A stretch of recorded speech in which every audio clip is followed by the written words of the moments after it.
Good afternoon and welcome to RC Racing TV. We're bringing you live coverage this weekend of the EFRA 112th European Championships for 2025 from Zwevegem in Belgium, in the Flanders area of Belgium. Just joining us towards the end of controlled practice round number 3. So we've had 2 rounds of controlled practice already, obviously, as we're into controlled practice number 3. After this, we will be having 2 further rounds of time practice, which will go into seeding for 1 round of qualifying. So we'll be with you till around 9:30 p.m. Local time this evening. Just like to give a quick shout out to our event sponsors as well for helping us to bring you this coverage. So thank you to Hobbywing, Tony Sport, Automatics, Montec, Schumacher, Zen Racing, and OrlowskiRacingLine.com. We'll be hearing from some representatives of those guys in a few minutes. Looking at quick cars out there at the moment, we've got Matthias Nedrebo with the number 9 car. Just trying to see if we can identify him as he crosses the loop, the Norwegian driver.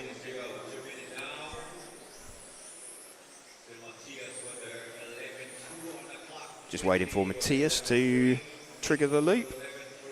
Haven't seen his car come across yet.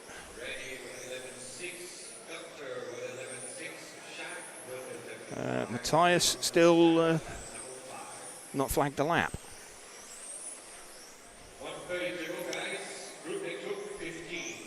In fact, he's one of the 2 white-coloured cars out there. I think he is the lead of the 2 white-coloured cars on the main straight now.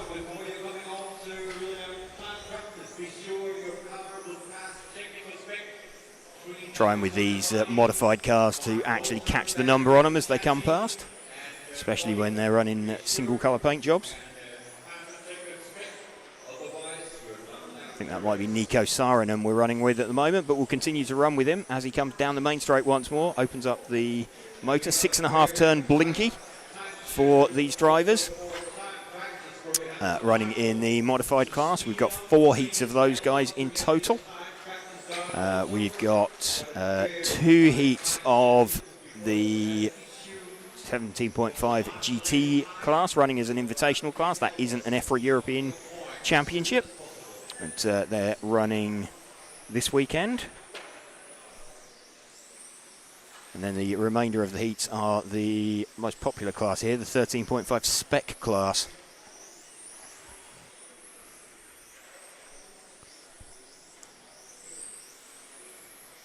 Just running out down the main straight once more as we close in on some traffic.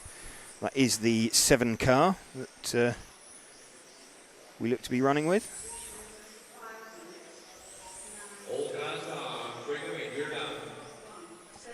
So everybody coming in at the end of that run. So top heat about to go live. Fast man so far is Mark Reinhard in this spec practice, so we'll keep an eye on where he is. As this Finley Whitelock descends the steps from the rostrum there. So again, quick shout out and thank you to our event sponsors: Hobbywing, Tony Sport, Automatics, Montec, Schumacher, Zen Racing, and Orlowski Racing Line. Top heat going live. They're out on the circuit now.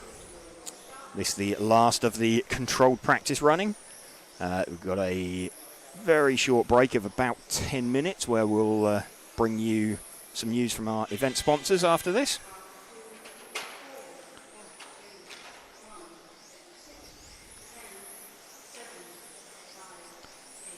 So 2 cars to look out for in this one. Mark Reinhard and Ollie Payne have looked the quickest cars out there so far. Mikhail Orlowski has been struggling a little bit, but we're expecting him to build pace as the weekend goes on. So Orlowski, defending champion. His is the all blue coloured car off the end of the main straight. He's just coming around past us now. Here we go. So this is Michał Orlowski.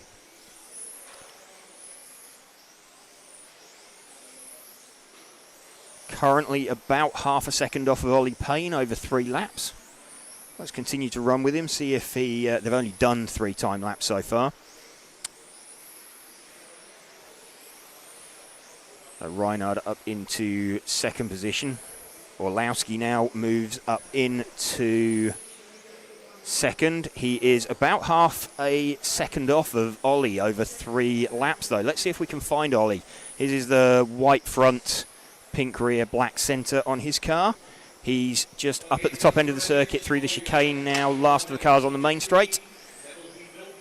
So let's just see if we can pick up Ollie. There we go. As he flicks it through the middle of the track.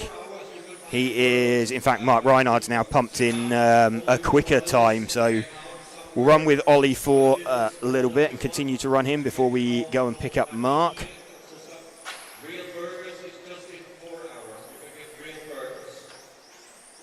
So Ollie just mired in a little bit of traffic at the moment. They're getting out of his way, but it's not going to help him over 3 laps. Let's see if we can find Mark. He's the kind of baby pink coloured car.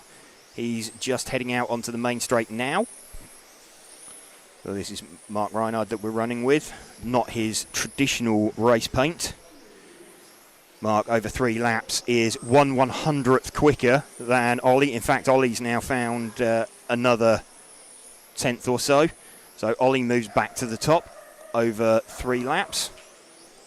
These two do seem a little bit of a step ahead. Michael Orlowski starting to make some progress up the field. He is, 3/10 off over 3 laps, or 3/10 off of Mark over 3 laps. Ollie Payne still the only driver to go sub 33 over 3. We're running with Mark at the moment as he circulates by himself. He's got a nice clear track, open track. Mark's now gone within 1/100th of Ollie. Let's just stick with him. See, there we go. Mark back to the top. So Mark getting faster and faster as this run goes on, as we've run with him. Ollie Payne's got clear track in front of him as well. Let's see if we can find Alex Hagberg, because we're expecting him to possibly be up there. He is running his race paint, so that will be the white and green coloured car. We've picked him up as he comes down the main straight. He is heading towards the back of another blue coloured car. It's not Michael Orlowski. I think then that's going to be Adam Isay. And in fact, you'll see in your peripheral vision as we run with him, that blue car behind him now is Michael Orlowski. So it's Reinhard from Orlowski from Payne. Reinhard, though, has done a 32.7 over 3. Orlowski now to a 32.8 over 3. This is starting to look pretty familiar. Ollie Payne, 32.8 also. Alex Hagberg, 33.4 in 4th place. So Hagberg is going to need to find some kind of pace to run with these top 3. Running with Hagberg at the moment. He seems to have pegged the gap to Orlowski. Orlowski's not taking chunks of time out of him, but as we say that, Alex makes a small mistake. Looks like some of these curbs around here are quite aggressive. Dives out of the way of Ollie Payne as well. So Alex doing a bit of a donut for the crowd up at the entry to the main straight. Looks like something's a little bit awry on his car, is it? Yep, he's pulling that one into retirement. So we've now picked up the car of Michael Orlowski. Second fastest. Reinhardt's gone even quicker, actually. He's now a 32.6 over 3 laps. So his car just getting better and better and better as the run goes on. Let's see if we can pick him up. He's the pink car down the main straight now. There we go. So 5 minutes has expired. Ollie Payne's just pumped himself up into second position. So cars just finishing as they come across. And everybody heads in. Coming down off the rostrum, checking out the times. So that's Mark Reinhard taking CP3 from Ollie Payne, Michael Orlowski. I think they're the quickest times we've seen so far. Let's just see if we can get an update on the ranking list for that. That is the end of free practice.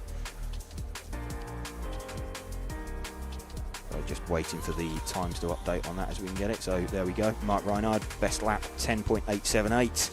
Ollie Payne 10.890. And in fact, Michael Olowski with the fastest lap then of a 10.811. So all within the same tenth of one another.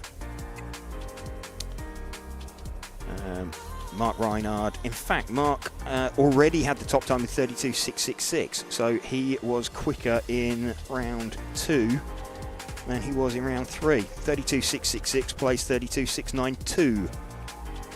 Best lap though was about 3.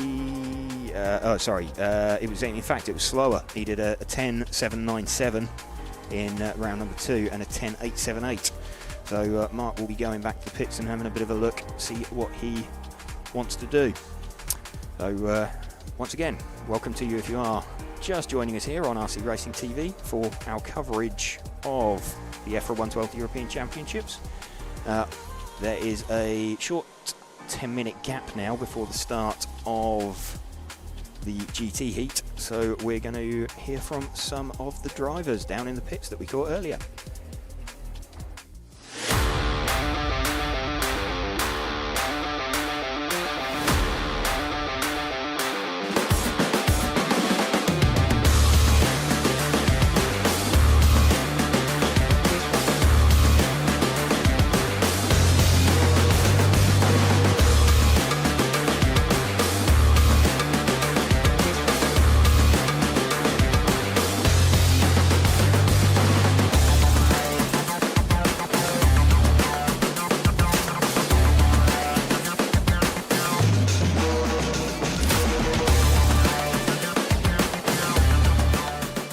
Just joining Alex Hagberg down in the pits, multiple champion. You want to win the title back this year?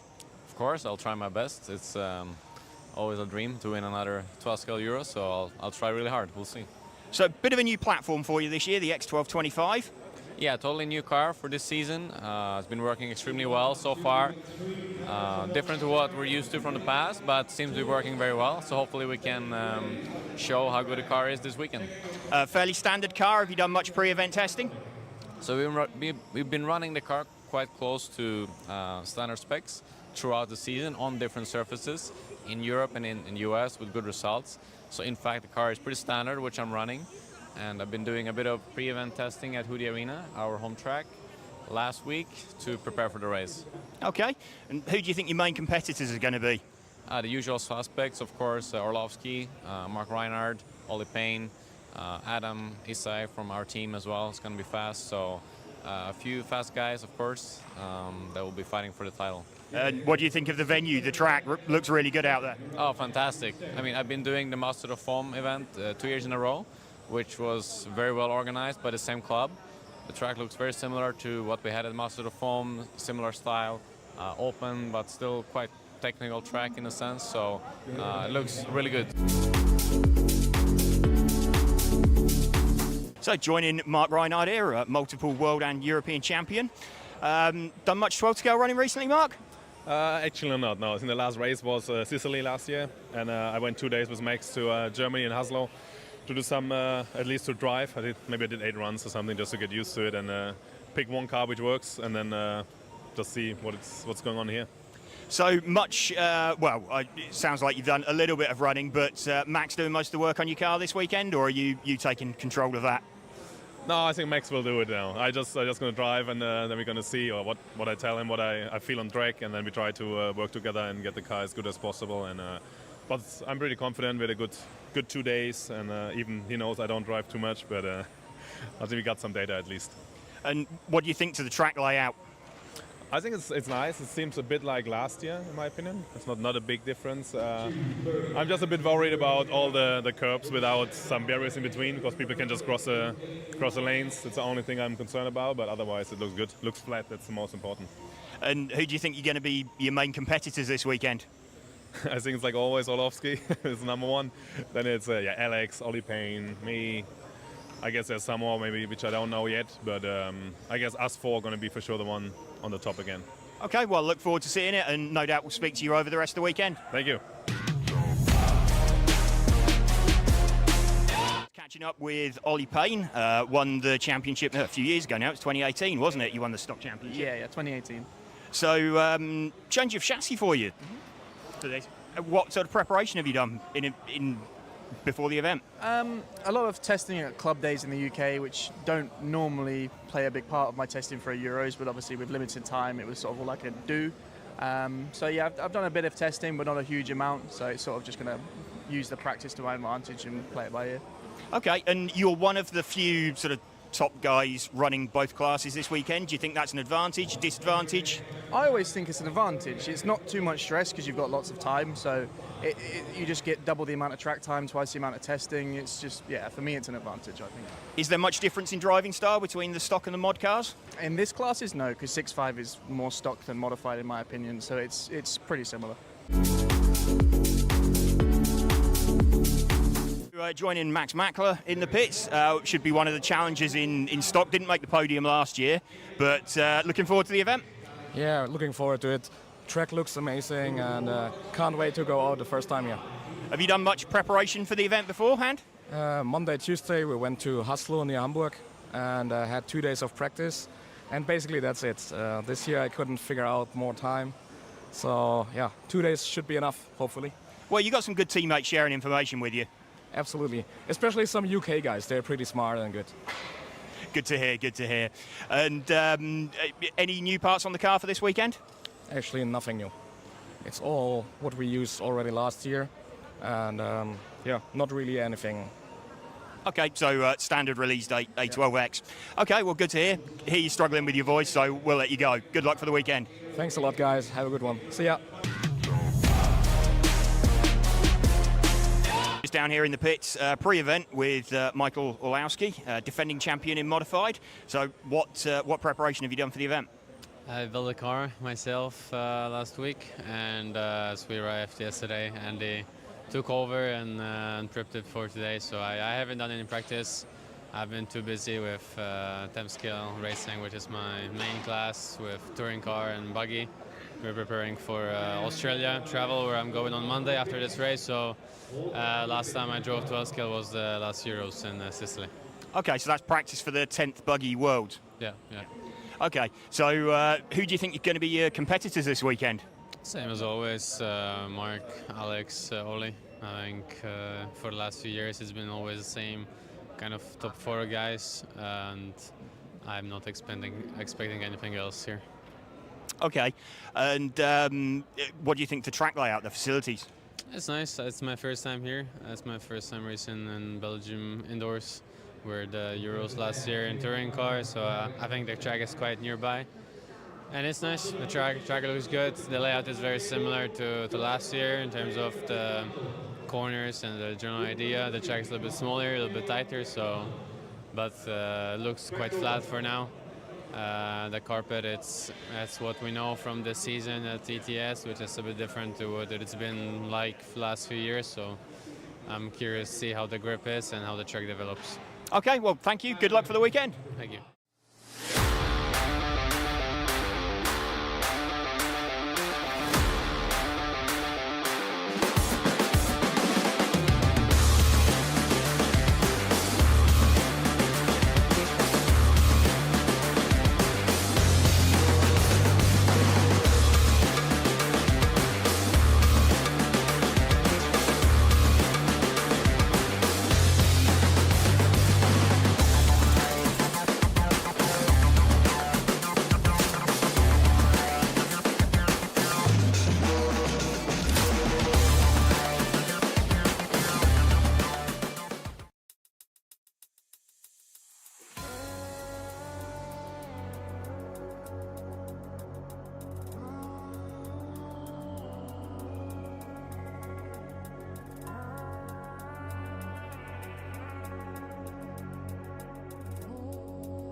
There we go, Simon Lauter, European champion. Yeah, in the end it paid off. I'm happy. cuts back through, so change for third position there, Mark Reinhardt. Michael Olowski then comes across the line to win the European Championship. Yeah, it's good to have it back after last year.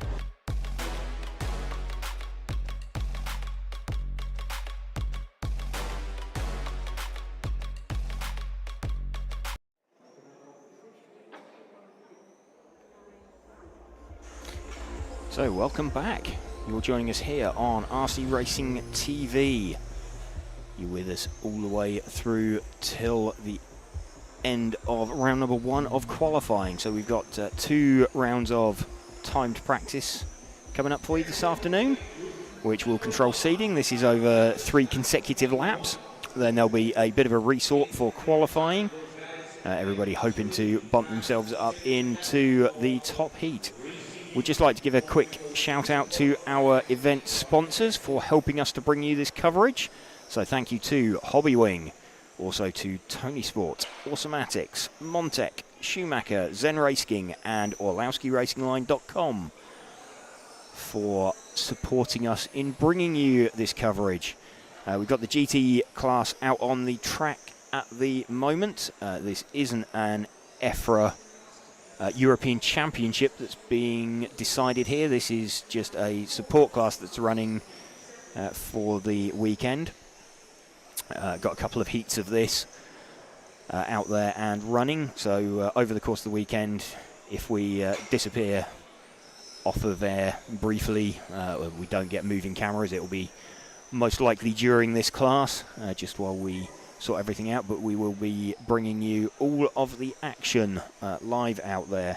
Got Chris Grenz leading this one at the moment with the number 9 car from Karl Schuck with the 4 car. This is over 3 laps, remember, not over a complete 8-minute run. Obviously the drivers will be looking to get an 8-minute run in, just so they've got an idea of what the car does, how the car feels. Around this fast-flowing track hosted by the MRCZ club in Zwevegem, located in Flanders, Belgium.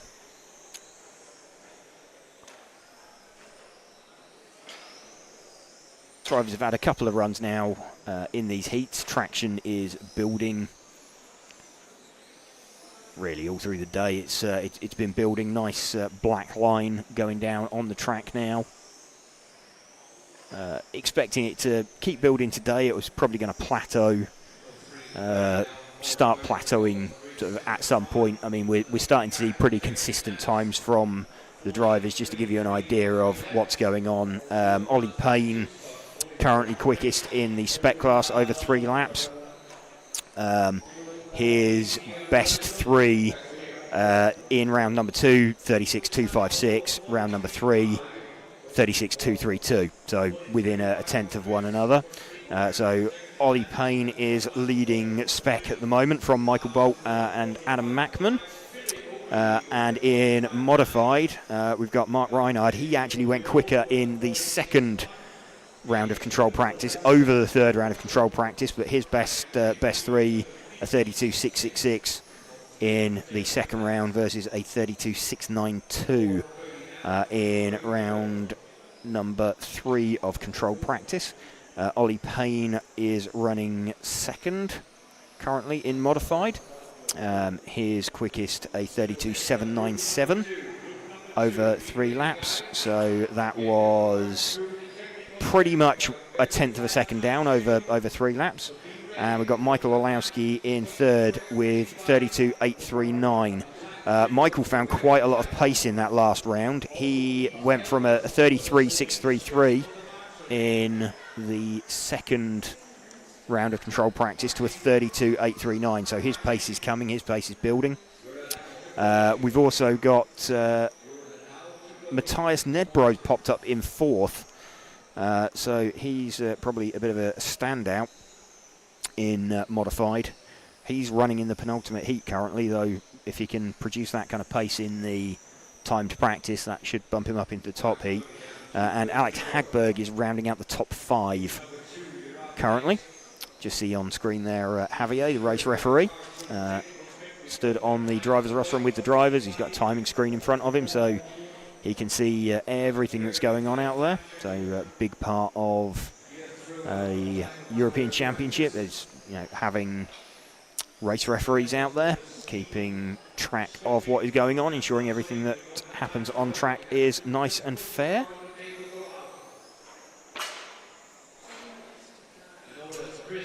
We've got 2 minutes of this heat remaining. It's the first time all of these drivers will have run for 8 minutes. The control practices that we've had to this point have been 5-minute runs. So I think some of the drivers are going to maybe start discovering cars that have been a little bit on the nose at the beginning of runs. They're going to start running out of traction, possibly. Towards the end of it, and also they're going to be looking at, certainly in the Spec class, the motor temperatures. Might not have been an issue over 5 minutes, but when you start pushing it over 8, you've got a variety of things that you need to be looking at. So timing and gearing, obviously one thing, but then as you start looking at the speed controller settings, drive frequency, maybe another one. We'll see if at some point over the weekend we can catch up with Sultan from Hobbywing, have a bit of a chat with him about what they're doing to really get the, particularly the Spec class cars. Bit of a different challenge in modified as well, because it's not an open modified class, it's a 6.5 turn blinky class, so the similar kinds of factors in play. And in fact, when we speak to some of the drivers, and I think Ollie alluded to it in the quick chat that we had with him, the 6.5 blinky, some drivers view it as more like a super stock class than a traditional modified class has been. So that will be something quite interesting if we can catch up with Sultan at some point over the weekend and see what is going on. Chris Grenz still leading this one from Thomas Kracek, and Philip Huddy has popped himself up into 3rd position. So just coming in for their finishing times now. So 9/10 of a second up, Chris Grenz, over 3 laps. When you look at the times of these guys, 33.4. And we were saying that the class that's just been on the modified class, 32.6 over 3 laps. So over 3 consecutive laps, we're looking at best part of 11 seconds slower over 3 laps.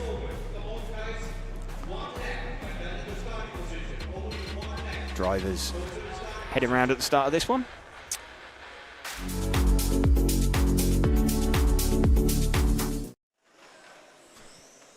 So just seen a bit of a shout out there for our event sponsor, Hobbywing, showing off the Bandit motors, none of which are legal for this weekend, but they're the outlaw class motors, very popular in the Far East. We can see here drivers taking part: Lawrence Sips, Esteban Fontaine, Mika Mobers, Lewis Mobers,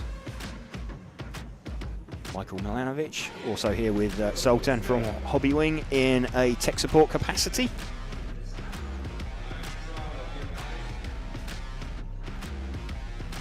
We will be moving cameras when we start the next heat, which will be heat number 1 of the Spec class.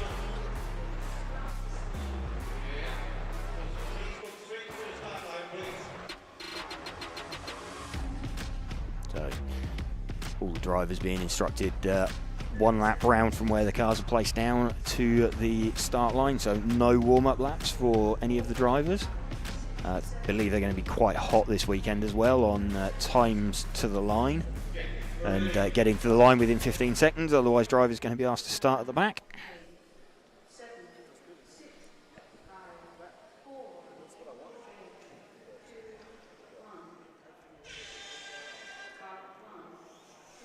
Drivers being called off the line.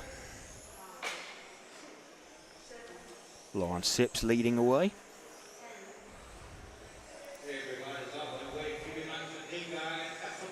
So 8 minutes for these guys for the first time, these GT class cars.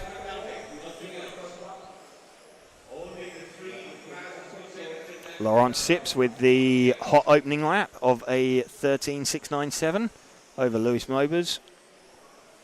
So he's going to, the running order is going to jump around a little bit as everybody completes 3 laps. Typically in these spec classes, being the 17.5 powered GT cars that we're watching at the moment and the 13.5 powered cars, you'd expect to see the fast laps come early on. That's when you've got maximum battery voltage. Not so much with the 6.5 turn cars. They've got enough power that they can do a hot lap pretty much anywhere, but voltage and traction at a premium out there in these spec classes. So again, welcome to you if you are just joining us here on RC Racing TV. We're bringing you coverage of the EFRA 112th European Championships for 2025 from Zwevegem in Belgium. And I'd like to give a shout out to our event sponsors for helping us to bring you this coverage. So thank you to Hobbywing, Tony Sport, Automatics, Montec, Schumacher, Zen Racing and Orlowski Racing Line.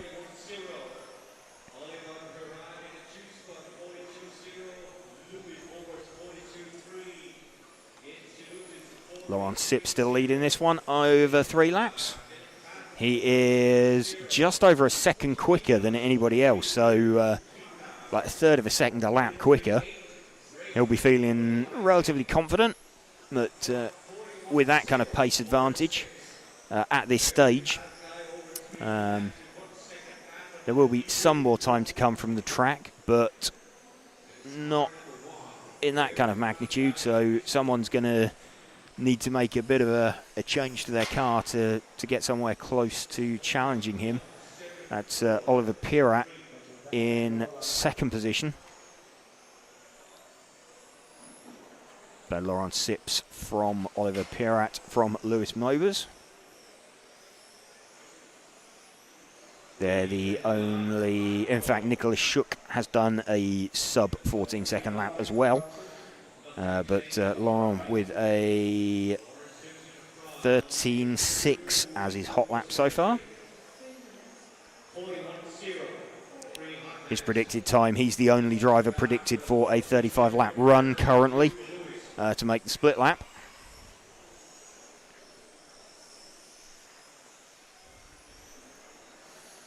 So he's seeded number 1, or was seeded number 1 for the controlled practice, and seems to be fairly accurate so far.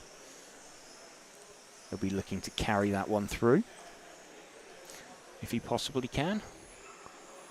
Just picking up his car out there. He's on the main straight now.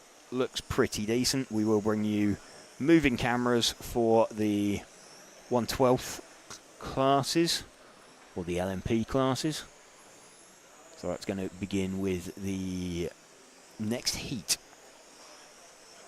We've got some quick drivers all the way through the heats. The sort of sorting and seeding hasn't necessarily distributed everybody exactly where they need to be. So we've got, I think appearing in the next heat, we will have James Hart, who has looked quite a lot quicker than everybody else in his heat during practice. It seemed to work okay for him in that he's that much quicker that he's finding it pretty easy to get past them, and he's been able to pump in 3 decent consecutive laps. So I think he'd bump up to like 3 heats from the top heat, looking at his controlled practice position when we get there. I'm just checking now. He is, where is he? He's 24th, so yeah, that will get him quite a long way up the heat listing later on. And obviously that's the point of the time practice, to really get everybody sorted out. So this doesn't particularly count for anything, this track action that we're seeing, other than the heat you end up in. Of course, it's still possible to do a good time from a low heat. Equally, The quick guys tend to pull each other round and let each other know where they should be. So what have we got? 2 minutes 40 remaining. Laurent Sips still the quickest, still on his 41.019 over 3 laps. Not really expecting anything faster. I mean, Laurent Sips, his best time, fastest lap time was a 13.637. His last lap time a 14.0. We got Oliver Pirat, his best lap time 13.8, his last lap time a 14.2. So pace has gone out of the cars now, just as the voltage just sags out of the batteries a little bit. Also as the traction just goes away a little bit. We're going into the last 2 minutes now, so this is unfamiliar territory for all of these guys. They haven't done an 8-minute run around this circuit as yet. Only 5-minute runs for them so far. So potential voyage into the unknown.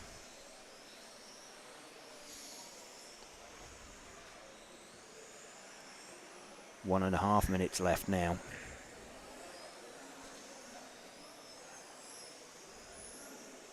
Laurent Sips, he'll know he's on a good run. He'll just want to keep it moving.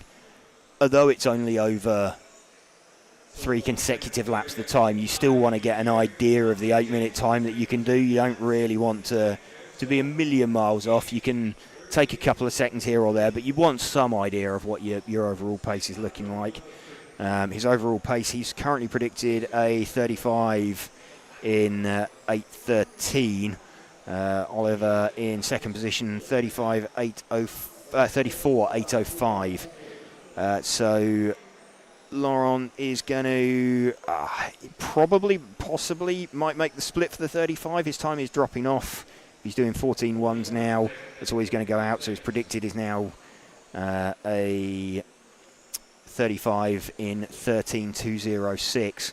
What do we got? 30 seconds left. He might just hang on and make the split. He may be on a very quick 34 by the end of this. The predicted time is drifting outwards.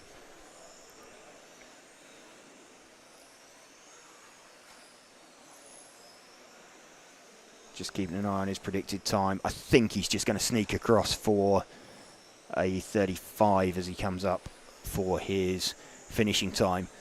First lap here is always going to be slower relative to your sort of average lap, because you're starting pretty much on the timing line.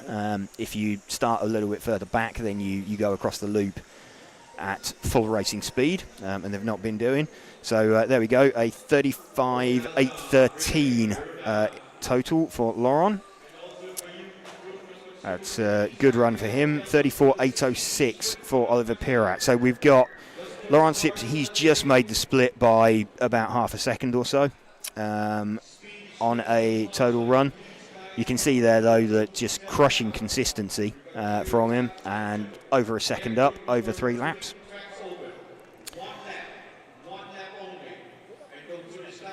So we now have, here on RC Racing TV, the first heat of Spec timed practice. So 1 minute until the start. We're going to have James Hart lead away from Patrick Room, Thomas Gavel, Eric Raoul, Mario Neri, Julian Krajuzek, Jaco Humarshalo, and Dennis Marshalot.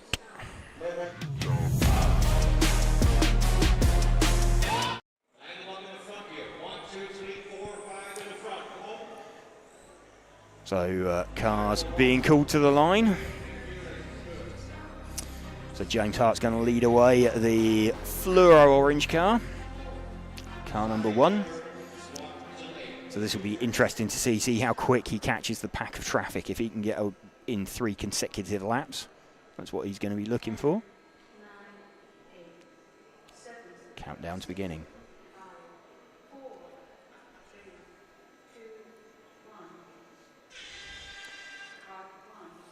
James sets off.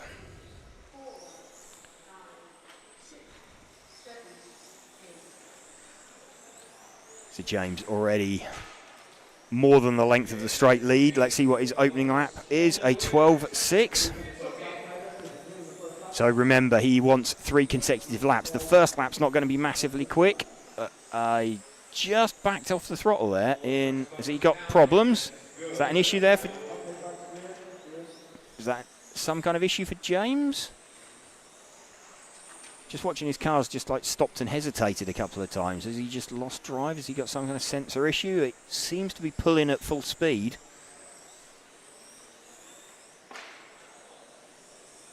So he's now already starting to get into some traffic. That's got out of his way quite nicely.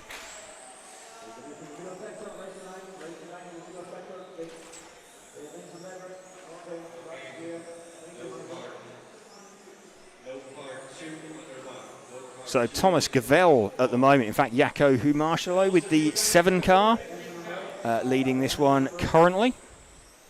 Let's see if we can find Jaco with his 7 car. It is the all green coloured car. He's just up at the top end of the circuit now. There we go, he's carving his way through some traffic as he comes out down the main straight.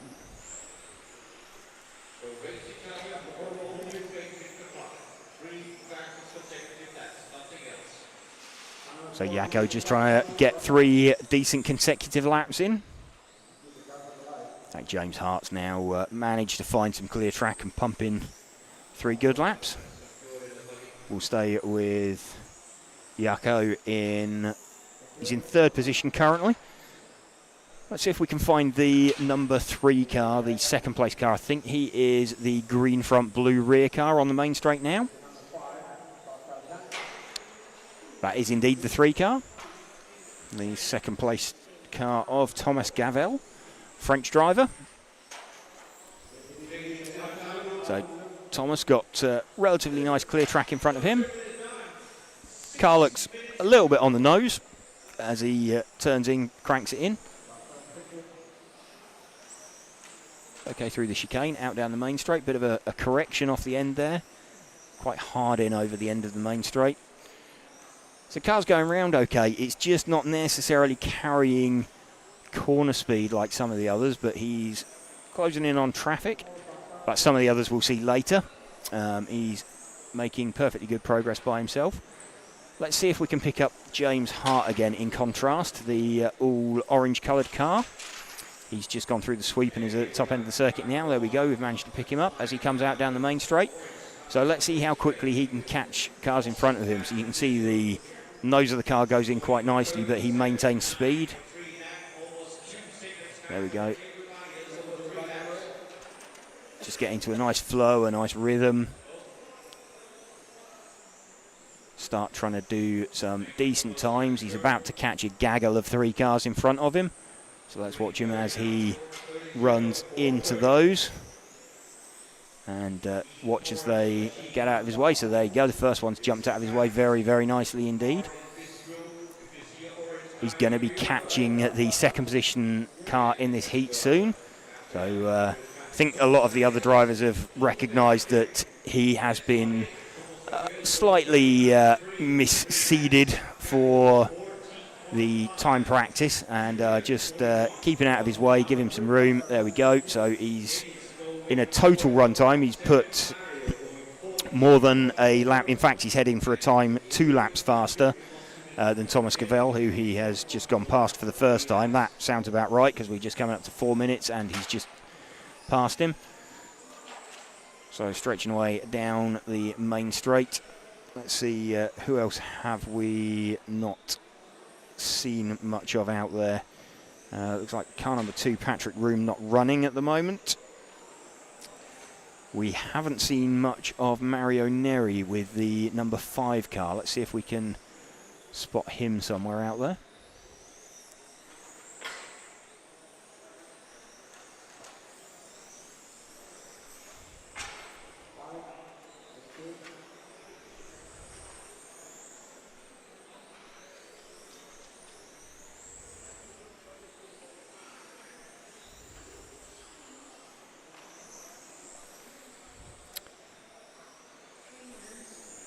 Not able to, I'm just checking that he's actually still running.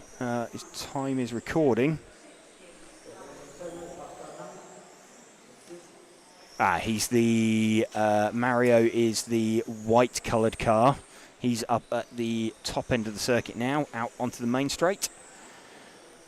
That's it, the one with the body tuck at the rear. So, in fact, I'm not sure if that's a body tuck or if that's actually missing. I think that's been broken off. It's not. It doesn't sound like a body tuck. I think that's actually broken part of the rear side dam off of his car. It has. It's missing from the car completely. As we run with Mario, a little bit of a hop over the curb. That's going to be a little bit disconcerting to drive when you can see something like that. You can see part of your body missing. You think it's like the body tuck and the rear side dam folded in, but you can't hear it. And the reason you can't hear it is because it's not attached to the body shell anymore. Looking at overall predicted times, James looking at a 38 in 8:06. Thomas Cavell 35 in 12. So James now heading for an overall time 2.5 laps up on anybody else in this heat. Still running with Mario. Mario Neri currently running in 3rd position in this heat. So despite the slight body shell issue that he's got, he's attempting to straighten it out by removing the other part of it. A little bit wide out of there now. So this is the point in the run where you start feeling that the rear of the car is going away from you, particularly as these drivers haven't done a full 8-minute run so far here today. You can see that car now really looking a bit nasty, a bit second-hand. Looked like a bit of a shortcut there. But I think Mario is bringing it to the inside of the straight. I think he's just going to roll that one home. I am expecting him to roll this into retirement, and there we go. Let's just pick up James then for the run from home for 30 seconds left. He is 37.126 over 3 laps. Let's just get an idea of where that puts him overall. 37.126 would put him 14th currently. So would seed him up into the penultimate heat. If he can keep this one up. Obviously, those drivers have got to go out as well. So expecting to bump him down, but he's been floating around from here. He's been floating around sort of 20th to 25th, and kind of expecting him to stay somewhere in that area at the close of the round. So times have finished as drivers pull in. So again, welcome if you are just joining us here on RC Racing TV for live coverage of the EFRA 112th European Championships from Zwevegem in Belgium. And thank you to the event sponsors Hobbywing, along with Tony Sport, Automatics, Montec, Schumacher, Zen Racing and Orlowski Racing Line for helping us to bring you this coverage. There we go then, James Hart, fairly crushing display in heat number 1 there. Or, well, heat number 3, heat number 1 of the 13.5 Spec class.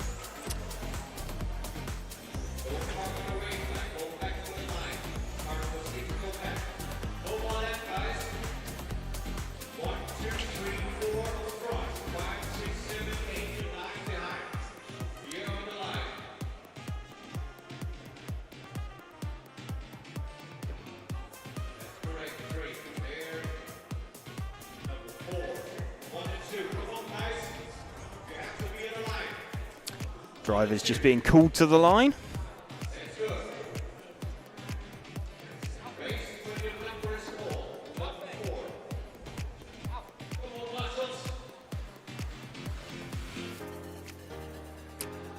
Gunnar Blumendal going to lead this one away then with the putty blue coloured car from the number 2 of Winston Barnett. That is the orange coloured car.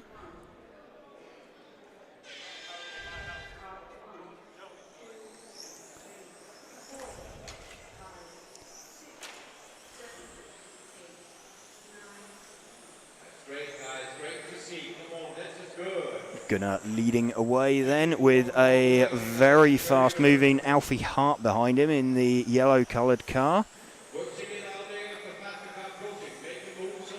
So there we go. That's a early mistake from Alfie through the chicane. Very easy to do those with those flat curbs, but kind of got away with it. It won't cost him a huge amount. Freddie Parker soon to hit the front as well. So Freddie, the only member of the Parker family racing here this weekend. His brother Lewis, unfortunately, he would have been a contender at the pointy end of the Spec class, but unable to get the time off of work. Let's see if we can pick up Freddie as the fast car at the moment. He is the yellow front, white centre, kind of reddy pink rear on the main straight now. So he has just made his way through some traffic. So running with Freddie as he tries to close in on his good friend Alfie Hart. The pair of them closing in on a bunch of traffic out there. Freddie will be looking to bump himself up into a decent heat as well. He's over a second quicker than anybody else over 3 laps. Alfie running in second position. He himself is over 3 seconds up over 3 laps. So a bit of an incident there for Freddie. Doesn't matter too much. It's not too injurious over the 3-lap timing. Something like that would hurt a bit more in qualifying, but he can get away with it here. So managing to find his way through traffic. That's looking like it's flowing quite nicely for him. Who have we got in third position? Eero Häkämies with the number 8 car. Let's see if we can pick up him for a little bit. I think that is the pink-coloured car. I believe he is just up at the top end of the circuit now, about to head out onto the main straight.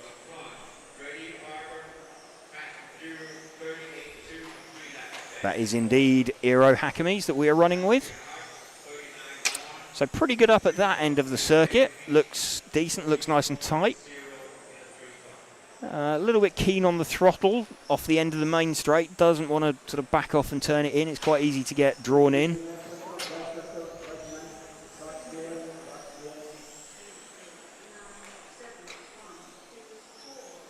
Still got Freddie Parker leading this one from Alfie. Car that we're running with at the moment is the number 1 car of Gunnar Blumendal.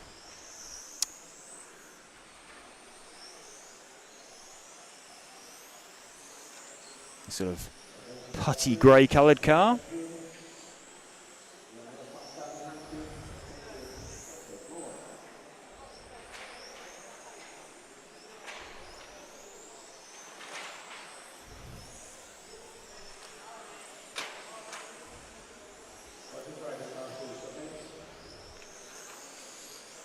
So just see James Hart recovering Alfie Hart's car there. Freddie Parker still leading this one as we come into half distance.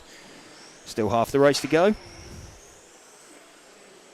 So again, remember, we'll be looking to see if any of the drivers start running out of traction out there. Who have we not run with? Don't think we've run with the 2 car much. That is Winston Barnett. Let's have a look. He is one of the all orange coloured cars. He's the second of the 2 orange coloured cars out there. So he is just up at the top end of the circuit through the chicane now and onto the main straight now. Let's run with Winston for a little bit and have a look at him. Winston currently running in 7th position in the heat. 41.3, his best 3 laps. Car looks like it understeers and then wants to pop up onto 2 wheels. So not particularly brilliant, but dives out of Freddie's way.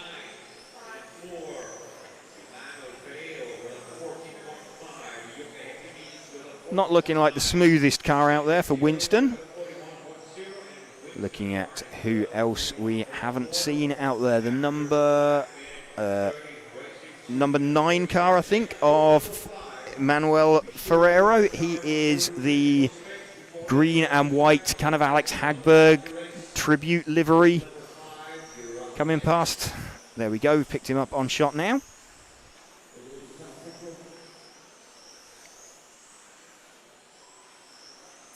Two minutes 20 to go. Deep into the run. So again, not really expecting anybody to find a huge amount of pace. Alfie Hart has got the gap to Freddie down to about 9/10. So about 3/10 a lap off at the moment. Over the course of the run, Freddie is looking at a 36.805. Remember, though, he ended up over the barrier earlier, so I would say on a clean run that would be probably just be sneaking onto a 37. So pretty decent pace from him. Doesn't matter, of course, the consecutive pace at the moment is what matters, but still nice as a driver to go away knowing that you've got that pace over 8 minutes in your pocket.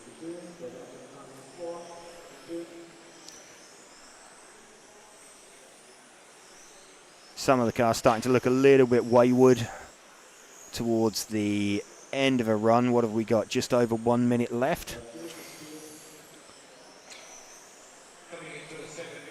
So shall we go back and see if we can pick up Freddie? He's by himself on the main straight now. So Freddie's car still looking decent over the course of a run. Big progress made from Freddie at the UK Nationals this year. Made his first B final at those, and has generally had certainly pace, but consistency started to come for him as well.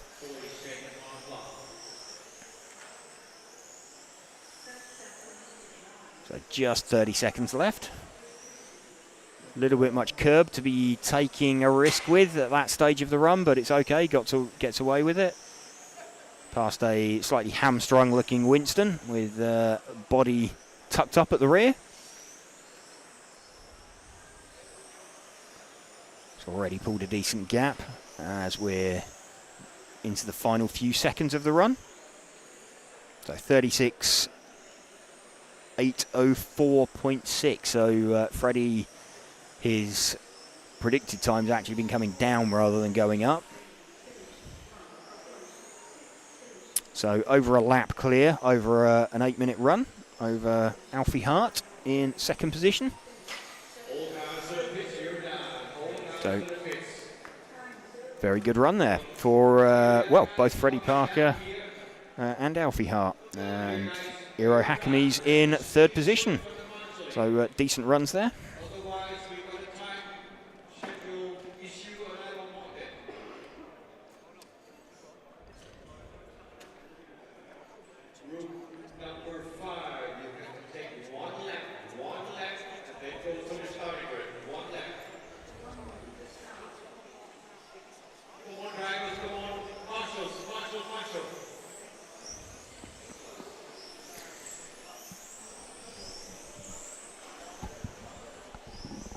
Drivers then in this heat number 5, Eric Sotereu, Matthias Hermans, Niels Meurs, Christophe Maison, or Chris House as he's more commonly known, Oyvind Stutzal, Arthur Hoffman, Eric Gujerard, and Magnus Hellmark, and haven't seen Mika Enroos trip the line yet, so may not be joining him.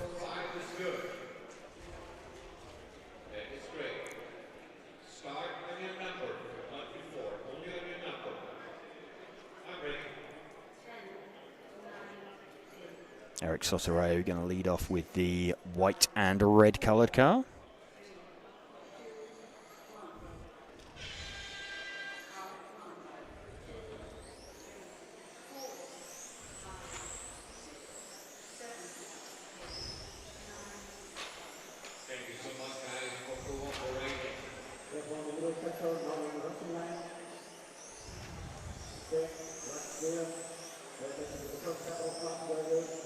So front driver's getaway okay. It is Øyvind Stusdal with the 5 car, who looks to be making early progress. He is the spearminty green,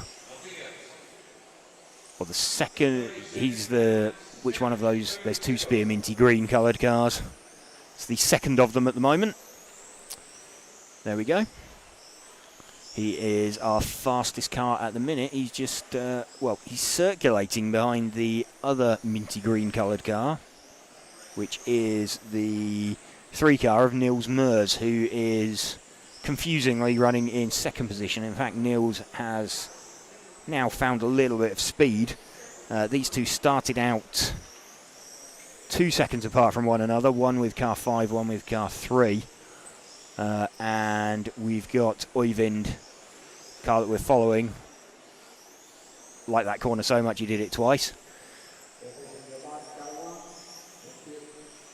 So in fact, over a run now, Niels Meurs looking for would be on for a quicker time, but over the 3 laps that this is seeding in, a 38.6 for Øyvind, who we're running with at the moment. Who else have we got out there? Magnus Hellmark is running in 3rd position with the number 8 car. Let's see if we can find him. I think he is the, it's the blue, yellow, red off the end of the main straight now. Not really sure how else to describe that. There we go.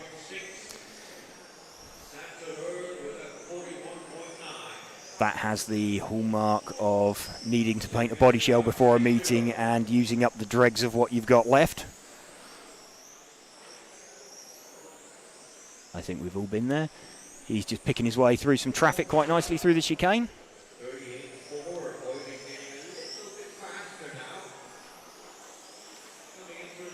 Still running in 3rd position, the car we're running with, Magnus Hellmark.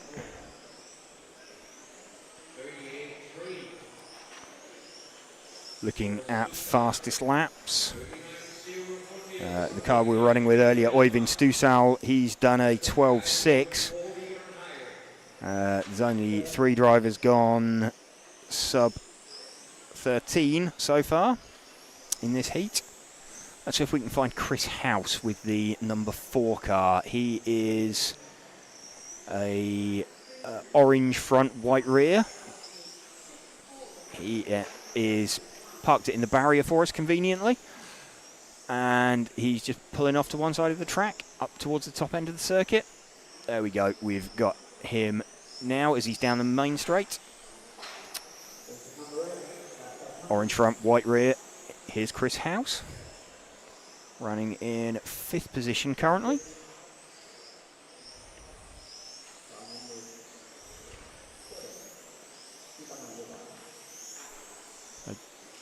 Just trying to hang on the back of some traffic. That's a bit of a double steer for Chris there.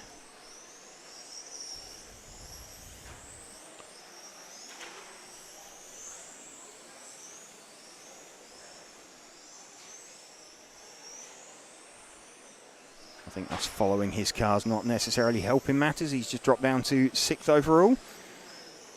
Seeing who else looks fast now. Still Øyvind Stusdal and Niels Meurs out in front from Magnus Hellmark. We've followed all of those. Let's see if we can find the 6 car of Arthur Hoffman.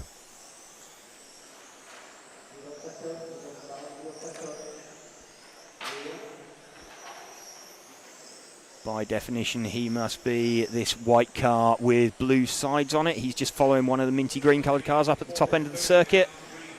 Out onto the main straight now. It's the 4th position car at the moment of Arthur Hoffman. Just outside the 40 seconds over 3 consecutive laps for the minute.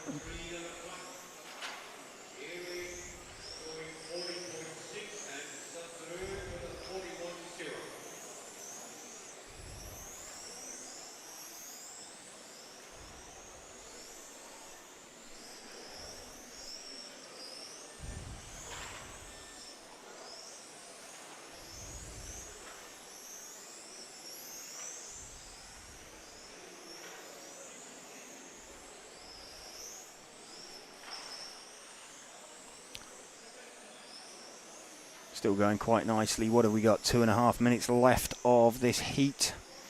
Time's pretty stable now. Unlikely to see improvements over 3 laps this late in the run.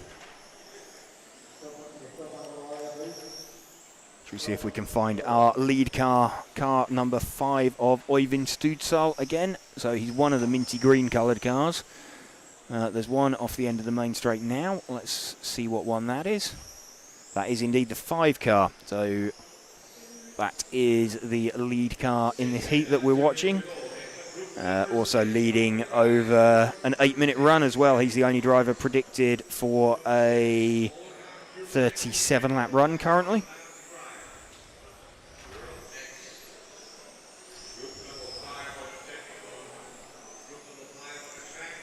Heat number 5 of 15 running. You're joining us here on RC Racing TV, bringing you this coverage. We've got control practice running at the moment. Oh, sorry, time practice. Control practice was this morning. Control practice didn't really do a lot. They were 5-minute runs. This time practice that we've got now goes into 8-minute runs for the first time for the drivers. They'll be seeded on their 3 consecutive laps. So we're running 2 rounds of this time practice, this being the first of them. That's going to get us through till around 6 p.m. this evening. Then we're going to start out with a round of qualifying. That's going to run us all the way through to about 9:30 p.m. this evening. We've got then a bunch of qualifying coming up tomorrow as well. And we're going to have the first couple of finals of GT as well. So that's going to get those nicely out of the way. So bunch of track action. Sunday, of course, being finals day. Aim is, I believe, to have everybody finished by around 5 p.m. on Sunday. Give everybody a fair chance to travel home. In fact, I tell a lie when I'm saying about the reseed later on. We're scheduled to run till about 10 to 7 our time, so that would be sort that as you like compared to the rest of the world and your time zone. Øyvind Studsal, though, taking that one over 3 consecutive laps. So nice run for him. Cars pulling their way into the pits. So thank you for joining us here. And we'd like to also thank our sponsors, Hobbywing, Tony Sport, Automatics, Montec, Schumacher, Zen Racing and Orlowski Racing Line for helping us to bring you this coverage.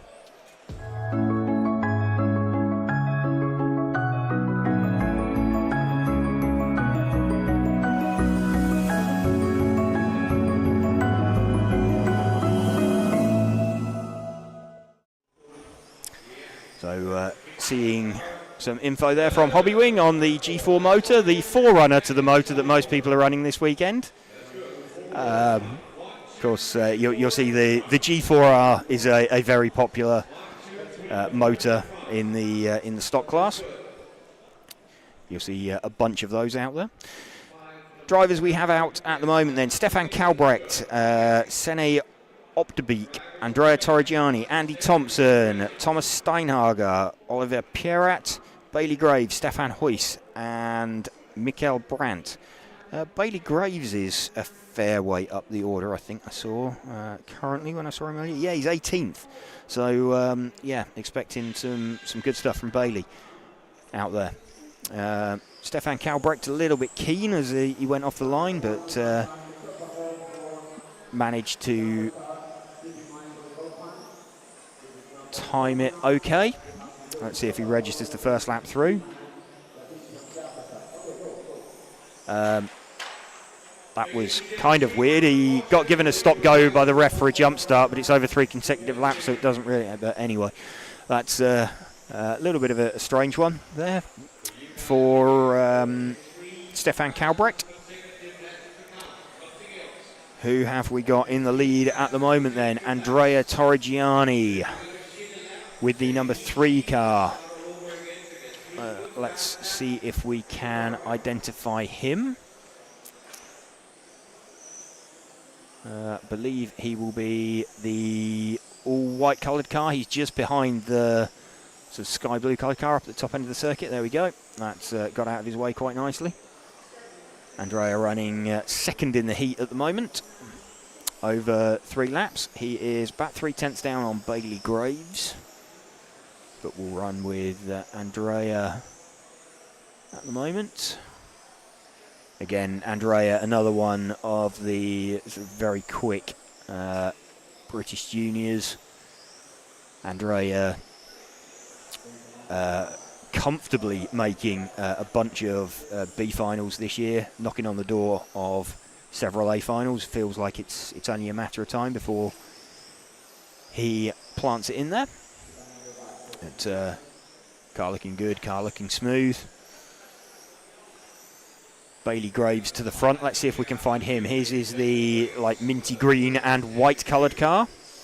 He's just up at the top of the circuit now through the chicane and out onto the main straight.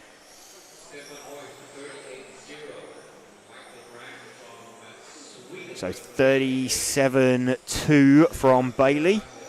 We've got a 37.7 from Andrea.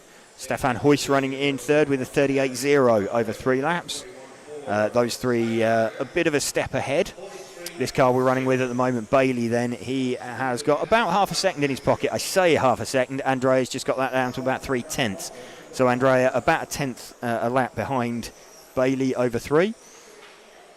But Bailey making good progress. Remember, he was 18th overall after controlled practice over 3 consecutive laps. So he'll be trying to seed himself up into penultimate heat if he can get there. He's getting somewhere up there.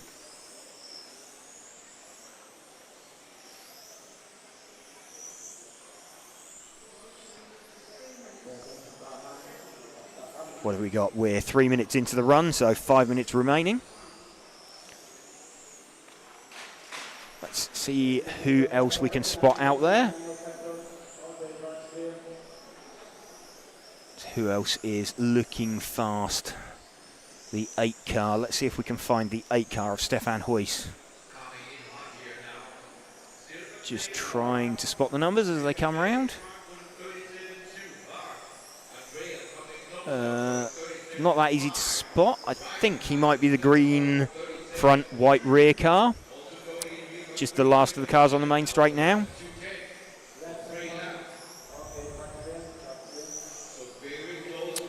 That is indeed him.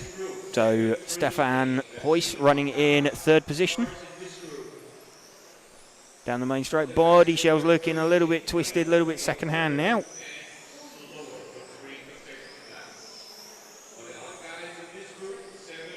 But he's done what he needs to. He's pumped in those 3 laps. And seems to be pulling a bit of a gap to other cars around him as well. Just over half distance into the run. Bailey Graves from Andrea Torrigiani and Stefan Huyss. We're running with Stefan Huyss at the moment. Oliver Pirat also running in the GT class. One of the front runners in the GT class. He's running sort of midfield in the 13.5 Spec class. Bit of an adjustment to make, running 2 different types of car out there.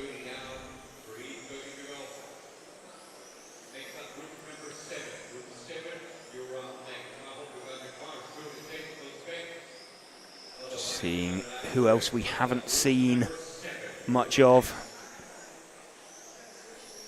Haven't seen a lot of Andy Thompson's car. He is the, what's he? He's the purple coloured car. He's just behind the pink car coming past us now. We've got Bailey, he's just got out of Bailey's way. Let's see how Andy's car looks. A little bit on the nose, bit of a course correction down the main straight.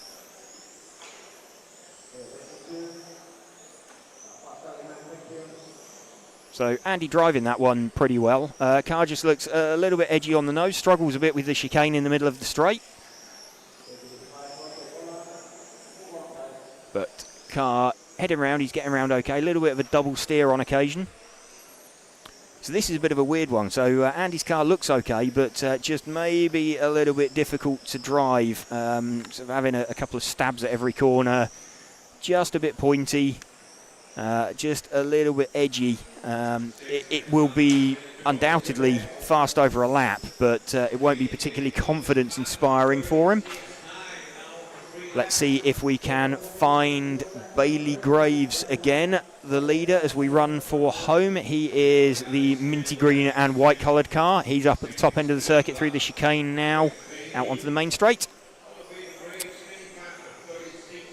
So Bailey he's just come past us. He is, let's have a look, he's heading out at the top end of the circuit again, out onto the main straight. Minty green front and rear, white centre.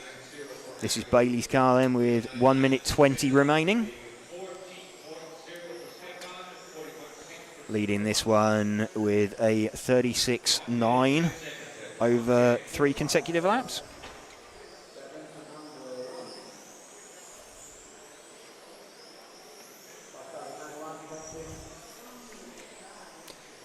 Just picking his way through some traffic. Predicted run at the moment, that's he was on for a 39. He's just dropped off to a 38 in 8 dead. Let's see if he can improve that. He's got, what's he got, 40 seconds left? He's on a 39.812, so he's just on the cusp. He's probably going to drop down on the 38 side of that rather than the 39, especially if he makes little mistakes off the end of the main straight like that. But yeah, there we go, 38.801. That's not going to have helped him, but that's still a very respectable time over an 8-minute run, which is what he'll be looking for. Still on 38.801 into the final 10 seconds now. So Bailey started out car number 7, 38.801.225. So he's just going to miss out as he comes down the main straight. Time expires. 7's just finished. So what was his time? 38.801.157. Just missing out on 39-lap run, but only driver so far to have shown that kind of pace.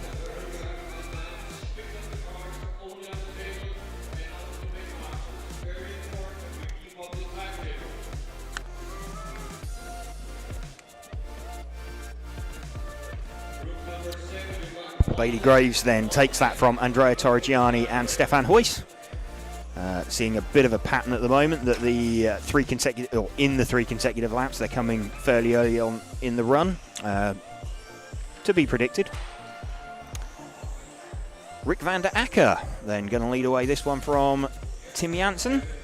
Alexander Van Gansen, Mark Jordan, Laurent Sips, Rob Jackson, Tony Wade, Michael Back and Esteban Fontaine.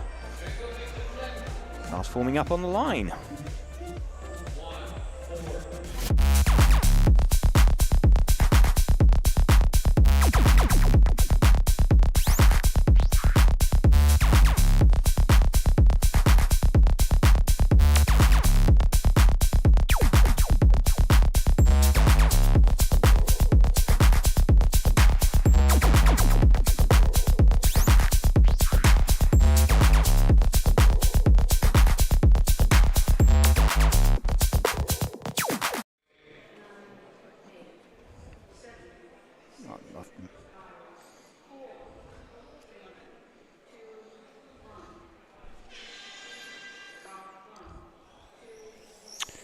Rick van der Acker leads away, very accomplished Dutch driver. So we're following his orangey red coloured car. Bit of a double steer off the end of the main straight there. That'll have caught his attention.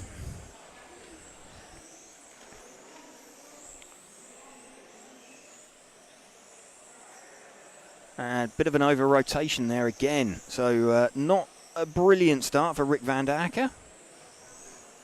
Mark Jordan hits the front with the number 4 car. What car's that? That is the yellow front, blue centre, like greeny rear coloured car.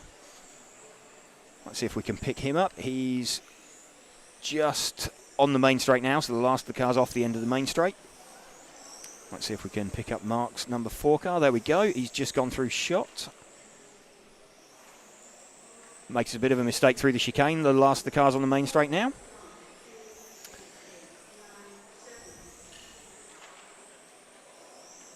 Running in 2nd position currently is Mark.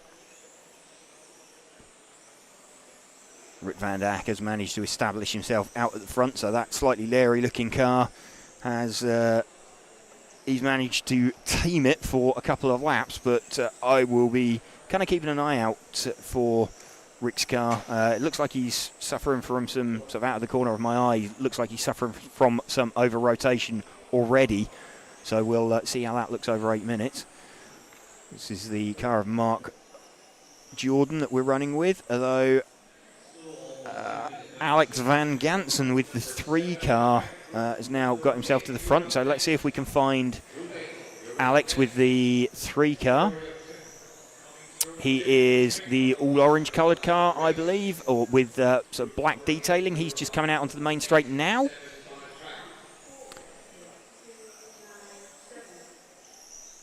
Believe that to be the 3 car of Alexander Van Gansen, and yes, it is. Right, Alexander leading this one, Belgian driver. So again, really positive on the nose in off the end of the main straight. Let's just see if he does that again here. I mean, it's going to be quick over 3 laps, but it's going to, you can see as he cranks it in at the end of the straight, he's really leaning on the outside tyre. That's not going to be particularly helpful in terms of getting to the end of an 8-minute run with traction. Almost looks like it's cocking an inside front wheel as well, so potentially car quite soft.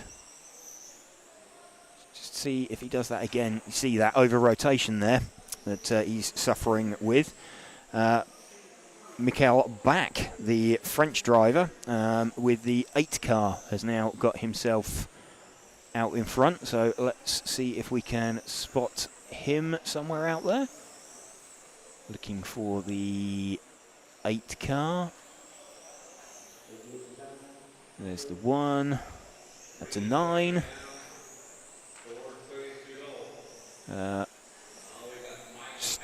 Struggling to identify him. He's out there circulating, but oh, he's the white front with the green coloured rear. He is just out onto the main straight now.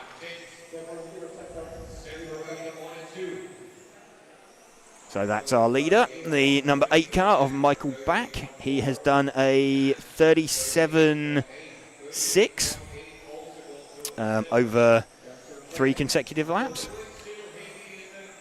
And a 37.7 for Alex Van Gansen. Mark Jordan in 3rd with a, what's he done? He's done a 38.3. Rick van der Acker with a 38.4. So all of this just getting yourself seeded out into the heat that you want to be in later.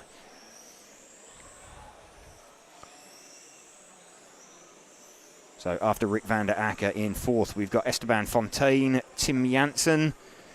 Rob Jackson doesn't appear to be counting, and got Tony Wade bringing up the rear.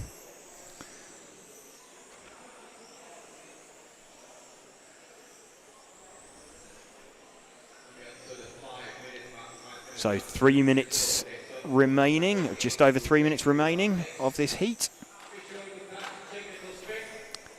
Let's see if we can find the 7 car of Tony Wade. It's normally fairly easy to spot. He's got quite a distinctive driving style. It is the yellow, purple, and yeah, lots of different colours. He's just out on the main straight now, behind the orangey red coloured car.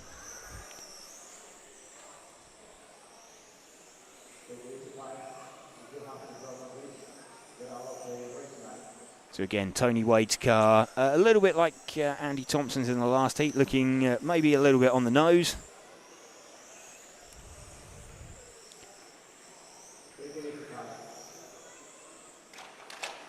But getting it around the circuit okay.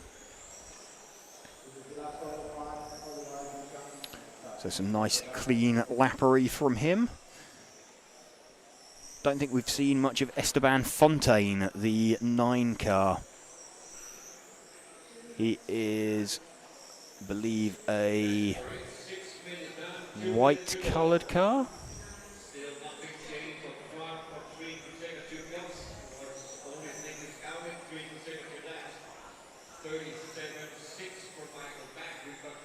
That's the 2 car we're running with of Tim Janssen, but we can stay with him. We haven't followed him at all. He's running in 6th position in the heat at the moment.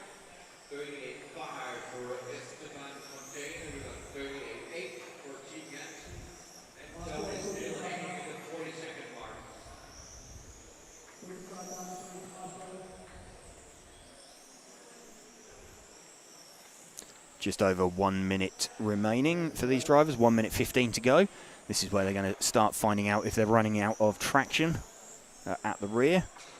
It's a controlled additive this weekend, so no real opportunity for the drivers to make too much difference. You can affect, obviously, how much you put on the front and how long you apply the additive for, but in terms of what you're applying to the tyre, that much is fixed.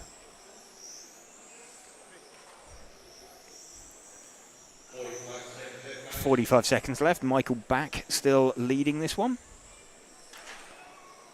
with the number 8 car.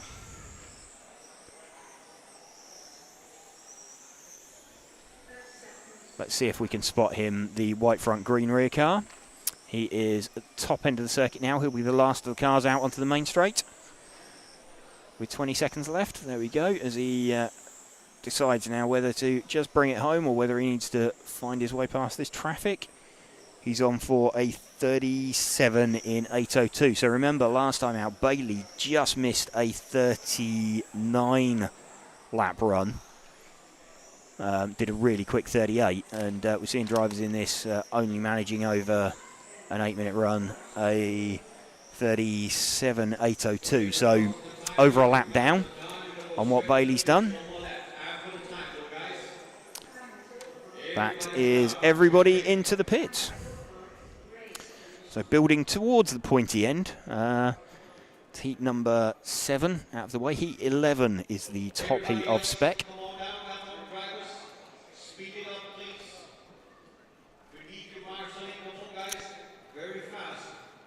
So got everybody being encouraged to vacate the rostrum with suitable haste.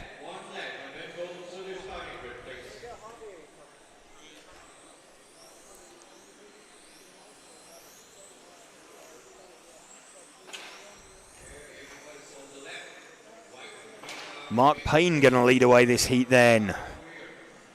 Not from the same house of Payne as Ollie. Ole Thomas Bryn, Richard Oversloot, Dennis Mitha, Una Lampainen, Lucas Larsen, Jan Dietmar, Tom Adams, Sasha Lennartz, and Mark Dieterman, the German-sounding Brit.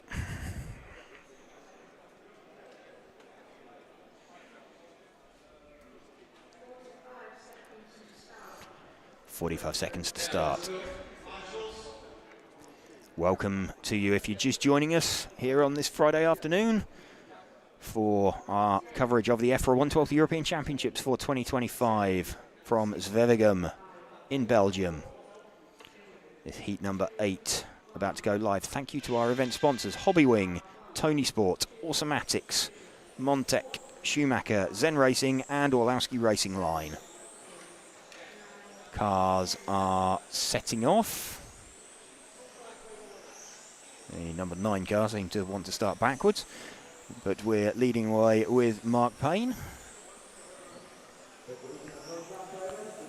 Speaking to Mark earlier, he's been making some steps to make his car a little easier to drive, maybe taking a 10th off of a hot lap, but giving him comfort and consistency, like a warm blanket.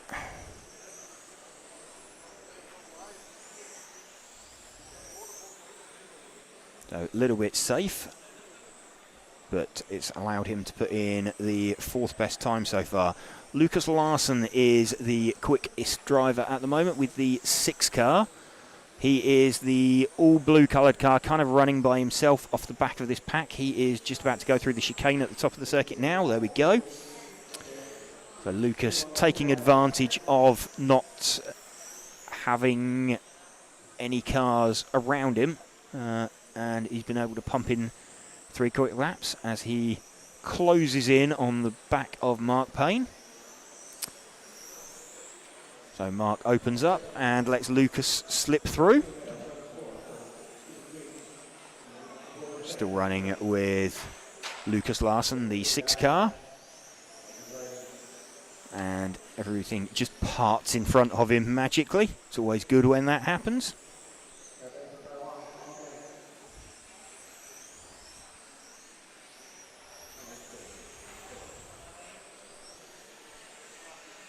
We've got Mark Dieterman's got himself up into second position with the 10 car. He is the green front, white rear car on the main straight now. So he's the only car off the end of the main straight. There we go. This is Mark Dieterman.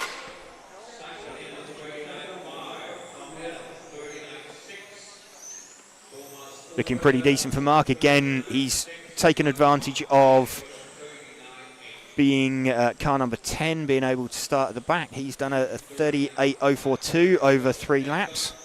Not quite matching Lucas Larsson's 37.9, but off the end of the straight. So a bit of a problem there for Mark.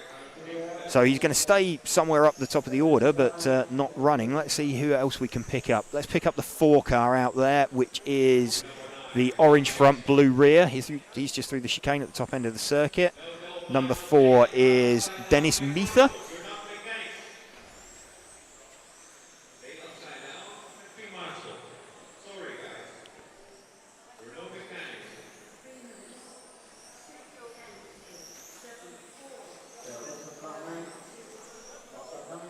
Running with Dennis Meether in 5th position currently. Tom Adams has got himself up into 4th.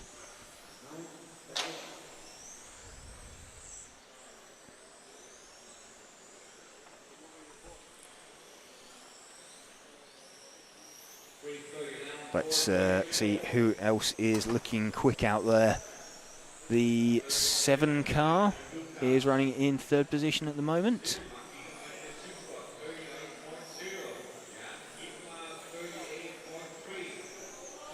Just looking for the 7 car of Jan Dietmar.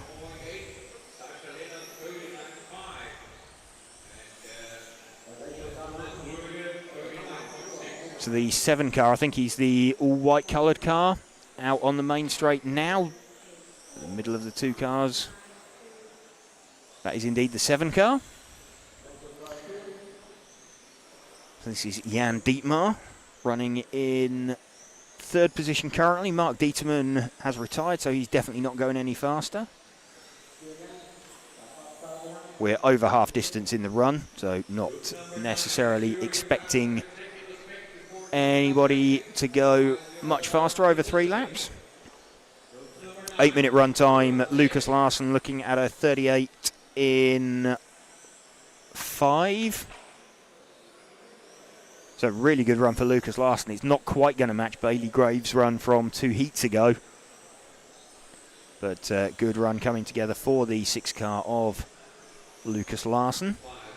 Let's see if we can pick him up again. He is the all-blue coloured car up at the top end of the circuit. Just coming out onto the main straight now. There's a little bobble over the curb as we say that. We've got 3 minutes for Lucas Larsson to try and pump in a good time.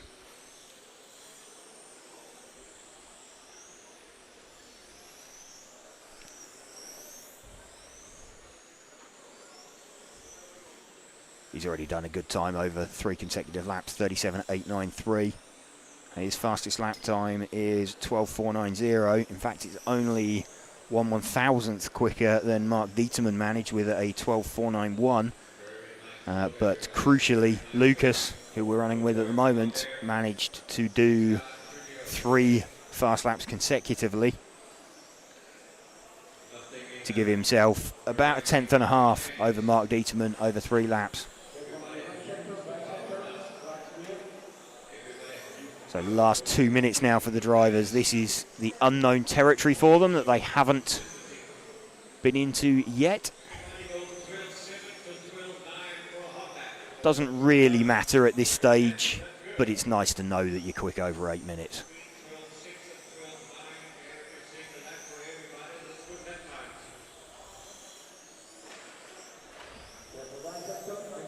Just heading through the middle of the circuit, can see some traffic in front of him. Sometimes that's good, just someone to cruise up to the back to. Just helps you keep in your rhythm, keep your pace. What you don't want to be doing is catching a bunch of cars, but this looks like it's going to fall quite nicely with 1 minute left for Lucas Larsson. He's not storming towards them either. I think he'll get there. Needing to get out of the way, and there we go, he does.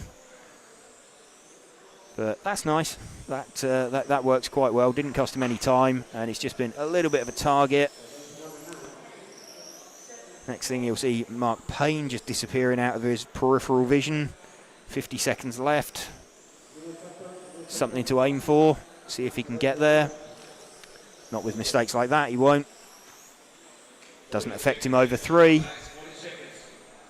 Maybe slows off his predicted time a little bit. He's down to a 38 in 6. He's back there, 30 seconds left. So he navigates his way past the yellow car and his way through Mark Payne as well. 20 seconds left. 1 car in front of him now. Not really going to get there with 10 seconds left, I don't think. That car in front of him's at a decent pace itself. Time's expired, so they'll be finishing as they cross the loop.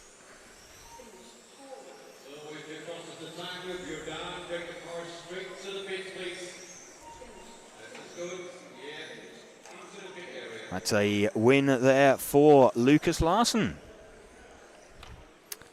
Taking that heat with 3 decent consecutive laps.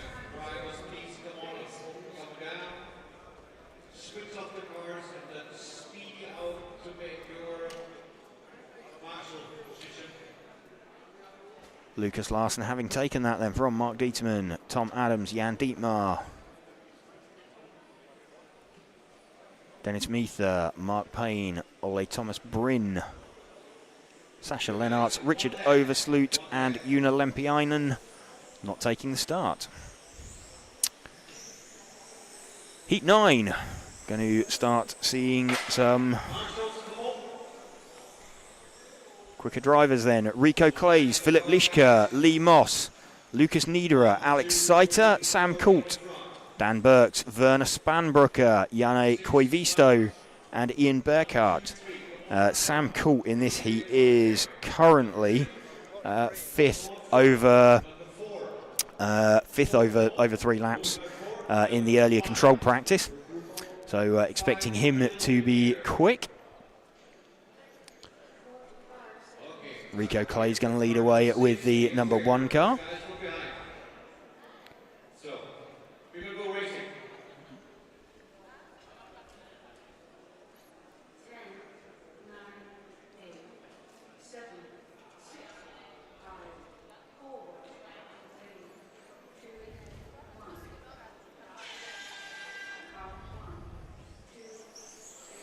Rico Clays leads away from Philip Lischka.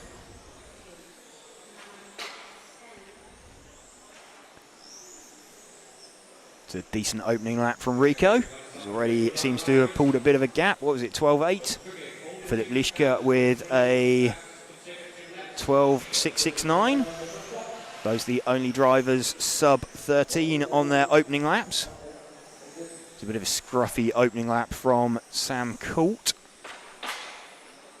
And he's had a few incidents trying to find his way back to the front of the heat. So he'll be looking for some clear track. Already though, Rico trying to find his way through some traffic. I think that's got out of his way quite nicely. Ian Bearcart with the 10 car, currently the quickest out there.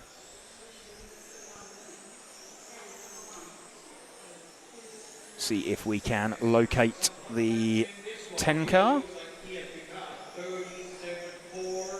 10 car is the pink front, white rear car. He's just up at the top of the circuit through the chicane, out onto the main straight.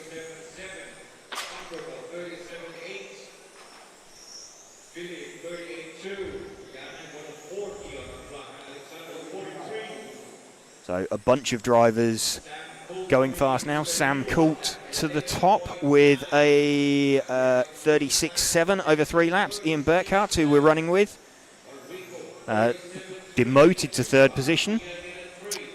He has done a 37.4. Then we got Dan Burks with 37.6.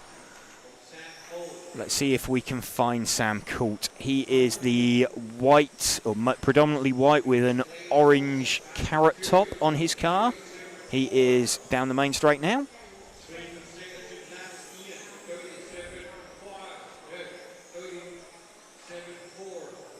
So Sam 5th over 3 consecutive laps. He's currently predicting a 39.804, so nearly a lap up on Bailey's time earlier. We are, what are we, 2 heats from the, so we've got another 2 heats after this one. This will be interesting. Sam will be looking to try and seed himself into the top heat, if he possibly can.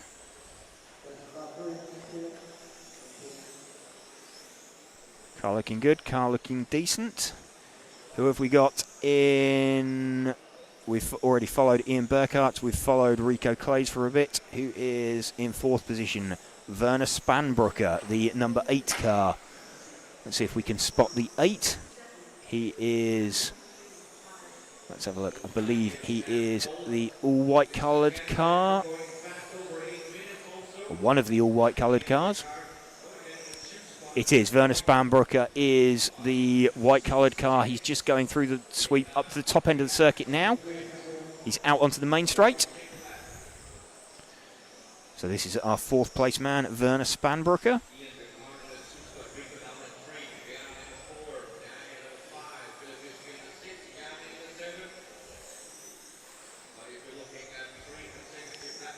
He's just trying to close in on that car in front of him. Sometimes good to have a bit of a target in front of you, like we explained earlier. Just someone to home in on the back of. And your next target, pick them off one by one. You don't want to be catching a pack of them, but you can just get into them. Just start creeping forwards. Sam Coult down to a 36.5 over 3 consecutive. Predicting for a 39 in 3. Ian Beckart with a 39 in 7 predicted. Rico Clays 39 in 9. Let's see if we can pick up Dan Burks for a bit. His is the green and gold coloured car. He's just coming off the end of the main straight now. Looks a bit like a pack of Haribo. Up the top end of the circuit and out onto the main straight. Down the main straight now. This is Dan's car. A little bit much curb there for Dan. Just pops the car up in the air, but looks nice and stable. Looks a little bit flat maybe off of some of the corners, so might want to consider either gearing down to get a bit more drive, or if that's a little bit too much, then maybe just drop the drive frequency on the speed controller a little bit to just to give him a bit more lift off of some of the corners. Cost him a few revs at the end of the straight, but a little tweak on that might help him.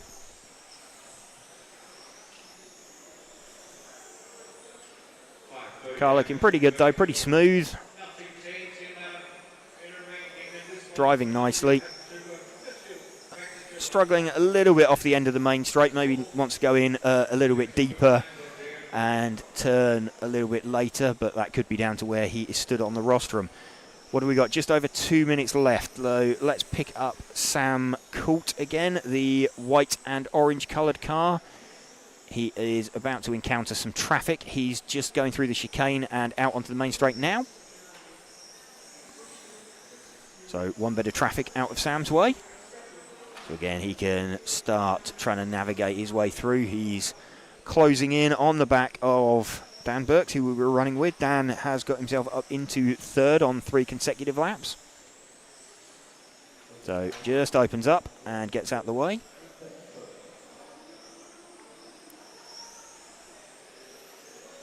A little bit of a slide on the front of Sam's car there.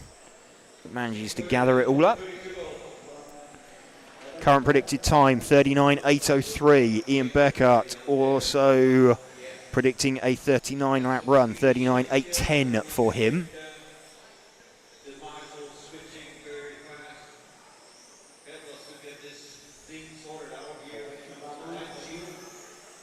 So Sam still pressing on, just wanting to find out if he starts running out of traction towards the end of the run.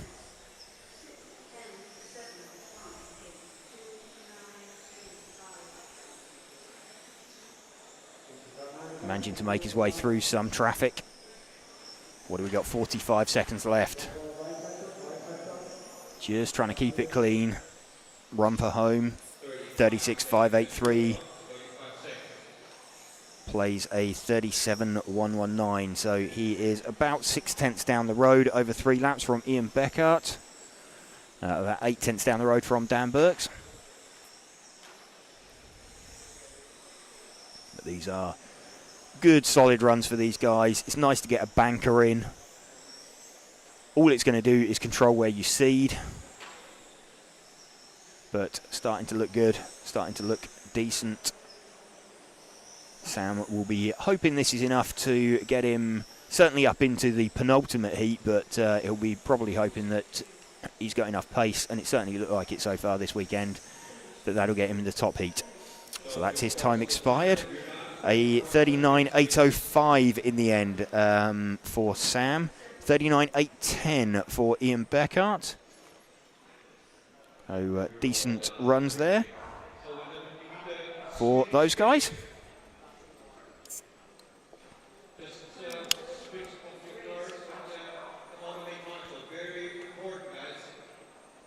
Drivers just coming off after that heat. So Sam Coult's taken that from Ian Beckert, Dan Burks and Rico Clays.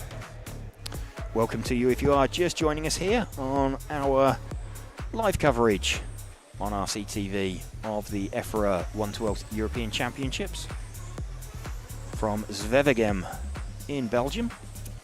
We'd like to thank our event sponsors, Hobbywing, Tony Sport, Automatics, Montec, Schumacher, Zen Racing and Orlowski Racing Line for helping us to bring you this coverage.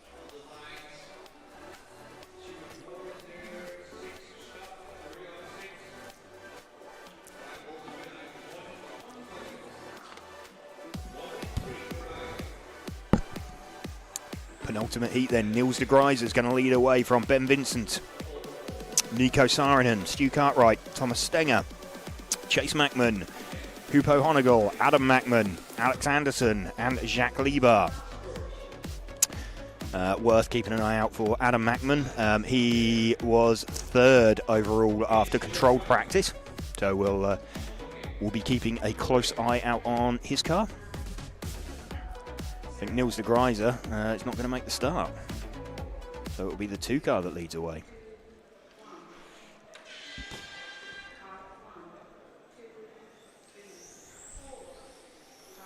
Also missing Nico Saarinen, so Ben Vincent has led us off from Stu Cartwright.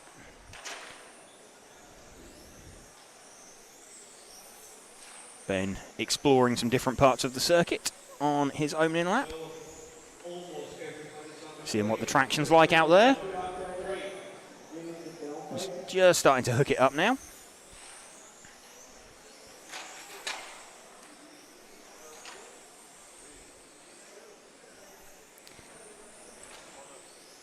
So Ben is giving Stu Cartwright a nice tow around. just as they come across to complete 3 laps. So it's actually Adam Mackman from Chase Mackman over 3 consecutive laps. Let's see if we can pick up Adam. His is a yellow front, purple rear coloured car. He is just through the top end of the circuit, through the chicane and out onto the main straight now. So running with Adam Mackman. Quite happy with his car after practice. Said it was a little bit difficult to drive at the very start of the run, so he's just made a few changes to try and calm down the worst excesses of that. But 36.5 over 3. His son Chase in fact, it's Chase that's leading this one now. That 36.5 is Chase Mackman rather than Adam. They're both appearing as the same on the timing screen, but the 6 car is Chase, and this is Adam chasing Chase. Let's see if we can find Chase. He is the green front, blue rear on the main straight now. He's just coming past us. There we go. So this is the car of Chase Mackman that we're running with. He's dropped down into second now. Adam's nicked it back and stolen his sweets off of him. So 36.4 over 3 laps from Adam. 36.5 from Chase over 3 laps. And running actually with Chase at the moment, you can just see Adam starting out 2 cars behind him. In the split, 6 versus 8, and Adam is just heading towards Chase, the pair of them closing in on the is that the 4 car they're closing in on? It's the 4 car of Stu Cartwright that they're trying to edge in towards. So Adam now in front of Chase on the track, who is running in 3rd position. Nico Saarinen with the 3 car. Let's see if we can find Nico. Didn't see the 3 car at the start, so he has joined in late on. Just looking for the 3 car.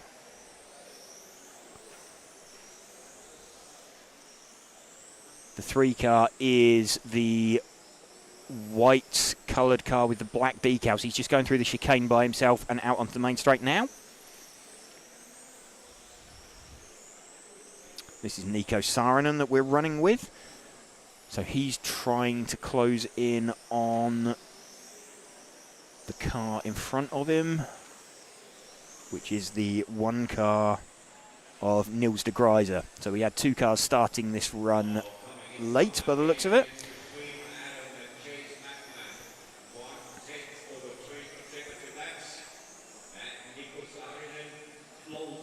Nico Saarinen with 36.5 over 3 laps, 36.533. Chase Mackman in second, 36.518, and a 36.445.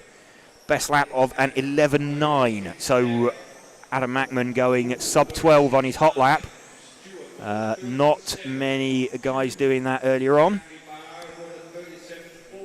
Adam's overall time predicting a 39.801.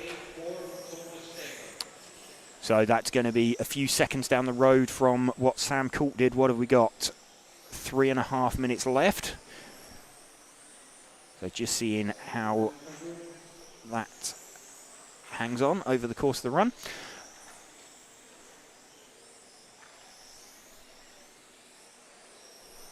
Who haven't we seen yet? Jacques Libar, the orange-coloured car, just going through the chicane out onto the main straight now. He is the 10 car. He's running in 8th position at the moment. He's just about to be caught and passed by Adam.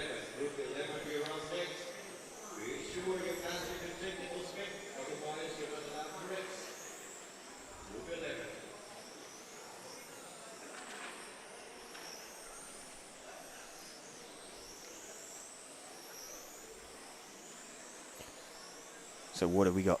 2 minutes 40 left in the run.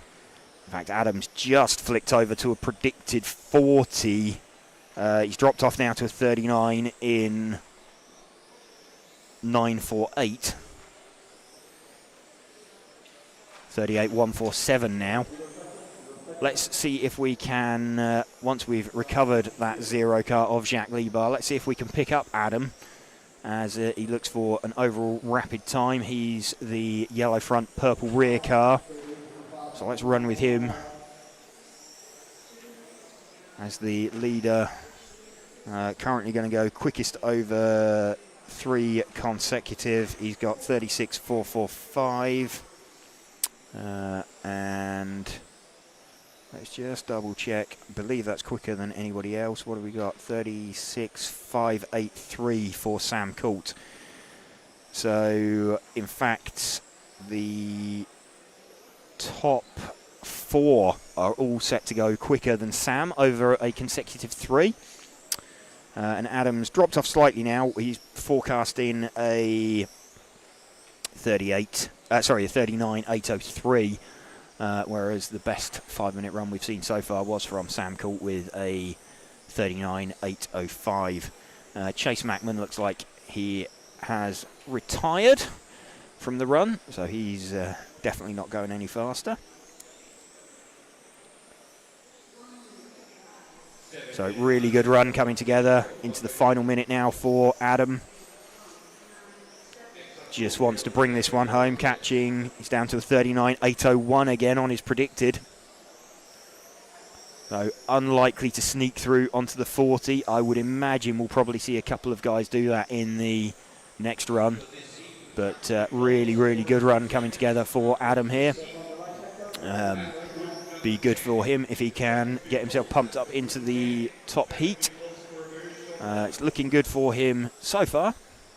He may be joined by Chase as well, if he can keep that kind of pace up over 3. Remember, we'll be bringing you qualifying action later on. Last 15 seconds now. 39.800.826 for Adam, so just getting faster and faster towards the end of the run, which bodes quite well. Not having a car, or having a car that doesn't fade particularly. So he's going to miss the 40-lap run, but really good run. 39 in 8 minutes, .948. That's a absolutely stonking run there from Adam Mackman.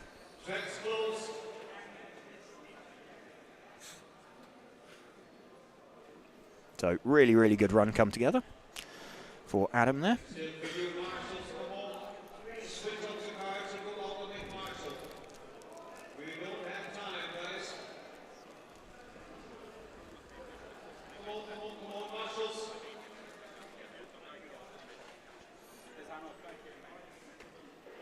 There we go, Adam Mackman taking that one from Chase over 3 consecutive laps.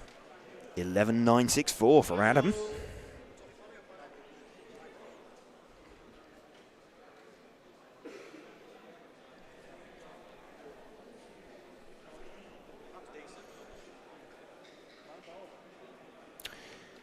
Top heat of Spec going out for control practice. So welcome to you just joining us here for this live coverage. Again, we'd like to thank event sponsors Hobbywing, and also Tony Sport, Automatics, Montec, Schumacher, Zen Racing, and Orlowski Racing Line. Ollie Payne pulling up to the line already. So Ollie very, very quick over 3 consecutive laps in seeding practice. On controlled practice. So time practice now, so this is seeding for qualifying. All of these guys will be hoping to keep themselves in the top heat. Not seeing Morgan Williams out on circuit. So we're missing car number 5. No, he's out there.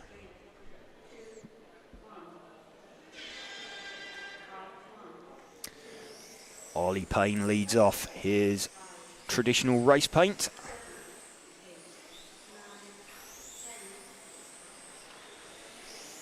White front, black centre, pink rear. Just trying to pump in some times. Ollie, former European champion back in 2018.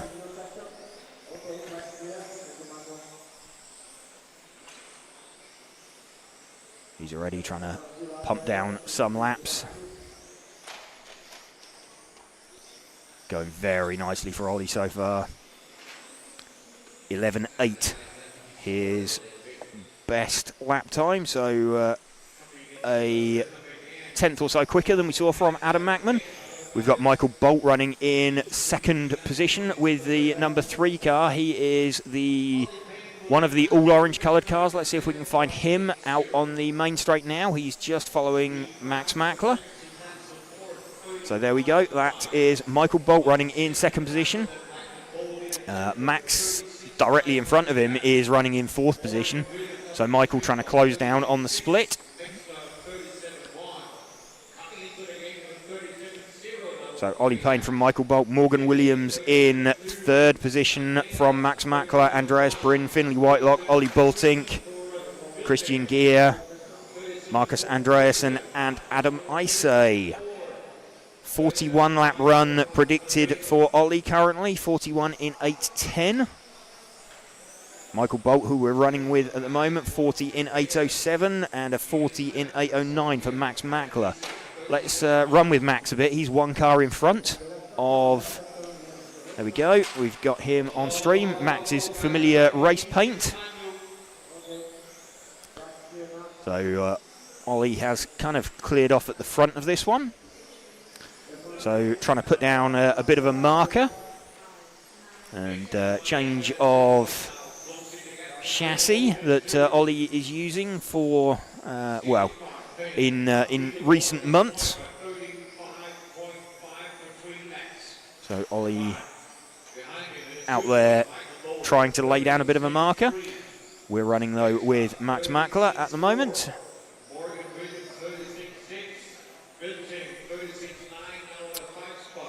Ollie Boltink's got himself up into 5th position at the moment, over 3. Let's have a look at Morgan Williams, though, with the 5 car. Let's see if we can spot him. His is an all-white coloured car. It's just come past us now. Oh, let's have a look. Up at the top end of the circuit. There we go. This is Morgan that we're running with. So Ollie Payne from Ollie Boltink has popped up into 2nd position now over 3 laps. And in fact, he's done an 11.9, as has Max as well. Morgan, who we're running with, is a 12.0. Let's see if we can find Ollie Boltink. He is the number 10 car. I think he's running an all-white coloured car as well. That is the all-white coloured car with the chrome decals on. He's just up at the top end of the circuit now. There we go. And heads off down the main straight.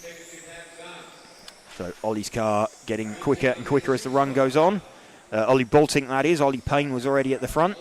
So it's Ollie Payne from Ollie Boltink, Michael Bolt, Adam Isay, Max Mackler, Morgan Williams, Finley Whitelock, Andreas Bryn, Christian Gear and Marcus Andreasen.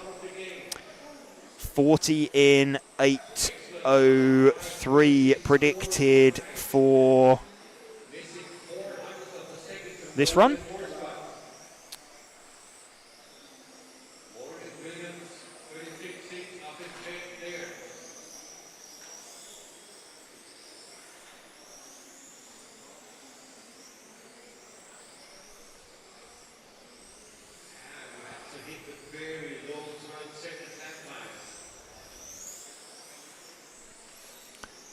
I'm being told off by Ollie's body shell painter. Apparently it is red, not pink. What have we got? 3 minutes left. Let's see if we can pick him up again, because he is on a good run. He is the white front, black centre, red rear. Just heading up to the top end of the circuit through the chicane and onto the main straight now. So it should be, there we go. That is Ollie Payne's car. 1 car back. There we go. That is Ollie Payne's car. So 3 minutes left, 48.02. He's just going to sneak across Ollie Boltink, 39 in 800.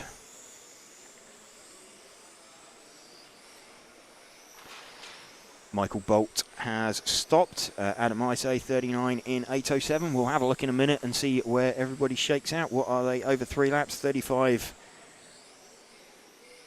35.5 for Ollie Payne, 36.3 for Ollie Bultink. So what's that? 0.7 of a second over 3 laps. That's pretty rapid from Ollie. I think the others are going to be a little bit. They'll be happy with their own runs, but they'll be a little bit like, where did that come from? So really good pace on display from Ollie. 40 in 8:03 predicted, and a 39.801. So near Ollie Payne predicting nearly a lap up on Ollie Bultink at the moment.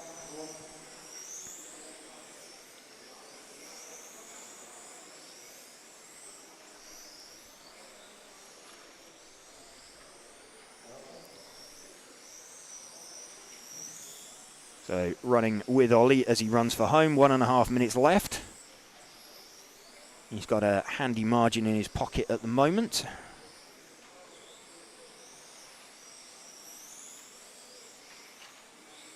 Of 35.5 against a 36.2. I think Adam Mackman, we saw him with a 36.4. He'll be in the sort of Adam Isay, Max Mackler area. We'll give you a full rundown of the overall after this, once this is completed. Remember, this is only seeding to put themselves in a position for qualifying and in the right heat. But we are heading within sort of 40 seconds now of the finishing time. And we've got 2 drivers heading for 40 lap runs. We've got Ollie Payne doing a 40 in 8:03. Max Mackler's heading for 40 in 8:09. So he's going to be some 6 seconds down the road. Actually, that's not... I mean, Max then isn't massively fast over 3 laps. But if he's 6 seconds off... Okay, yeah, it's half a lap. It's still quite a lot, but it's not over a complete run. It's not completely unachievable to put up some kind of fight. Max, obviously hugely experienced, as is Ollie. Ollie, former European champion. Max, former European champion, not in this class, in the stock class. Of touring car. Max, though, obviously a world champion, winning the Spec class in Florida in 2023.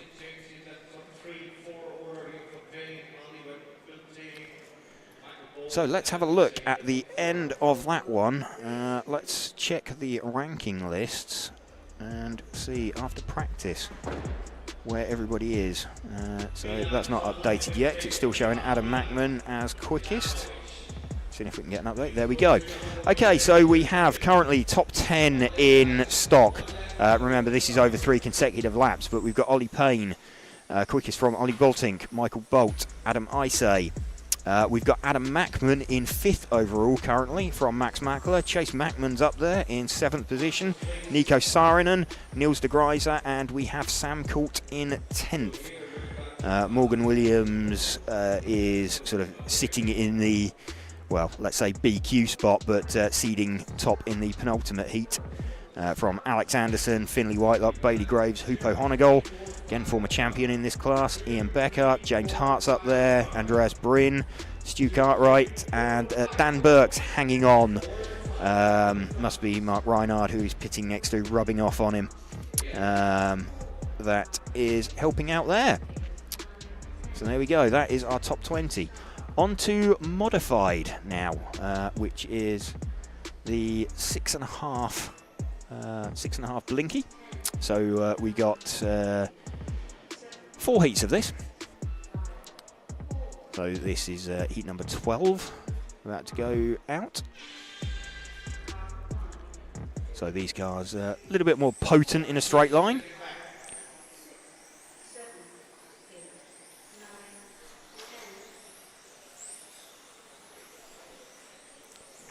Mario Neri has, in fact, no, Mario Neri didn't make the start. So Tobias Sutrick we are running with.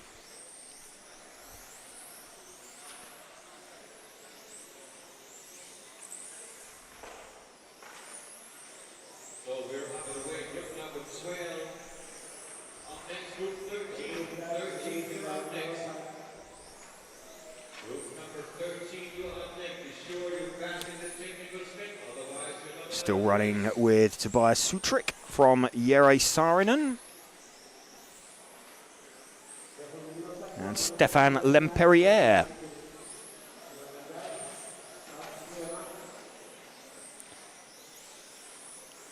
fact, Stefan's got himself up into second position with the number 4 car. Let's see if we can spot him.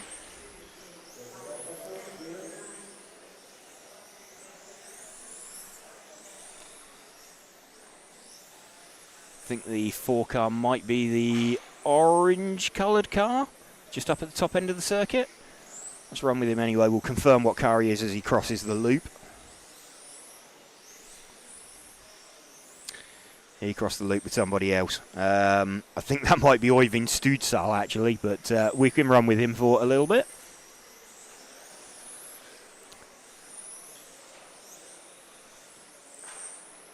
So you can see these cars are visibly faster in a straight line.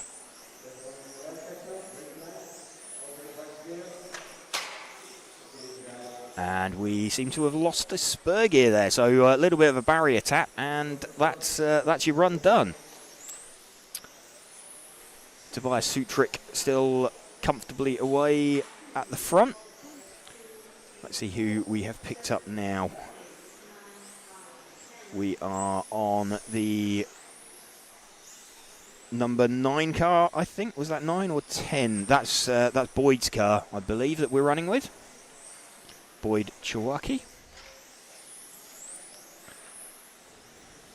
It is the 10 car indeed of Boyd.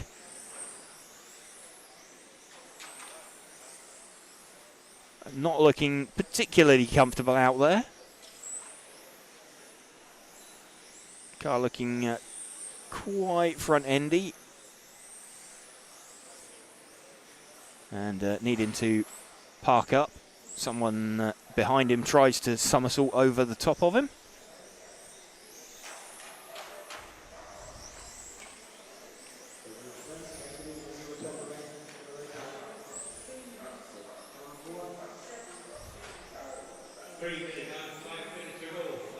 Oscar Fjeld's got himself up into second with the 7 car. Let's see if we can spot the 7.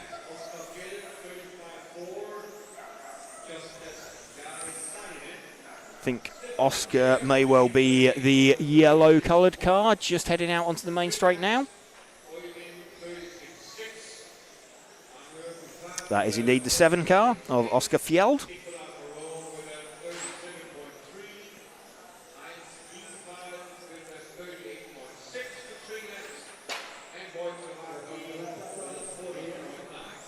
So again, welcome to you if you are just joining us here on this Friday afternoon for our coverage on RC Racing TV of the EFRA 112th European Championships for 2025. I'd like to thank the event sponsors Hobbywing, Tony Sport, Automatics, Montec, Schumacher, Zen Racing and Orlowski Racing Line for helping us to bring you this coverage from Zwevegem in Belgium, in the Flanders region of Belgium. Looking at lap times out there, we have got Tobias Sutrik. He is the only driver, I think, that's gone quicker than the top stock guys over 3 laps. Oh, tell a lie, Oscar Fjeld's somewhere in the mix there with what Ollie Payne managed, but Ollie Payne with considerably less power. Let's see if we can find the 2 car of the leader again. He was the white and red coloured car, so he's just coming out onto the main straight now. The last of the cars off the end of the main straight. He'll make short work of the others. He's doing exactly the right thing as he's arriving at traffic. He is just backing out of it and letting them go, get on with it.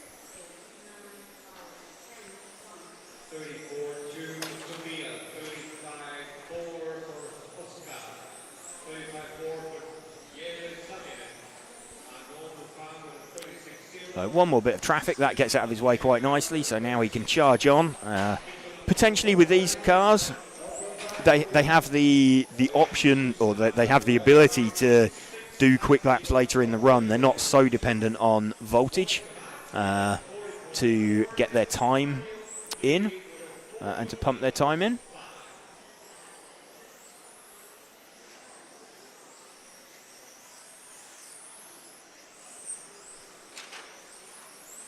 Coming up to 2 minutes left now. Tobias Sutric from Oscar Fjeld. Jere Saarinen has retired, so no potential to improve for him. Arnaud Buffat, Stéphane Lampérière, Nicola Morone from Hot Race is running in 6th position.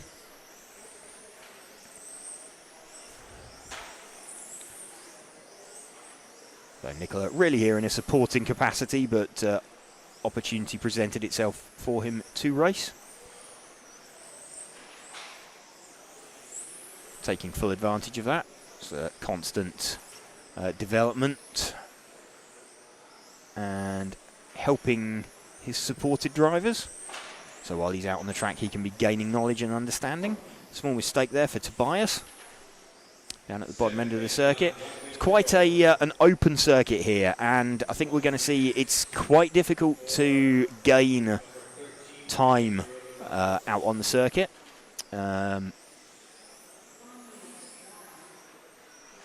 Find places to gain time. It's quite easy to drive, but it will be quite hard to drive fast and consistent. So 8-minute runs are going to prove to be pretty important later on.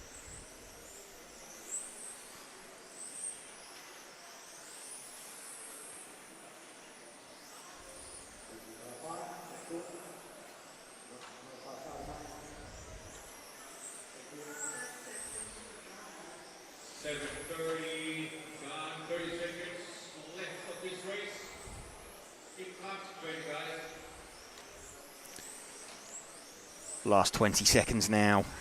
Tobias just looking to bring this one home from Oscar Fjeld. Nicola Moroni's got himself up into 4th position over 3 laps.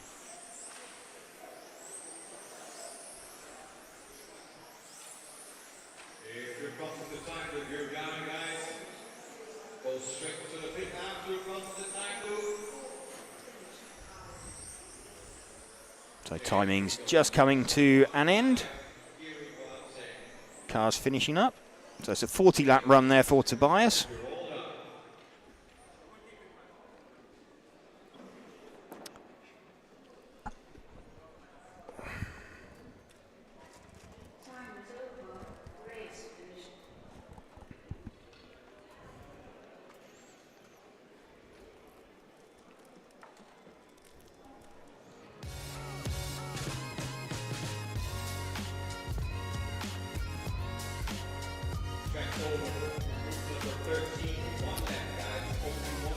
So drivers being given 1 lap round to the line.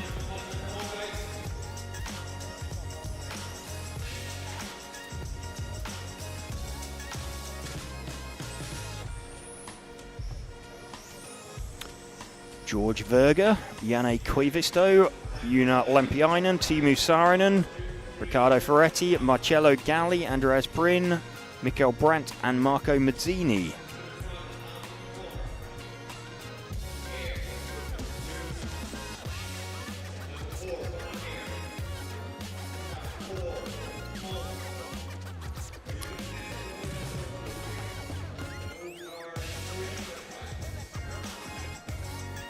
Getting set for the start.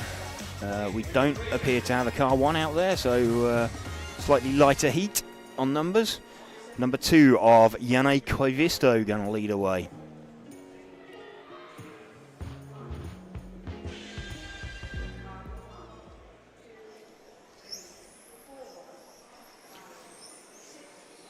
So a bit of a gap out front already because we were missing cars 1 and 3.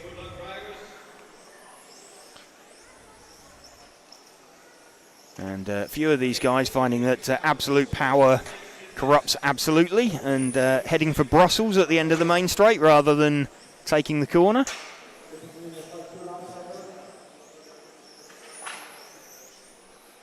And potentially a few spur gears out there sounding like they're putting up a bit of a protest to the torque that's being pushed through them But everybody continuing to circulate after a fashion.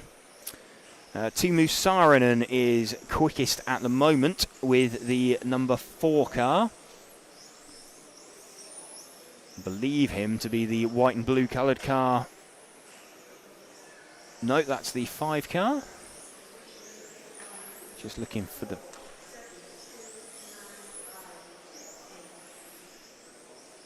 trying to spot Teemu Saarinen out there. That's the 7 car, 6 car.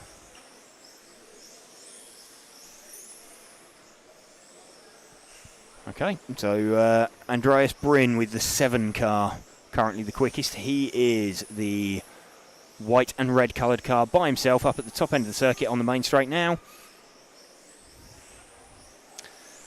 So this Andreas Bryn, Norwegian driver,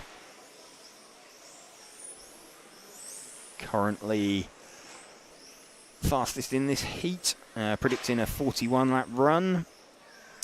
Over 3 laps, he has done a 34.6, playing a 36.9. So he is 2.3 seconds faster than anybody else, although his car just off the track. What's his dad doing? He's just got a driver in the side of the car. Being taken away. Who have we picked up now? The blue coloured car out on the main straight now. Let's have a look. That was the 5 car, I think, of Riccardo Ferretti. Let's get a bit of a better idea as he comes out onto the main straight. Should be by himself as he crosses the loop. That was Riccardo Ferretti, or it is Riccardo Ferretti. So let's run with him. Andreas Bryn has rejoined the circuit. He's just gone past this car that we're following.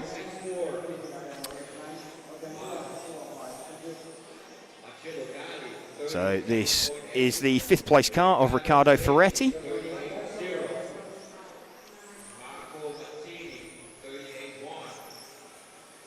Andreas Bryn leading this one from Teemu Saarinen. Teemu Saarinen with the number 4 car.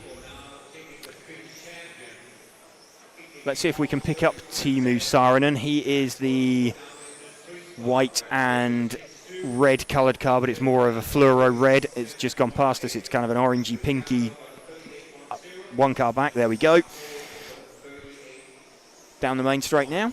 This the 2nd position car. This car actually, it looks pretty good. Teemu Saarinen's car.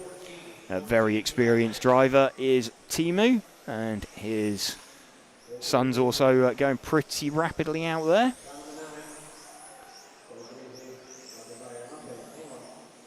Teemu's car looking like he's got a good car over 8 minutes as well, which is going to be pretty important later on.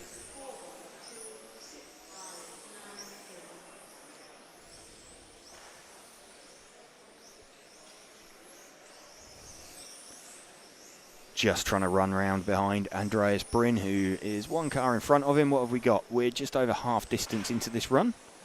Small mistake there up at the top end of the circuit. Super easy to do, and it's through that fast sweep sort of to the right and then to the left. And you actually get it wrong through the first right-hander and run a little bobble of curb, and then it will just push you wide.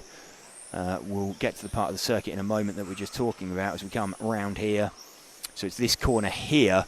If you run a little bit too tight there, it just runs you over the curb and then into the next left-hander. You've just got a bit of understeer that you pick up and you run all the way out towards the pit lane. There you go, cuts it quite fine. He did it absolutely perfectly that time. Cuts his way underneath some traffic down the main straight. Cranks it in at the end to scrub the speed off. A little bit hot into there. That's okay, got away with that one. Who else is out on circuit? We have run with a bunch of the quick cars already. So we're down to 5 cars running, and we've already run with everybody that is out there and circulating. Let's pick up Andreas Bryn, still leading again. So he is the other white and red coloured car. His gear mesh is sounding a little bit ropey as he comes down the straight. We did see his dad pick up the car. Not sure his spur gear is going to make the end of this run. What's he got? 2 minutes left, and there we go. He just coasts it into a retirement. No, he wants to finish it off. There we go. That's the way to do it. No. Got it. No. Are we going to make it? No, he just wanted to get back to the pit lane. Save him having to wander down to the other end of the track after marshalling. So down to 4 cars left out there. Let's have a look at the blue and yellow coloured car, which I think by process of elimination is the 2 car. It is the 2 car of Yanni Koivisto. He is currently 3rd position in the heat, behind Andreas Bryn, who's retired, and Timo Saarinen.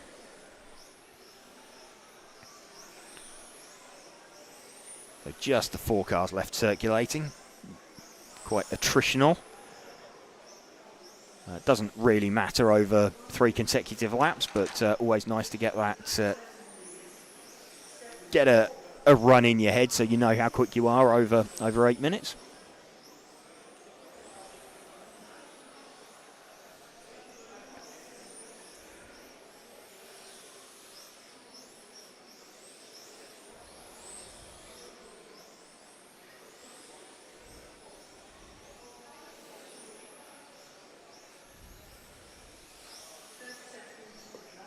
.30 seconds remaining. This heat number 13 of 15. This is timed practice. So we'll be starting to see as we go towards the qualifying round number 1 to be held later on this evening. That'll be when we start getting some decent times come in.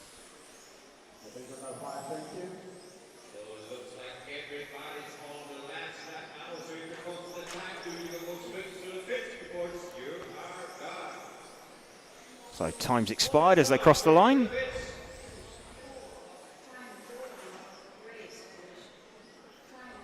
Andreas Bryn from Timo Saarinen and Janne Koivisto.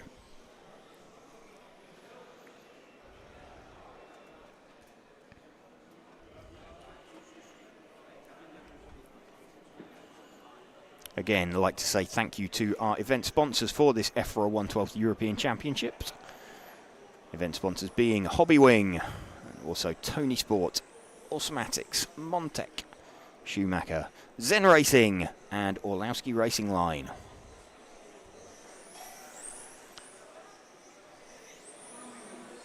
Penultimate heat of modified.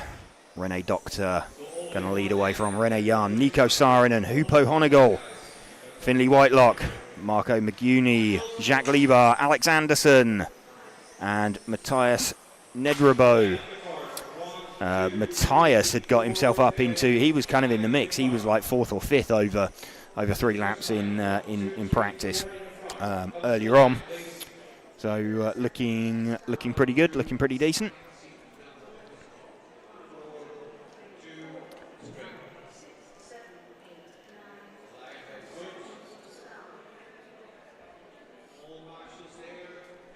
Rene Doctor going to lead away with the 1 car, yellow front, white rear.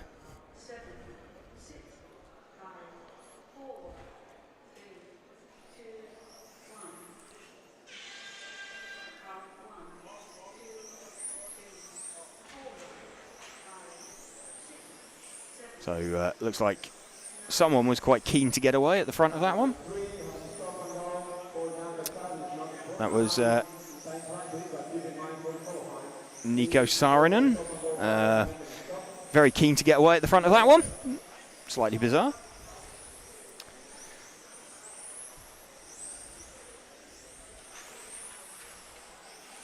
Rene Doctor. Comfortable opening laps.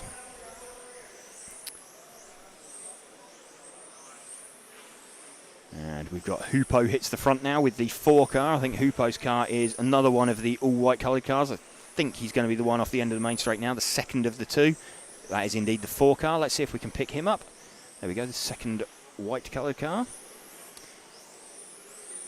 We'll just spot for reference the car in front of him. So Hupo started out 4. The car in front of him is with a white car. It's actually got little green flashes on it. That is the 2 car of René Jean. So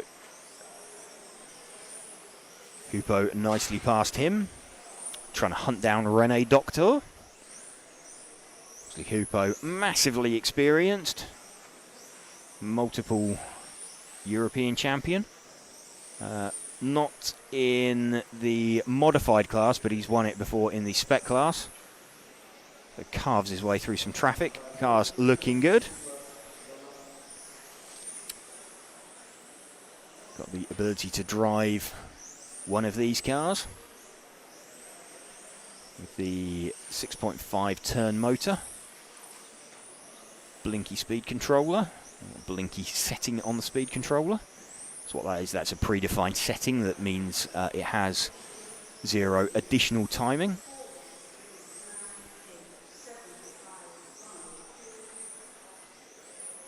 Got Matthias Nedborough with the 9 car up into 2nd position. Let's see if we can locate the 9.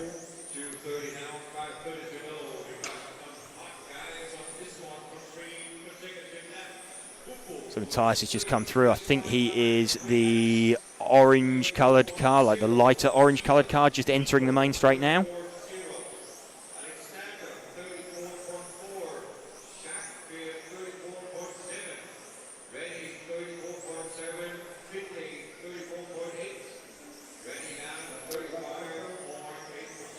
So we want to be moving back an orange car. There we go. That's the orange car that we want to be following. There, through shot.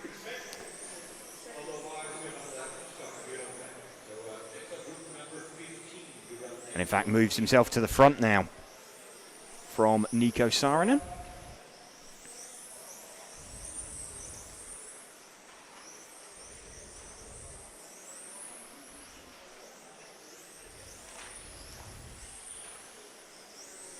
So a good run coming together for Matthias. And Nico Saarinen's got himself to the front with the 3 car. We know where he is because he was the car that managed to jump the start earlier.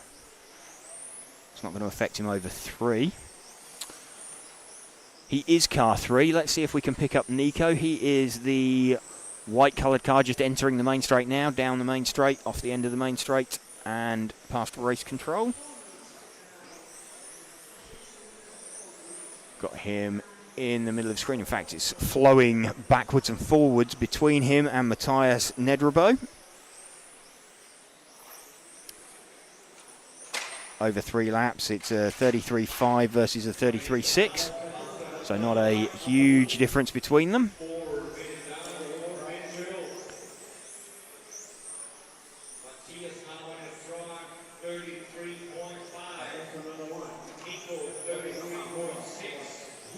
Just trying to find his way through and past some traffic. This car we're running with of Nico Saarinen.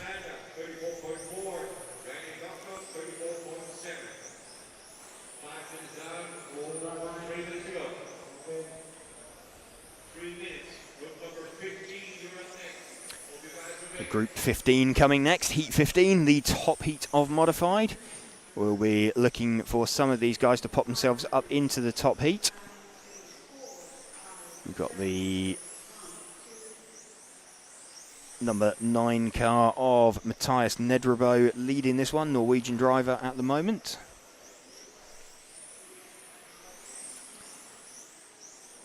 And in fact, he's 1 car in front of the car we are following of Teemu Saarinen. So there we go, that is Matthias.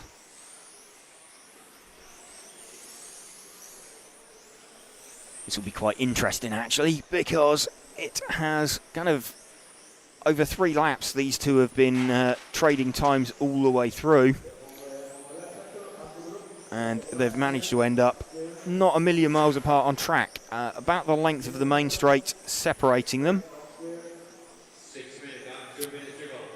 6 minutes down, 2 minutes to go. So fastest laps not necessarily likely to improve for these guys. It's still possible with the modified class. It's less likely to happen in the Spec class.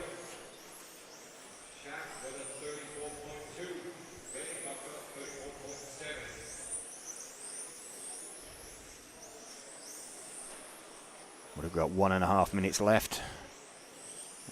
Running with Matthias Nedrebo at the moment.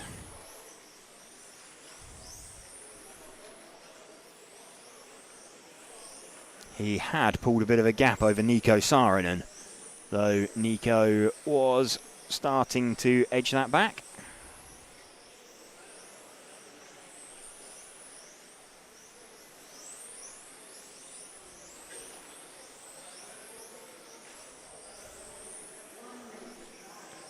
One minute remaining for these drivers. Just a little slide from the rear.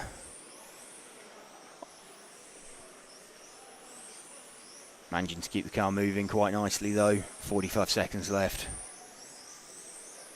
Just at this stage knowing he's on a good run, predicting a 43 lap run. 43 in 8:08. Nico Saarinen predicting 42.802. Hupo predicting 42.801. So actually Hupo predicting to go slightly quicker than Nico Saarinen, not as quick as Matthias Nedrebo. Don't forget though, of course, Nico Saarinen did have that stop-go from the referee at the start of the run for jumping the start. But that's going to affect his overall run time, which doesn't strictly matter at this stage, but as we explained earlier, nice to have that in your pocket. Time has expired, so drivers just coming across the line to finish.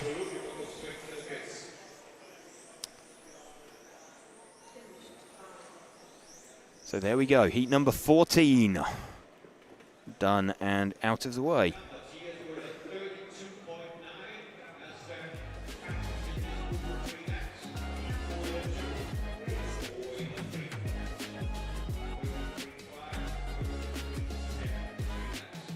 All done. All set then for the top heat. This is what we've been waiting for. Top heat set to go.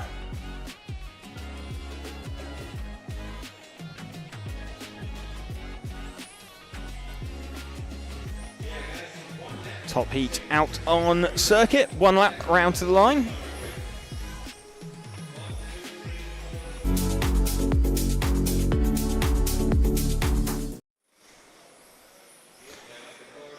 Mikael Olowski going to lead away from Mark Reinhard, Alex Hagberg, Ollie Payne, Thomas Liptak, Martin Huddy, Marcus Mobers, Marcus Andreasen, Lucas Larsson and Adam Isay.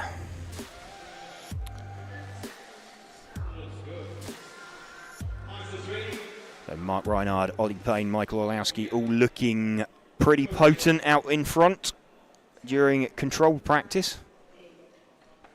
Let's see what they can lay down in time practice.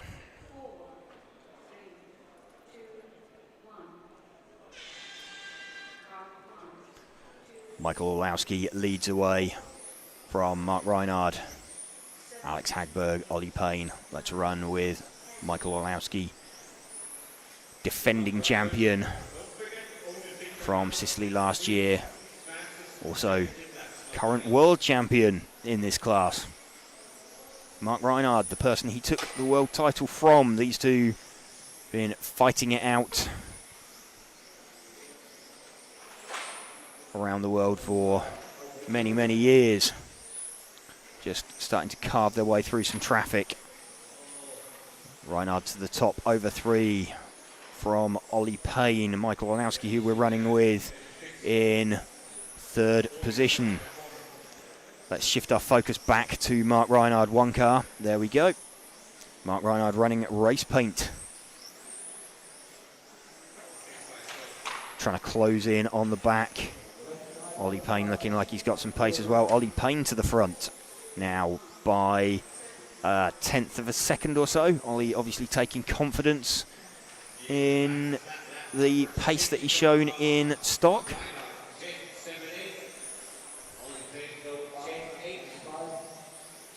So Mark Reinhard with the fastest lap so far of a 10.78. Ollie Payne with a 10.81. So if Mark can pump in 3 consecutive laps, he will be away, but he's trying to chase down Michael Orlowski. Mark has got himself back to the front by about a tenth from Ollie Payne as he tries to close in on the split from Michael Orlowski for a complete run as well. He'll be keeping an eye on that. Let's see if we can move back and find Ollie Payne. He is running his white, black and red, Gav, body shell, and a small mistake there from Ollie in the chicane up, or he's heading up for the chicane at the top of the track. There is Ollie.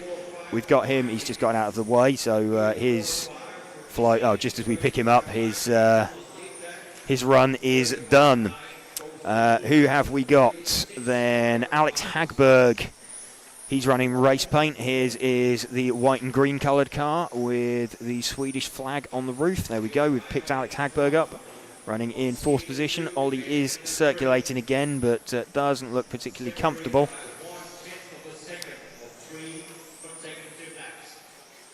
So Reinhard from Orlowski from Ollie Payne. Reinhard by 9/100ths of a second from Orlowski, who is like 2/100ths up on Ollie at this point. So absolutely nothing in it. Where are we? We've got just about 5 minutes remaining. So we're running with Mark Reinhard at the moment. Gets a little bit caught up with some traffic.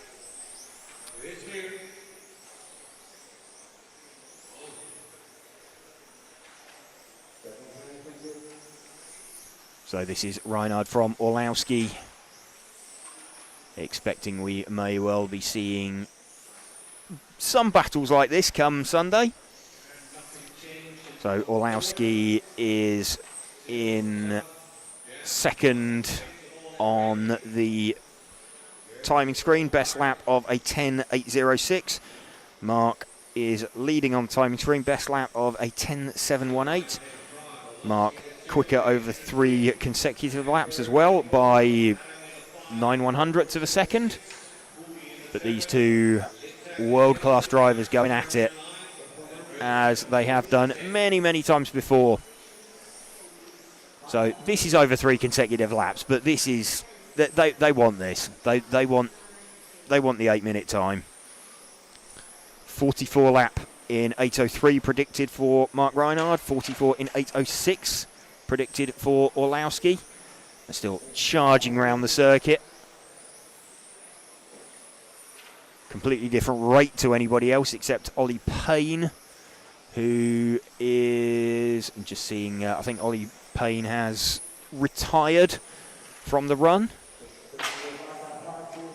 So these two that we're watching, the class of the field, Orlowski getting a bit racy with Mark. Mark started out 1 second behind on the split. He'll be looking to be, he wants that number 1 on his car. He wants that number 1 on his car come the end of Sunday. But it's a bit of a confidence boost to go into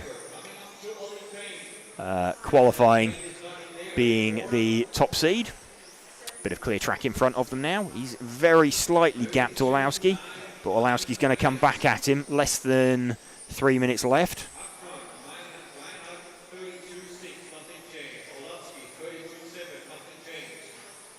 So these guys quite substantially faster than anybody else. Actually, Alex Hagberg's managed to string together 3 decent laps. He's got himself down into the 32s over 3 consecutive laps, 32.998. He's still 0.3 off of Michael Orlowski. and Mark Reinhardt. And in fact, Orlowski now hits the front with a 32.525. So let's shift our focus back to Michael Orlowski. So his best lap, 10.719 with a 10.786 from Mark. Mark, of course, though, is ahead on the run. And he's just opened up. So what have we got? We've got 2 minutes now for Michael to, if this was a qualifying run, we'd be saying we've got 2 minutes for Michael to pull the split. They started out 1 second apart with Michael in front. Mark's just opened up to let Michael through. Michael will be looking to get 1 second ahead. Doesn't really matter, but it does.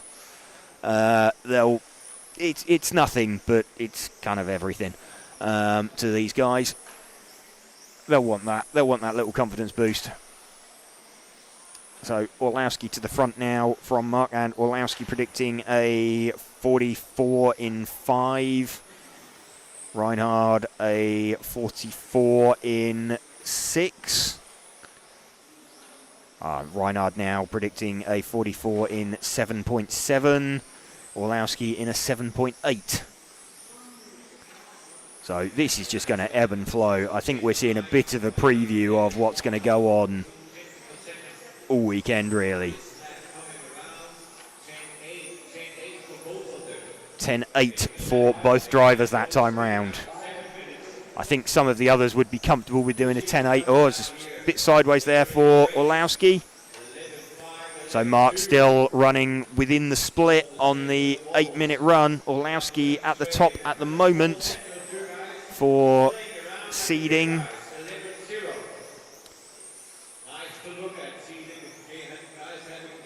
But there we go. Mark just ducks inside down the main straight. Yeah, this is... They're playing with each other. They're just having a bit of a... I don't know. They're posturing. They're setting each other up. But Mark from Michael, expect we'll be seeing some of this. Really looking forward to that for Sunday. Actually, if they can keep that up, that's really good. This looks like it could be an absolutely cracking set of modified finals if they can get somewhere near.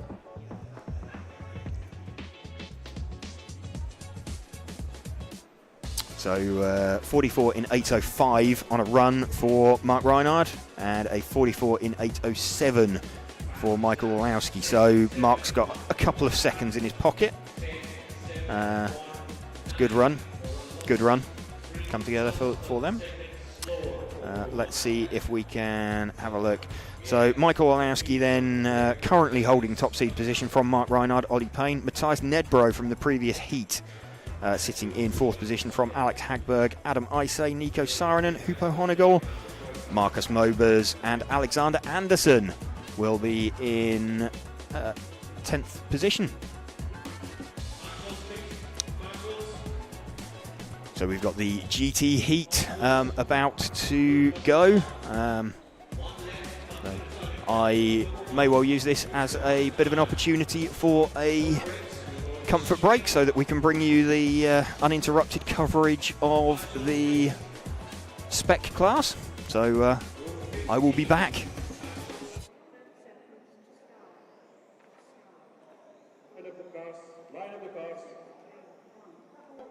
Line up the cars. All cars to the starting grid. Starting order 9, 6, 3, 1 in the front. 9, 6, 3, 1 in the front. That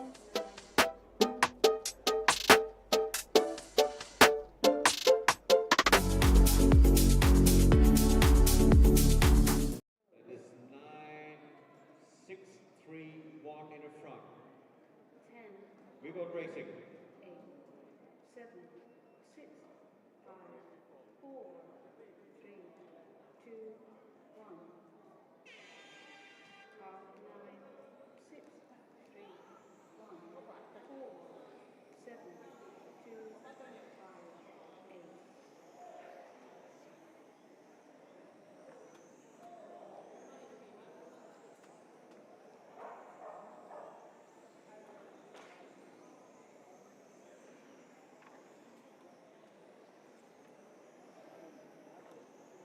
Group number 1 is on the way for time practice number 2.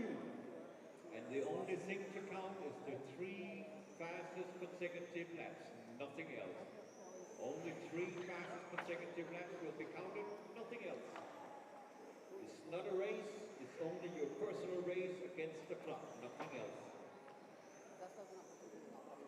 Group number 1 on the track, next up group number 2. Guys, be ready guys, group number 2, you're up next.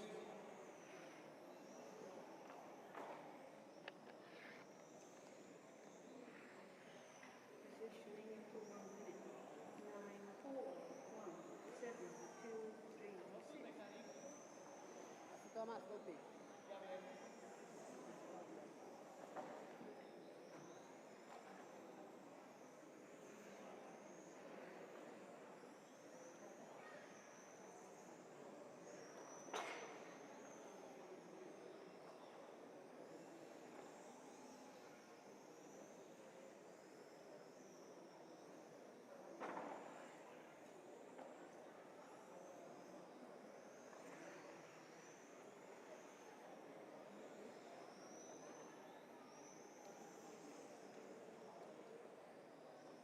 Two minutes on, 6 minutes to go. And we've got 3 fastest consecutive laps coming up now, so slowly. 42.3 for Chris. Carl with a 45.2. The Philip Glorio with a 46.8. Thomas with a 47.9. Philip Hoody with a 48.2 for 3 laps. And Dennis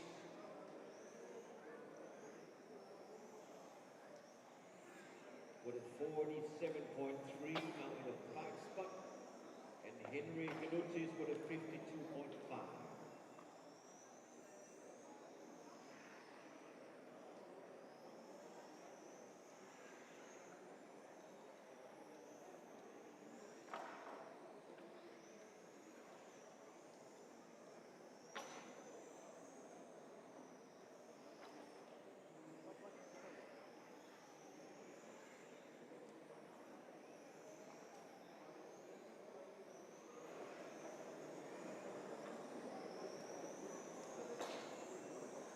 Positioning for 3 minutes.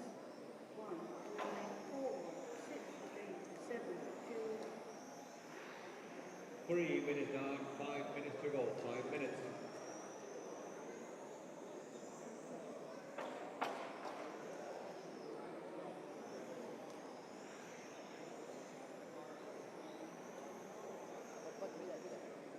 Philip Glory of lap number 1, 39.0 from 3 laps. He's fast and furious, car number 1. He's very fast, making some hot lap time. Okay, the best lap is 8.0. Peter Salem.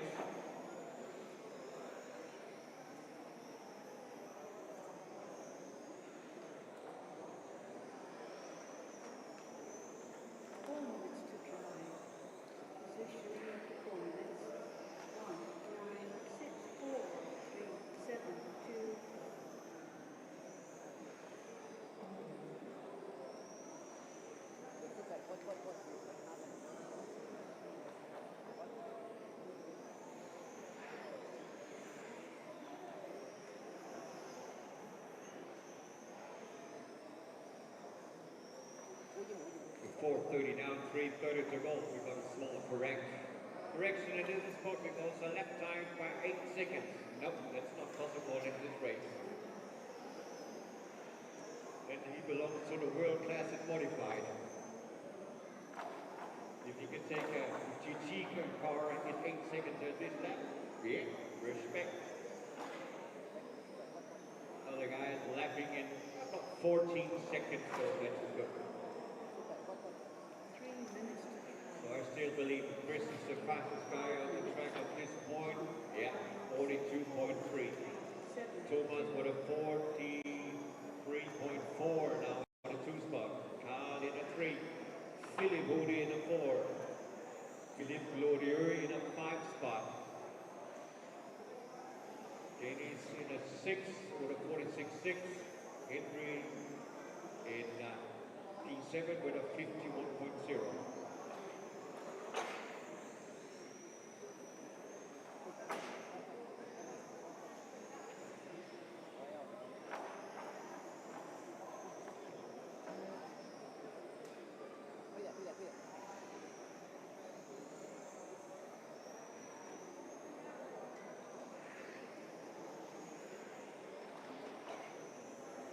Six minutes on, 2 minutes ago. Next up, group number 2. Hope you guys have been up your technical specs because group number 2, you're up next.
6 minutes.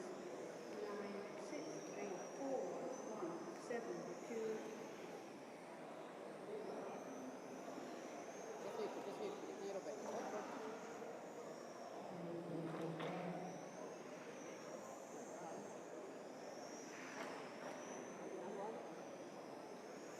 So we got 30 seconds left on racing, 30 seconds. 30 seconds to drive.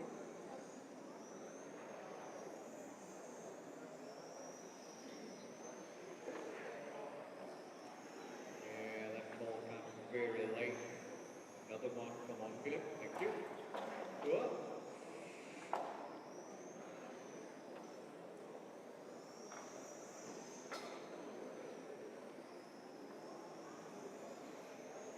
Ten more seconds, guys, and then they start for this round of time practice.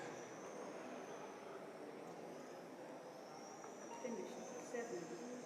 So if you cross the time loop, you can go straight to the pits because then you're done. Finish 2. Finish 1.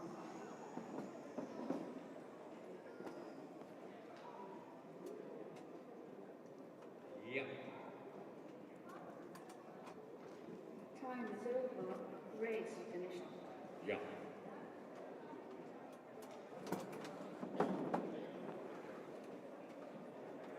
Yeah, group number 2, 1 lap, and then you can go to the starting order. Start with 1 lap. Starting order 1, 7, 4, 3, 2 in the front, 8.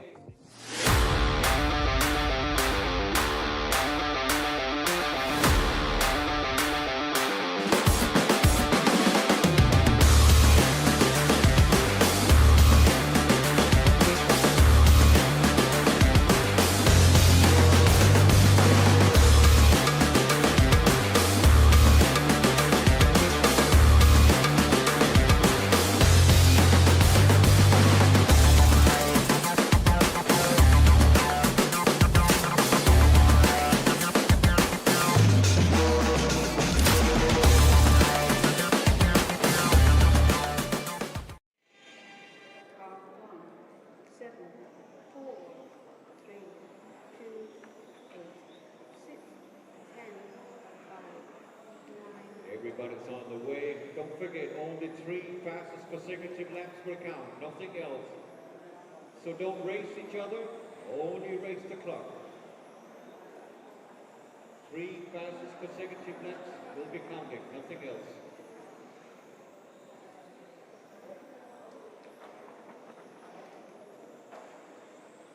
I'm just an announcer.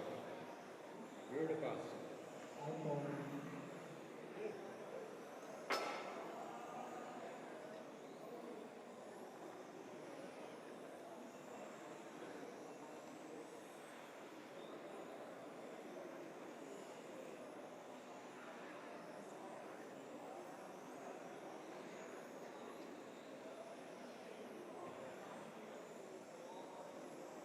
positioning for 1 minute.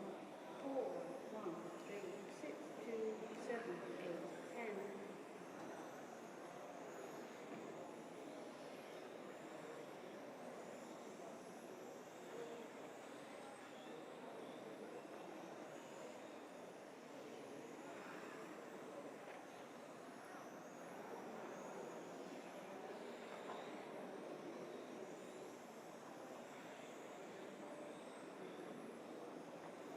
Yeah, keep up the good work, guys. Keep it up. Very nice to look at. Working together, only racing the clock as you used to. This is the real way to do it.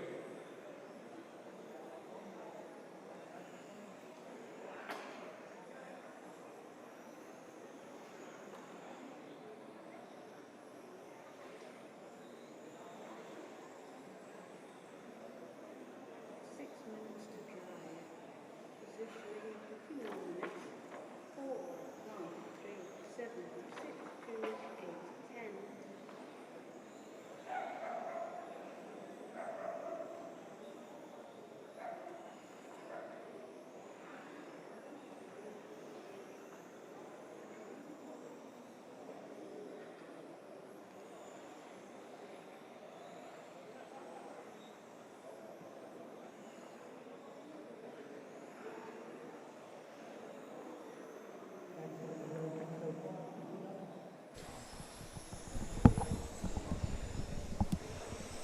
Hello. Hello. Hi. Hi. Hello, everybody. We're back. Well, we're coming back. We are back. We are here. Yeah. Yeah, we are here. Just while the GT cars are on the race, the timetable is quite extended for the day. Yes, it's it's rather ETS-like. It is. So we're going to have to take some opportunities to take a few breaks over the course of the day. Yeah, go for a stroll. Go for a bit of a stroll, a bit of a stretch. In the Belgian sunshine. Indeed. And yes, as the GT class is the one that is not an EFRA European Championship, then it will be it's the opportunity that we're taking. It's like an EFRA Cup. It's a support class. Absolutely. That's running. So we'll obviously keep the cameras on so that you can, the timing's running. You can see what's going on. Yeah. But at the moment, you can see it's only over 3 consecutive laps. Yeah. So this is. It's kind of a bit of the setup before the main event, but everybody's going to use this to seed themselves over 3 consecutive laps. Looks like Lewis Mobers is actually doing pretty well at the moment, looking to be top seed. Ah, is that a Marcus offspring? It is, yes. It is some of Marcus, one of Marcus' progeny. Progeny. Yeah, Prodigy. No, not prodigy. Not progeny. Not the prodigy. No. No. Oh, well, there you go. Indeed. I was wondering, these cars are obviously slightly more slow. They're not slow by any means, but they're not as insanely fast as the 12 scale we're watching. Well, that's a matter of opinion, depending on who who you speak to and who's driving them. But yes, these are these GT cars. They're underneath. They're very, very similar. Right. They are the same chassis. They have typically a harder tyre. The body shell doesn't provide quite as much downforce, so they've got a little bit less grip. And they run a 17.5 turn motor rather than the 13.5 turn of Spec and the 6.5 turn of Modified. So I was wondering if some of these drivers might be running a Hobbywing package and what it might be that they'd be running. Yes, I mean, the majority of drivers out there will have a Hobbywing speed controller in their car. Yeah. It's certainly the most popular speed controller out there on the market, with good reason. It's there's other good stuff out there, but it's very it works. It's easy to set up. It's easy to use. It's been designed to fit in a 12 scale car, so like even silly stuff like the wire has exit in the right place, so you can access the switch and everything. It's been made by someone who knows how it should go in a car. Yeah. Also very, very popular, the motor that they offer, the G4R motor. Certainly in the Spec class, I'd imagine that you'll see most of the quick guys running that motor. Obviously, Sultan from Hobbywing is here this weekend, tuning motors as well for people, and helping out with advice on setting up speed controllers, tuning motors with the aid of the Tunalizer. Tunalizer from Hobbywing, which is it's a device that will let you help you to set up your motor. Help you tunalize. Yes, indeed. So yes, we can possibly have a chat with Sultan about it at some point over the weekend. Hear from the man himself. Yeah, indeed. So yes, sounds like I'm opening Matt's eyes to some new products that you weren't quite aware. Absolutely, yeah. Existed. Yeah, no, it's. I can see the Tunalizer featuring on RCTV News. I think we could. In an area of like slightly strangely named products. Yes, we need to create a list of strangely named products, but strangely, appealingly named products. Strange good, not strange bad. Yeah, there's some entertaining. There are some entertainingly named products out there within the RC world. Who was it that we were looking at yesterday that had made a steering wheel for a Fly Sky radio? Who were they called? Croc or something? Yes. CAC. CAC, that was it, not Croc. Yes. K-AAA-K. CAC Racing. CAC. There you go. Yes, they'd made a... that confused me slightly because Fly Sky now actually do a steer wheel like a sim rig that can Bluetooth connect to your transmitter. That you can... That is cool. I'm just imagining what that would feel like to drive. But then you need POV, don't you, as well, to complete the experience? You get motion sickness. Get very ill. Yeah, Yes. Certainly in 12 scale, it would be a bit odd. Well, yeah, I mean, when you get to the modified class later on, that would be, I know some of the drivers will protest that it's slow, but I think it's anything but. Yeah. With that one. All getting ready then for the Spec class. James Hart's going to lead this one away. He was very, very rapid. He's been rapid all day, so slightly seeded out of position a little. But we'll run with him for a little bit and see who else we can pick up as well. So James starting out car 1, so at least he's got the opportunity to make a bit of a break for it, and we'll stick with him till he starts catching traffic at very least, to give us some sort of idea about how impactful it might be for his seeding. But he is seeded overall. He was like 17th, so he's heading for like the penultimate heat at this rate. So we'll start off with James, the orange coloured car, and we can run with him at the very least till he starts closing in on some traffic. So he's launched it off the line.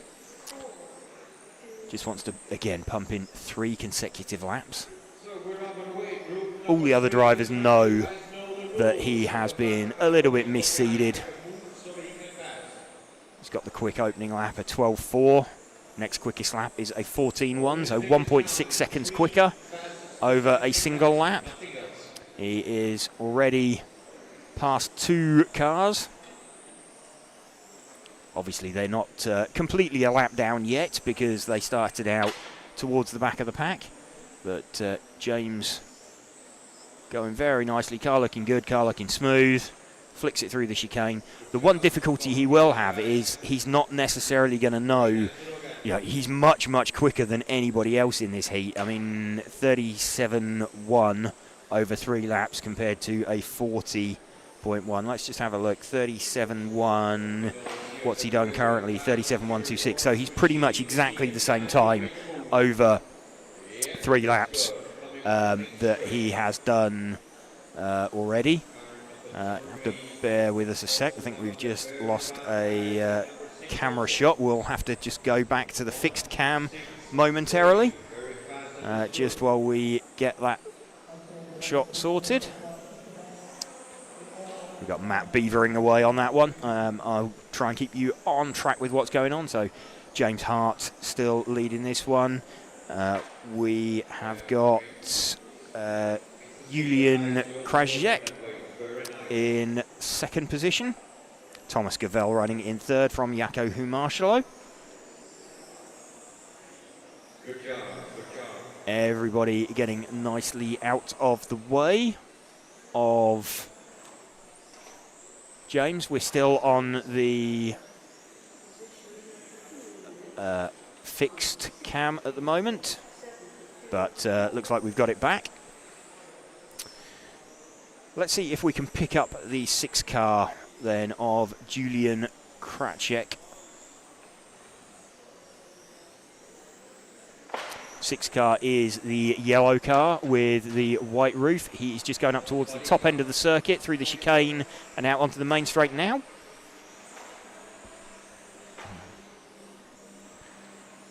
Little mistake there, but crosses the line. He's not the cleanest lap as we've switched the camera onto him. So important news for the drivers who are attending at the GT class. We have finished the receding. That's a better lap. He's strung together.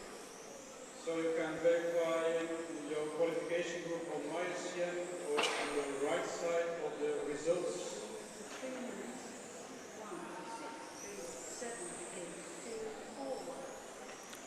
3 minutes into the run, just under 5 minutes remaining.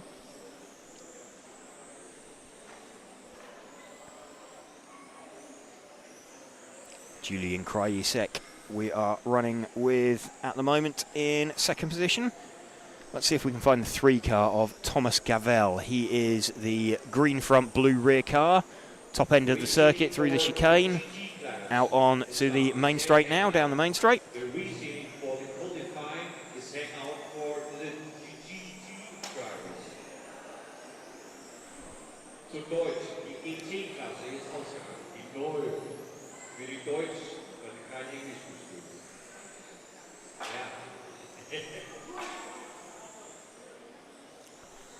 They're just heading towards the back of the number 2 car of Patrick Room. Oops. Go outside, outside, outside.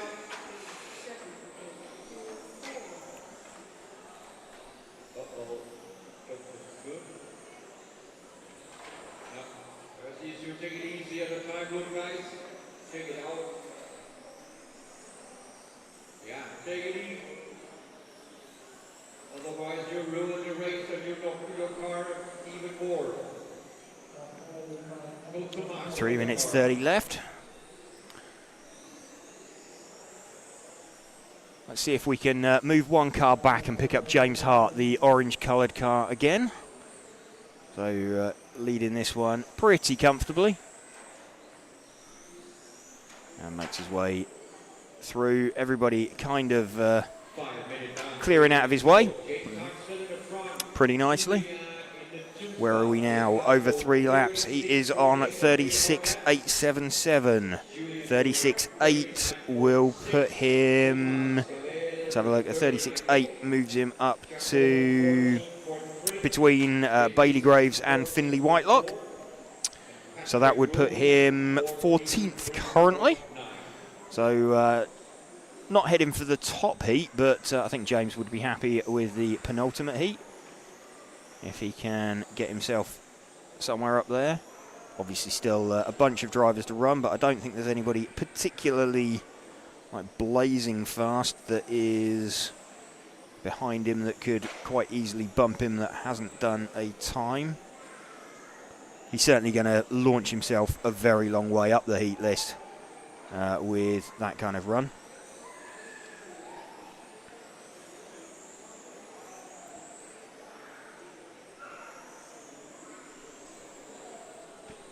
2 minutes left now.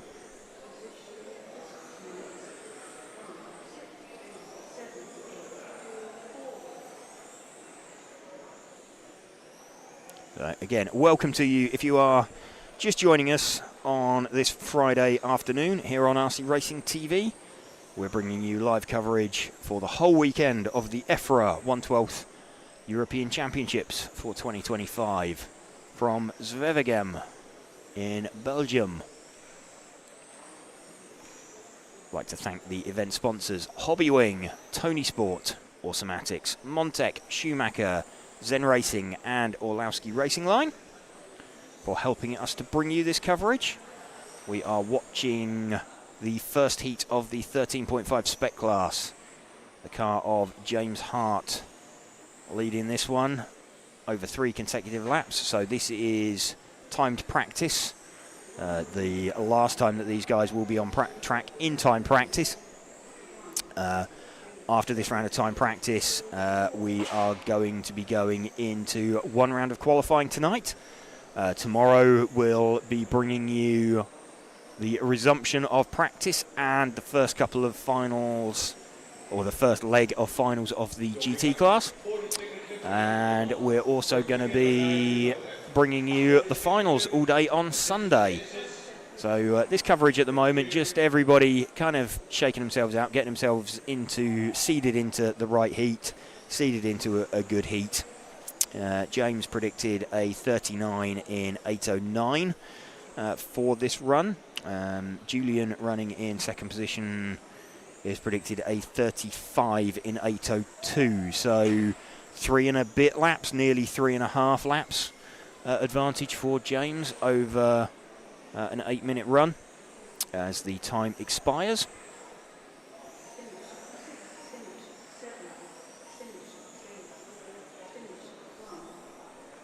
So that is James's seeding practice done. A 36.877 over 3 laps, which, as we said, 36.8 gets him just behind Finlay Whitelock. 12.1 best lap compared to a 12.9 for Julian in second position.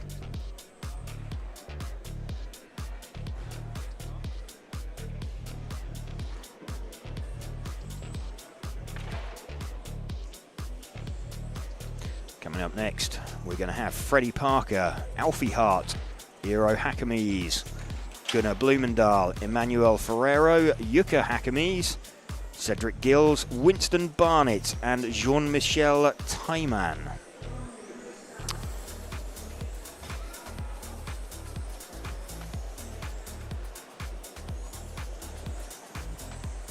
Only one lap, guys. You know that. So the line of the cars is 6-3-8-1 in the front.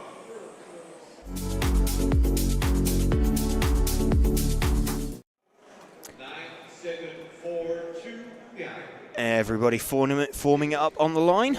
Freddie Parker going to lead off with this one.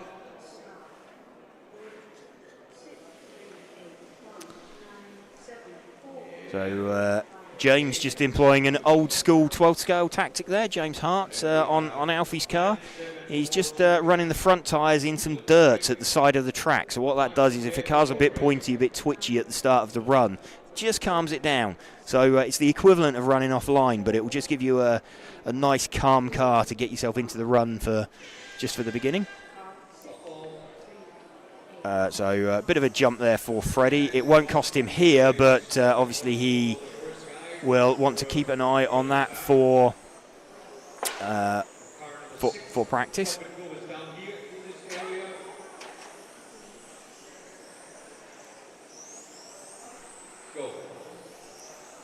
So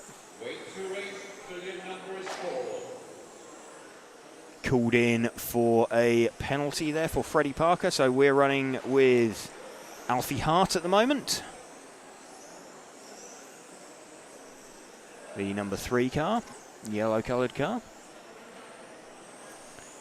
Car still looks a bit edgy, so despite James's efforts in putting some little bit of dirt on the front tyres, It's just made it a bit hooky, a little bit snatchy still. Let's see if that calms down over the course of the run.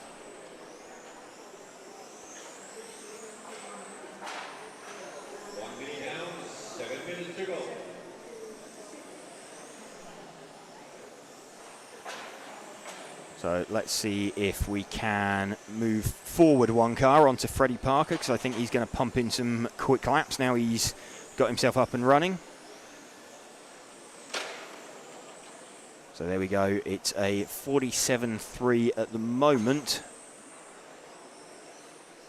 But I'm expecting that to disappear at the moment. Ah, little mistake there. Let's just see. There we go. It goes to the front with a 38.3 despite that little mistake off the end of the main straight. So needs another couple of laps now. Obviously that mistake was last time round. Let's have a look. 38.0, so that's improved again. And not having a particularly clean run there, showing the underside of his chassis. Gets flipped back over. Let's see who else is quick out there. Cedric Gills with the number 4 car. Let's see if we can spot the 4 car out there.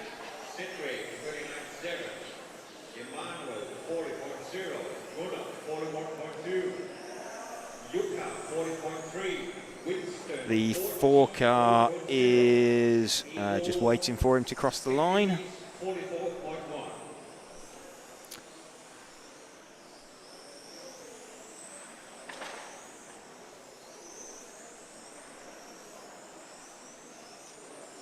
We'll locate him in a sec. He's part of a gaggle of cars up at the just coming through. I think he's the pink coloured car.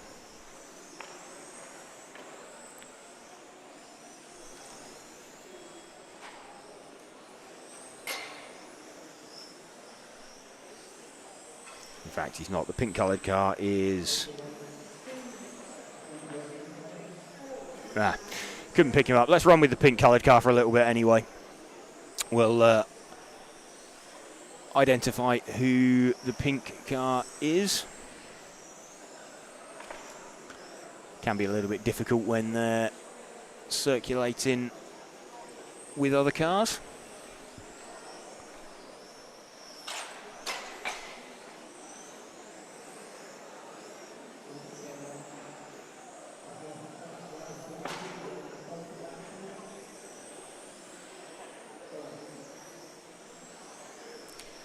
Let's find the 1 car of Gunnar Blumendal. He is the putty grey coloured car on the main straight now.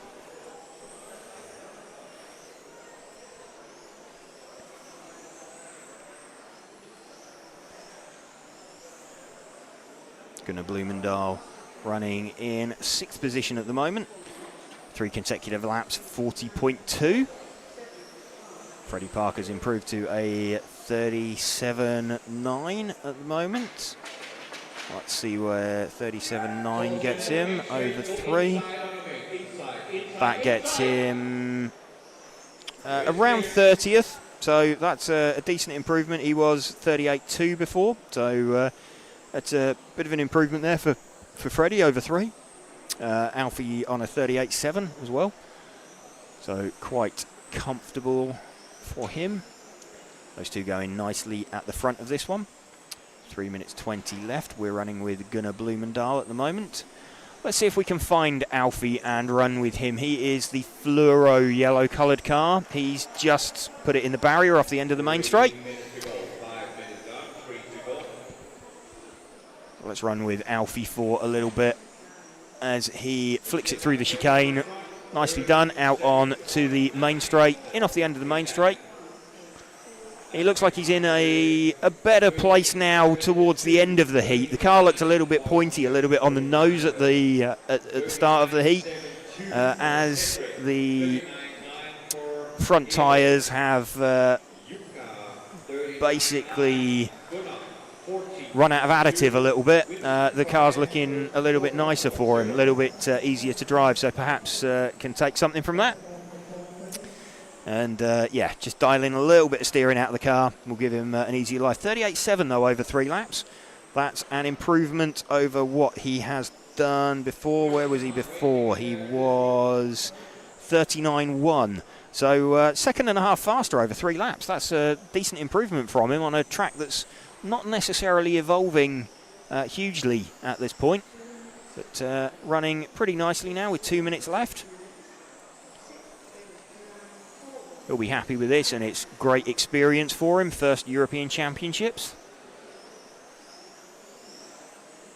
The car's now looking quite nice, very drivable. Driving it very, very well. Down the main straight once more. In off the end of the main straight. A little bit of a mistake there, just super easy to do. Run it over the curbs. But he's good, he's comfortable. Minute and a half left, so let's see if we can find Freddie Parker, the leader. He is the yellow front, white centre, pink rear on the main straight now. We've got Freddie quite comfortably out in front on this one.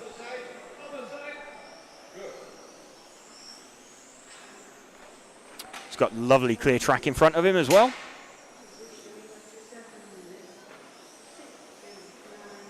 He had a lovely clear track in front of him. Got a recovering Alfie. Just ended up there.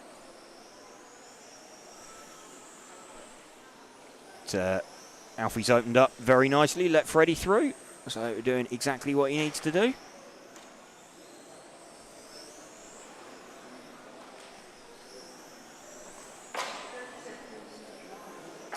Final 30 seconds.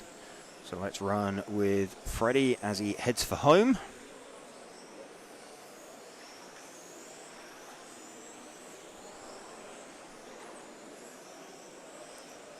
.15 seconds left now for Freddie Parker. That was a little bit unfortunate, but he's already done the time. 37.9, he'll be comfortable with that. Again, great experience for him.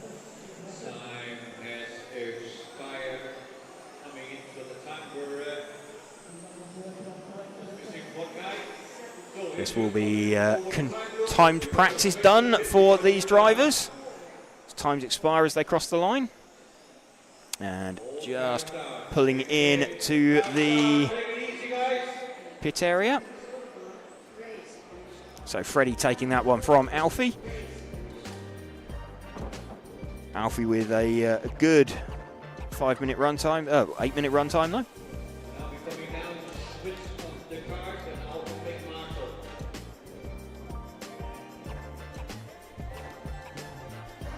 Freddie Parker then taking that one from Alfie Hart and Emmanuel Ferrero.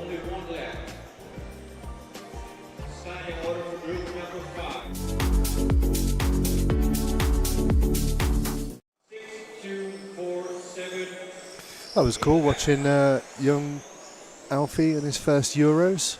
Yeah, absolutely, yes, and a little bit bizarre because obviously James, his dad, is seated below him. He was in. He won't be, but he was in the heat below him from the initial seed. So Yeah. that was that was good to see. I can remember only maybe 10 years ago when it did seem like 12 scale was a proper old man's game, and it does seem to have changed quite a lot. Yeah, there's more young people doing 12 scale than there was 5-10 years ago, in my opinion. Yeah, I think so. I think more people are picking it up as the class is growing anyway, but I think more people are picking it up as like a second class. It's good, over the winter. A class to run. Good training. Yeah, this is the tail end of the season, just as we start coming into the summer season. Øyvind Studsal leading away with the 5 car. He is one of the minty green coloured cars. I think he's the first of the 2 minty green coloured cars. Let's just confirm that's the 5. It is the 5. So the minty green coloured car. That is down the end of the main straight.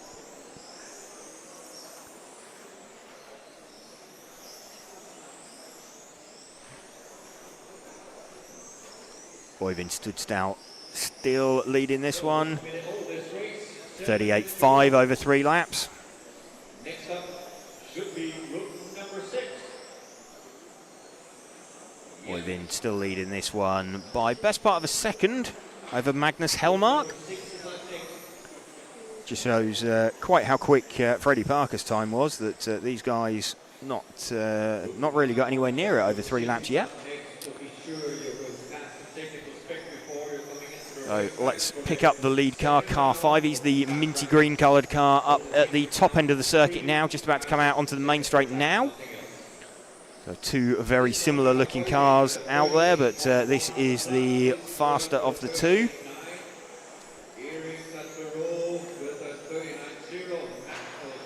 38.114. Making his way past some traffic quite nicely.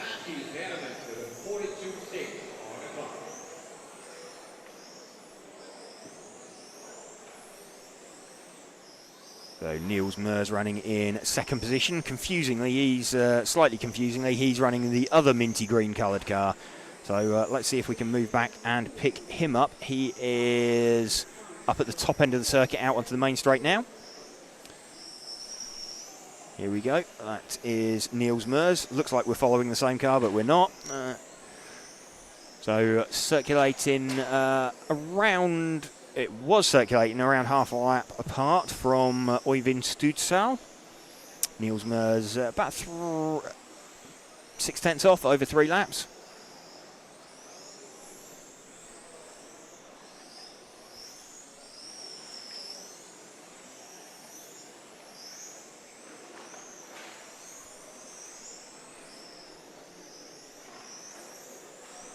So about the length of the straight separating the 2 now. Still the 0.6 over 3 laps between them. Predicting 36 lap run for Oyvind, a 37 lap run for Niels.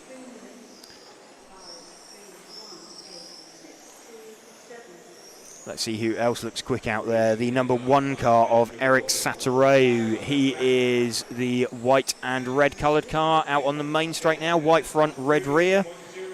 There we go, got him in shot.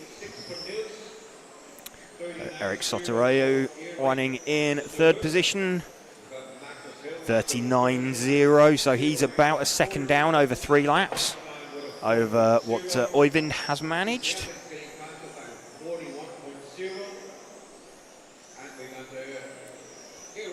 Looks like should drop him in similar kind of place in overall seeding.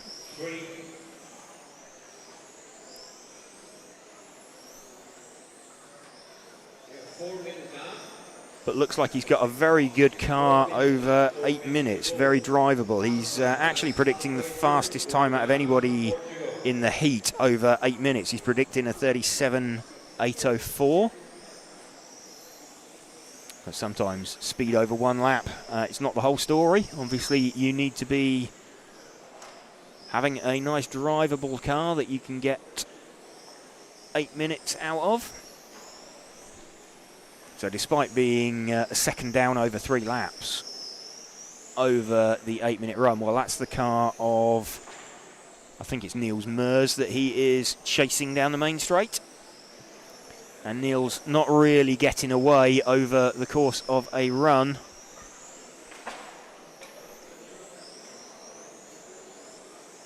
Eric managing to hang with him.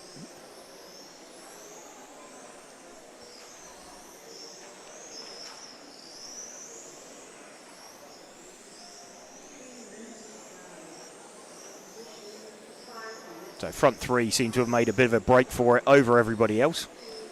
And running away quite nicely. Oyvind Studsal still leading this one. About 3 minutes ago, I say everybody was circulating nicely and Eric had a really easy, super drivable car. And then he, to prove my point, stuffed it into the barrier. Oyvind Studsal leading this one. Then he is the minty green coloured car on the main straight now. Let's see if we can pick him back up as we run towards the end. Number 5 car. So welcome to everybody if you are just joining us, if you're getting home from school, getting home from work, and being able to join us for our coverage here on RC Racing TV for the European Championships for 2025. We are sort of partway through timed practice round number 2. So we've had 3 rounds of controlled practice this morning. We've now got time practice running. That will sort the heats. That will sort the seeding for heats. And we're going to have round number 1 of qualifying coming up this evening. So we'll be bringing you coverage all weekend. And of course that's thanks to our event sponsors, Hobbywing, and also Tony Sport, Automatics, Montec, Schumacher, Zen Racing, and Orlowski Racing Line. Oyvind Studsal we are running with, still leading this one. He has led from start to finish. His run now is predicting he stayed on a 37.805. Eric Sotoreu was looking to kind of match that, but then stoved it into the barriers. Just as I was saying, he looked like he had a nice drivable, raceable car. We've got Magnus Hellmark running in 3rd, Arthur Hoffman in 4th, Matthias Hermans 6th, Eric Gourgeot in 7th, Chris House and Mika Enroos not running out there at the moment.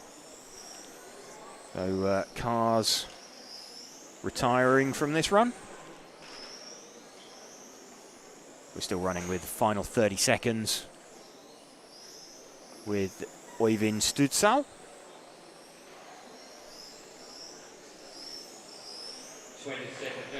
20 seconds left now. Time's not really going to improve. Still that 6/10 advantage for Oyvind.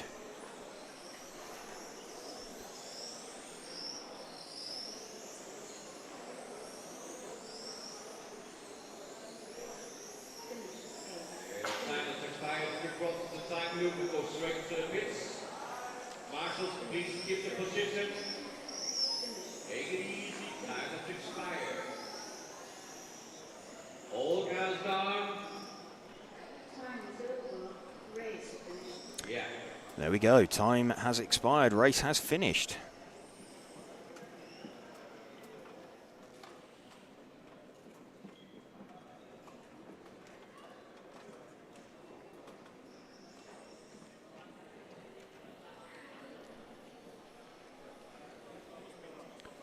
Oyvind Studsal taking that one over 3 laps. 1 lap, and then go to the starting grid. Starting order 7, 3, 8, 6. Heat number 6 coming up next.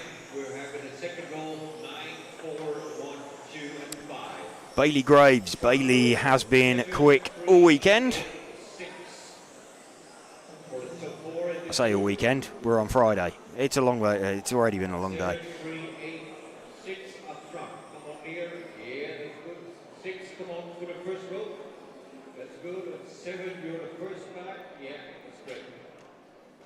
45 seconds to start. Yeah, you're on the 7 is the first one. Thank you, Chris. Very kind of you.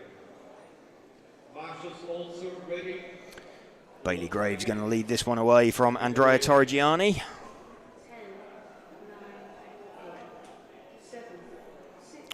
Bailey with the minty green and white coloured body shell, car number 7. Car 7, 3, 8, 6, 9, 4, 1, 2. So Bailey will be wanting to pump in some hot laps early on.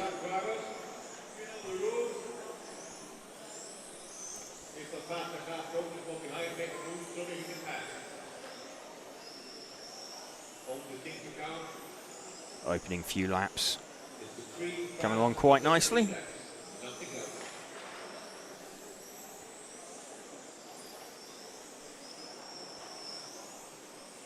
So Bailey's got 2 laps down.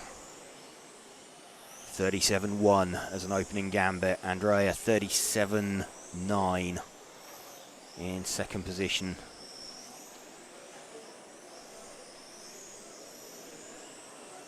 So let's just stick with Bailey, see if he improves on his 37.1 as he completes this lap. I imagine he possibly would do as he settles into it. No, stays on the 37.1.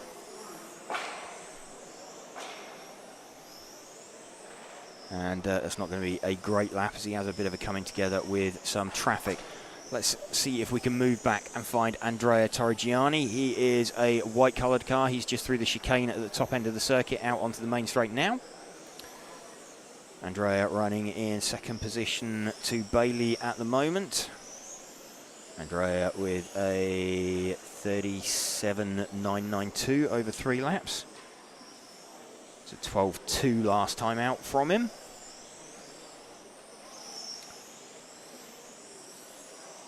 In fact, Bailey's now improved to a 36.9, which 36.9's gonna. What did Bailey had a 36.9 already? 36.961. He's now on a 36.8 now for Bailey. So 36.8 is starting to get him. Where's that? That's going to put him in front of. That's going to put him in front of himself. No position change for Bailey, but it's going quite nicely for him. Andrea now onto a 37.3 over 3 laps. 37.3 beats his 37.5 from last time. That is 37.357, just in front of Dan Burks. Currently, it would put him in the penultimate heat. It would put him 20th. Realistically, it would probably be one heat lower than that because obviously there's still a bunch of drivers to come. Stefan Huyss up into third position with a 37.8, so he's like half a second back off of Andrea and a second back off of Bailey. Let's see if we can spot him though, the number 8 car out there. His is just trying to spot the cars as they come round. Was he the? He was. He is the green front, white rear car, the car that was on its roof. That's why I couldn't spot him. That's not ideal for him. Where is he? He's out on the main straight now. This is Stefan Huyss running in third position in the heat, 37.880. The third driver in the heat to go sub 38 seconds on a lap. Oliver Pirat just missing out on that with a 38.076. Overall times, Bailey is predicting a 39.804 currently. Andrea is a 38.807. So not only quick lappery from Bailey, but also building up towards a pretty decent looking run for fairly early on in the event.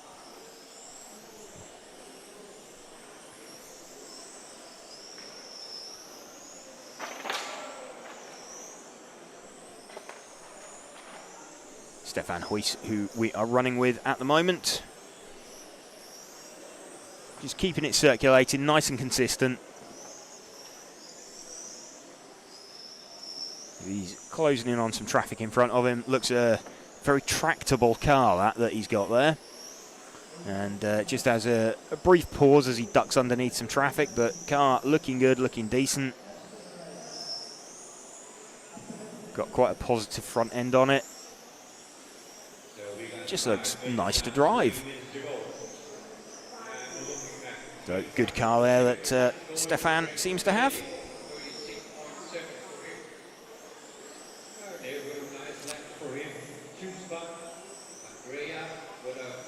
Andrea still running in second place. We've got Bailey out in front. Let's see if we can pick up Bailey again. The minty green front, white centre, minty green rear.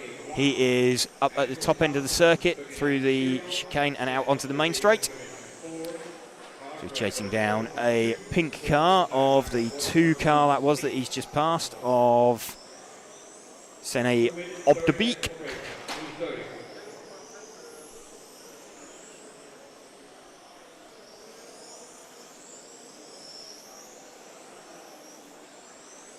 Bailey still leading this one. He's down to a 36.7 now over 3 laps. 36.7 is going to put him, where exactly is that going to get him? 36.7, he's improved 7.46. It's put him in front of himself and behind Finley Whitelock again. So although he's improved over 3, he's not improved in overall position, but still 14th. Pretty stonking place to be. And once again, welcome to you if you are just joining us on our coverage here on RC Racing TV. If you're on YouTube, why not join in, have a chat with us as well, and don't forget your opportunity to become an RC hero. You get cool early access to a lot of the videos that will go out. Bailey Graves still leading this one. We're running with him as we enter the final minute. He is about 0.6 faster than Andrea Torrigiani over 3 laps.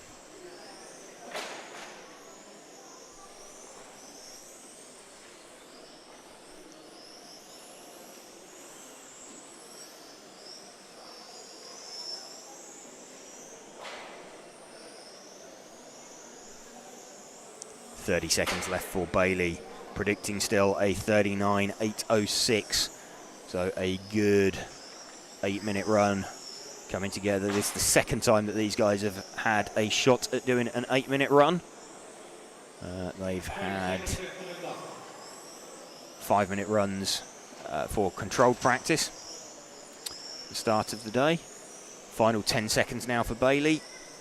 He may just catch this pink car in front of him, and does. That gets out of his way very nicely, but he's going to come down across the line for a decent finishing time. 39 in 8.06 for Bailey.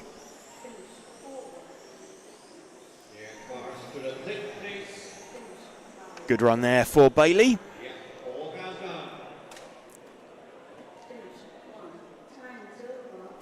Nice clean run for him.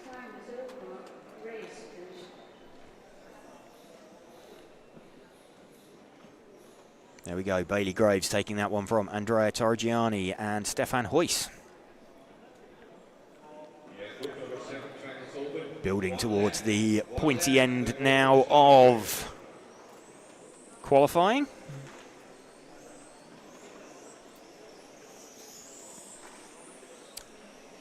Well, sorry, timed practice before we go into qualifying.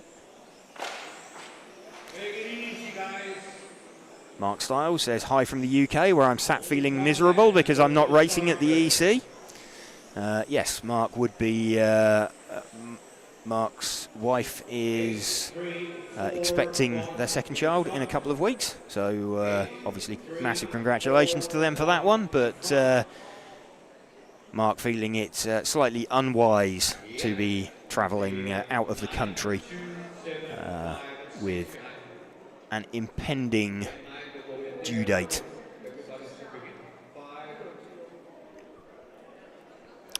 Bit of tech insight from Mark as well, saying he thinks the best looking cars on the track are those which have an inline battery layout. The cars with transverse batteries look more of a handful. Yeah, I think that would be a fairly accurate thing when you look at the timing sheets. Some of them are up there, but they're looking like harder work over an 8-minute run. So we'll see how that pans out in qualifying. Mikael Bach leading this one away.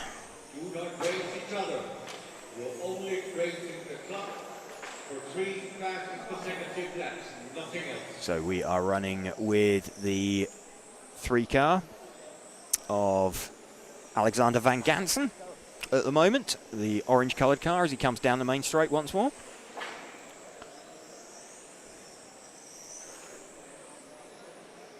Aidan RC says, let's go. Hello to you, Aidan. Just running through towards the pointy end of timed practice, which will sort the reseeds. Who else is moving quickly? We've got Tim Janssen with the 2-car. That is I believe that may be the white front, reddy pink rear on the main straight now.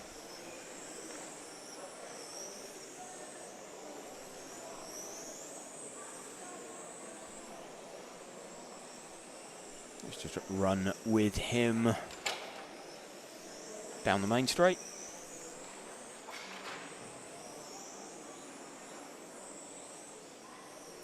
He's dropped down the order a bit. Let's see if we can pick up Mark Jordan. Let's see if we can find him with the number 4 car. He's just gone past us now. He is the yellow front, blue centre, green rear through the chicane out onto the main straight. He's the only car on the main straight at the moment, off the end of the main straight, and he's just sweeping past us. There we go. That is Mark Jordan's car that we've picked up.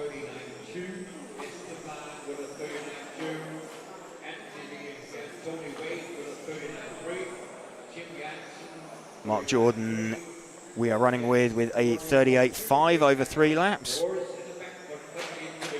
He is currently, let's have a look, 38.5, where's Mark Jordan? He had a 38.2, so whatever Mark's changed for this run, maybe not what exactly what he was looking for. Might be trying to dial that back a bit.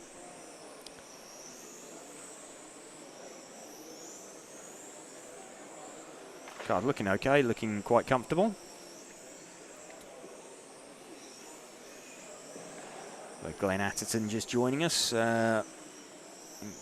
wanting to have a look at Tony Wade, the 7 car. Let's find he's the yellow and purple coloured car. That's at the top end of the circuit. He's just about to head out onto the main straight now. So let's pick up Tony off the end of the main straight. There we go.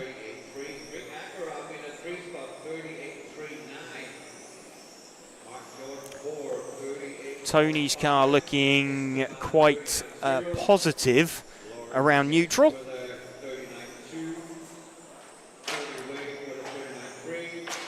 A little bit twitchy, small mistake there from Tony.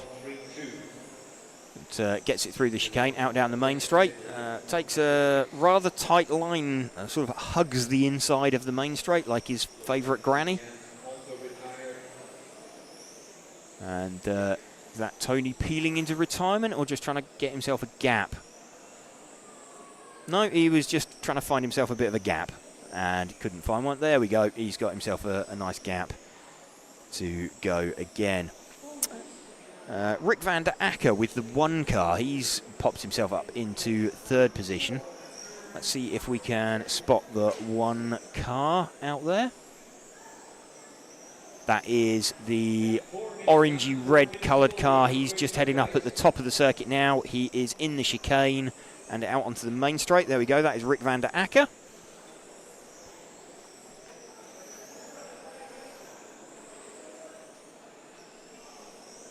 So running with Rick at the minute.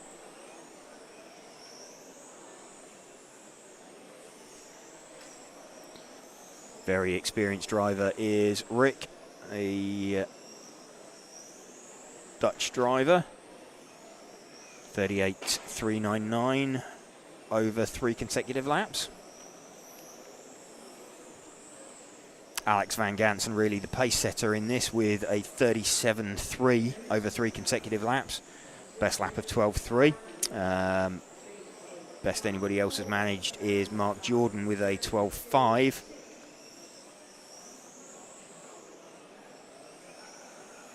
Let's see if we can find the 3 car of Alex van Gansen. He is there we go, the orange coloured car with the black detail up at going through the sweep up to the top of the circuit now, out onto the main straight. He's just barreled it over the barrier just as we picked him up. Just to give us a opportunity.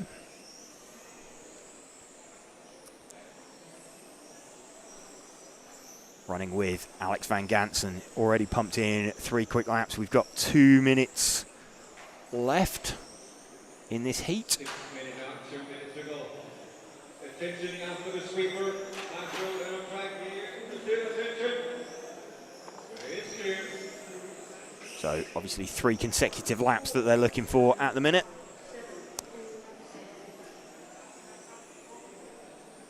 rather than a complete 8-minute run, but it's nice to get that 8-minute run in your pocket. Kenny Clark says, hi, enjoying the coverage. We'll be tuned in over the weekend. That's good to hear, Kenny. We're here, till around 9:30 p.m. local time tonight, so that would be, 8:30 in the UK. Then we'll be back on tomorrow morning. There is a round of practice tomorrow morning before qualifying, but unlikely to be covering that, but we'll be back on in time to bring you all of the qualifying action, or all of the remainder of the qualifying action after today. We can bring you that tomorrow, and then Sunday we have finals day. So some long days bringing you this coverage, but all good. It's already looking set to be a bit of a thrilling weekend. If you were watching earlier, you sort of saw Michael Orlowski and Mark Reinhard posturing around each other after they'd set their 3 consecutive laps. They were just circulating, kind of on track together and kind of figuring out who was quick where. JWRC says hello from Las Vegas. I think he means Las Vegas, I would imagine. But hello anyway. JWRC. Good to see people from around the world joining us here for this coverage of the EFRA 112th European Championships for 2025. Brought to you in association with Hobbywing and also Tony Sport, Automatics, Montec, Schumacher, Zen Racing and Orlowski Racing Line. Times have finished. Alex Van Gansen takes that one. 37.2 over 3 laps compared to 38.3, so over a second quicker over 3 laps.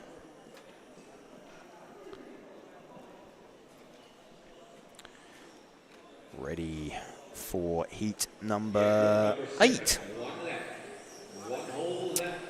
So this is going to be heat number 8 of 11 for Spec.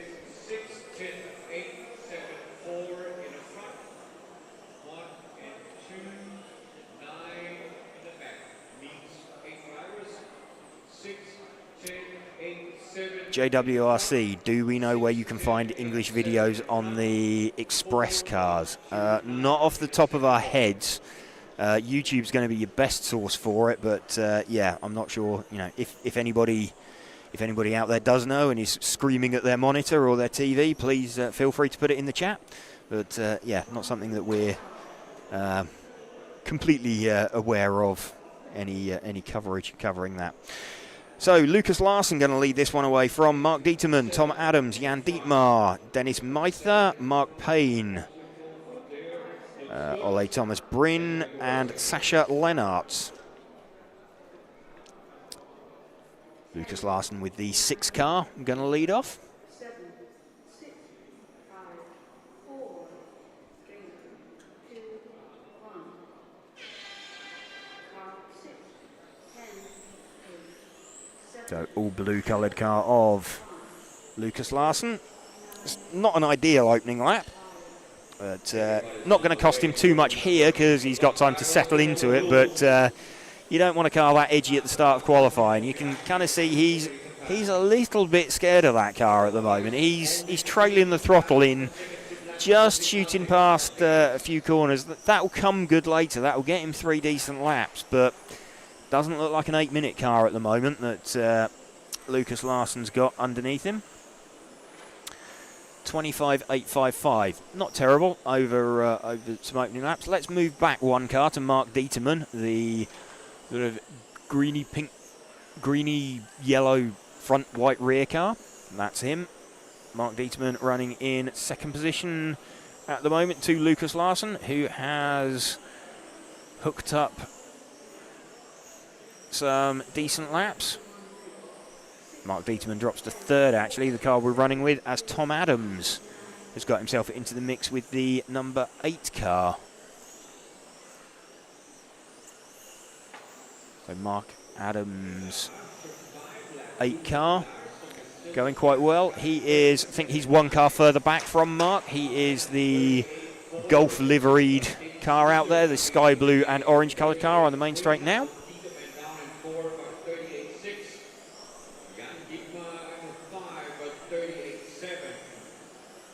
This is Tom Adams we are running with in 3rd position at the moment. Down the main straight. Just hooks in nicely off the end of it. Car looking quite good, quite composed. 38.4 over 3 laps.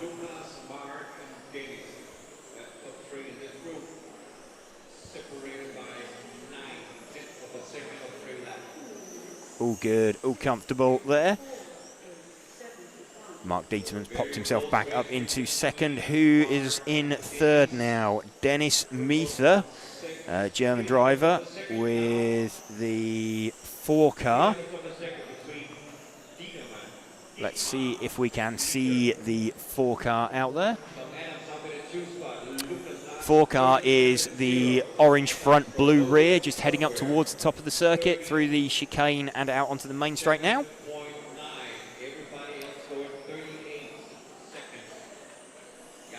So this is the 5th place car now. So jumping around a little bit at the top. So Lucas Larsson hooked up 30. He's hooked up 3 good laps. He's got a 37.0.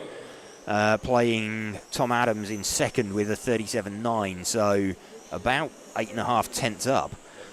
Really, really strong lappery there from Lucas Larsson. 37.0 is going to put him. 37.0 gets him in. Currently gets him into the penultimate heat. I'm just looking at where he was before. 37.8. So he's found a huge chunk of time in this run, like 1/4 of a second a lap, really. He's found 7 tenths. So big jump that Lucas has found out there. We're still running with the number 8 car at the moment, down the main straight as he closes in on the back of Mark Payne. In fact, let's move forward 1 car onto Mark Payne, the white and green coloured car. Mark running in 6th position in the heat at the moment. Mark blessed with a huge amount of experience. Gets out of the way quite nicely. Down the main straight once more.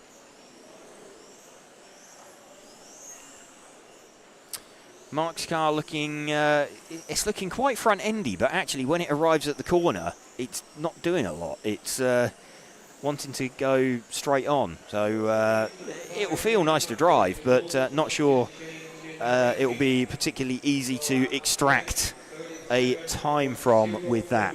Let's see if we can go back to Lucas Larsson, the number 6 car.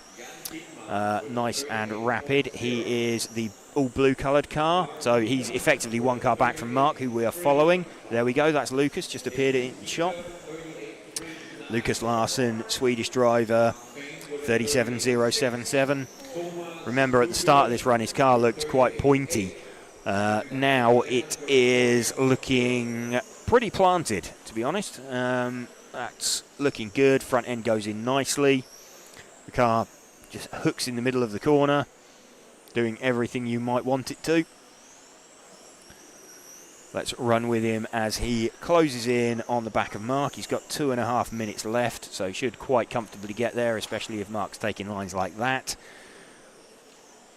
And sure enough, bang, he's right with him. So off the end of the main straight. So Mark dives out the way, as you would expect with someone of his experience.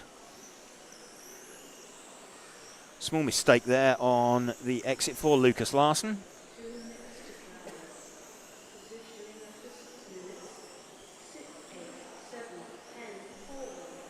Into your final 2 minutes now here of heat number 8. So we have got 3 heats remaining after this one. We've got 9, 10 and 11, oddly enough, of the Spec timed practice with seeding.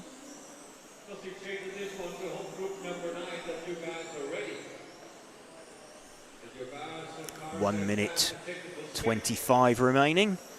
Lucas Larsson still leading this one pretty comfortably. Tom Adams has got himself down to a 37.8, so he's cut the gap very slightly, but it's still 0.8 of a second that he is, well, let's say it's 3/4 of a second over Lucas Larsson. Lucas entering his final minute now, just navigates his way past some traffic.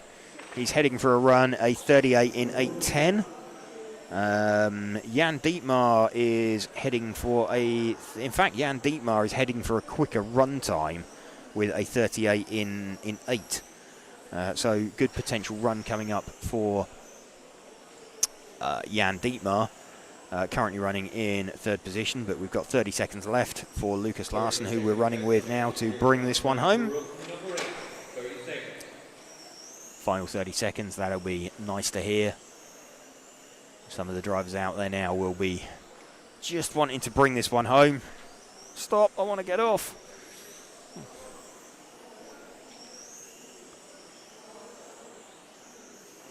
Down the main straight once more. Makes it through for the split. Started out first. Bit of an edgy car at the start, but he's been pumping in some consistent laps. Not the greatest lap there from him, a 13.0.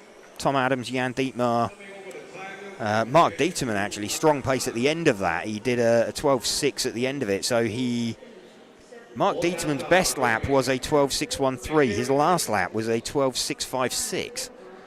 So Mark Dieterman having very strong pace at the end of a run in comparison to the start or earlier on in the run.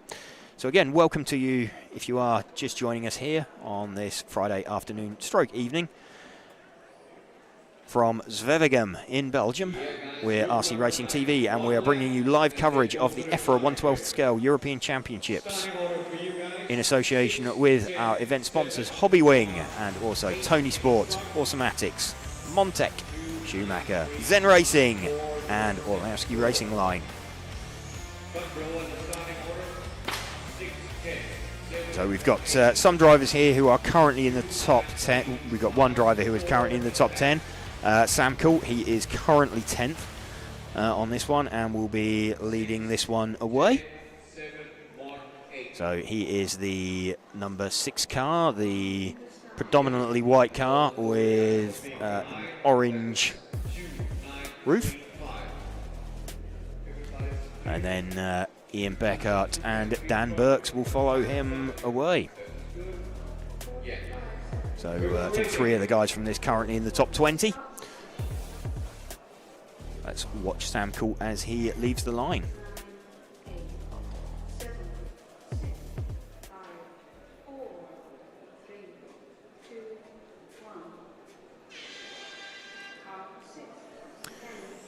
Sam launches it off the line.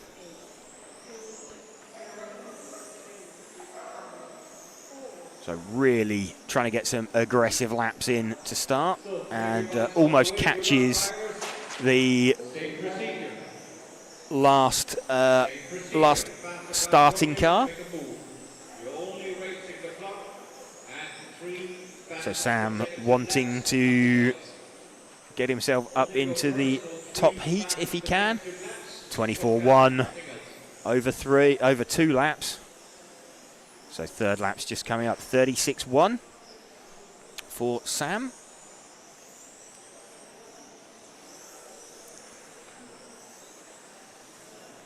That's decent opening laps that he's got in.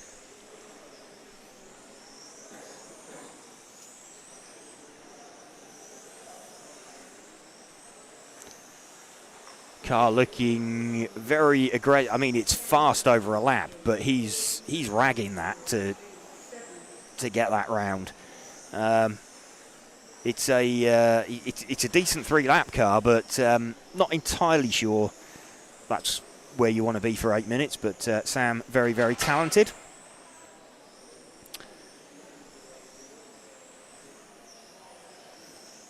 Sure, he will get to the bottom of that one and manage to hang on to that. Let's see if we can find Ian Beckart. He's only 3/10 down. He is the number 10 car. Let's see if we can spot the 10 out there.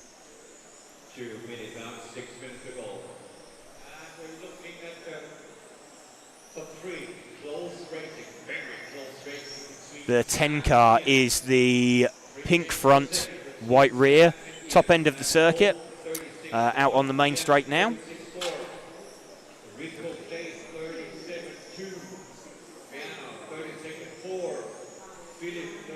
The pink car through the top of the circuit, out onto the main straight, down the main straight now. Pink front, white rear on the car.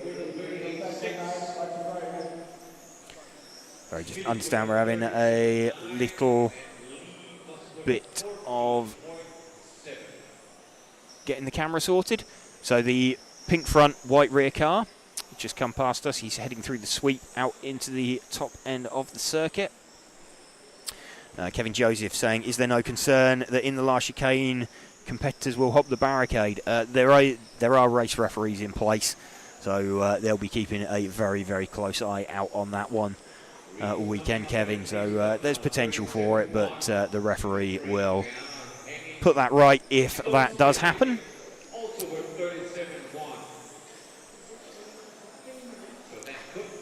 So if we can move back one car, that is Ian Beckart, the running in second position to Sam Coult.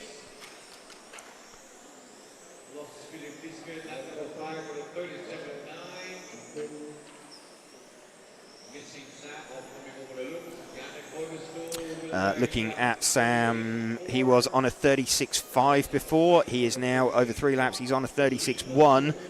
36.1 gets him to... In fact, 36.1 puts him second overall to Ollie Payne at the moment. So Sam is extracting some lap time from his car. We're running with Ian Beckart in second position at the moment.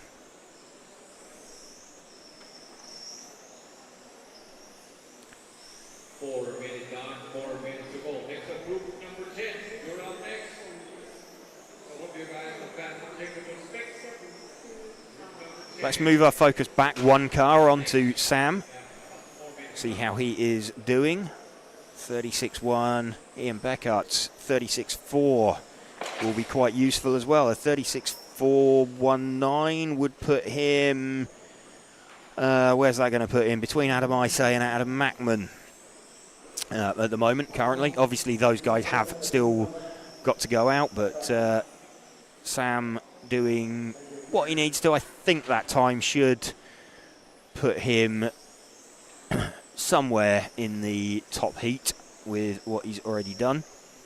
Though having said that, I mean, he was catching Ian Beckart fairly quickly, but Ian seems to have pegged him. They're still heading round, but Sam's pace, what was he last time? 12.2 with Ian 12.3, so they're pretty similar on pace now. It was just at the start that Sam managed to extend that gap. He's got past him now. So let's see if he drops the hammer and starts going away.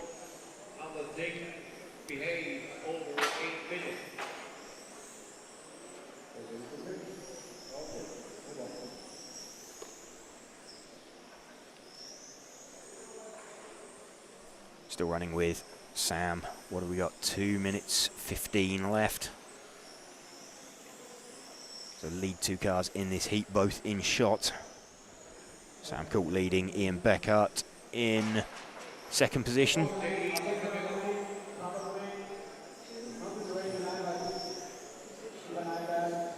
Looking pretty decent at the moment. Remember, this time will take currently take Sam second over the 3 laps.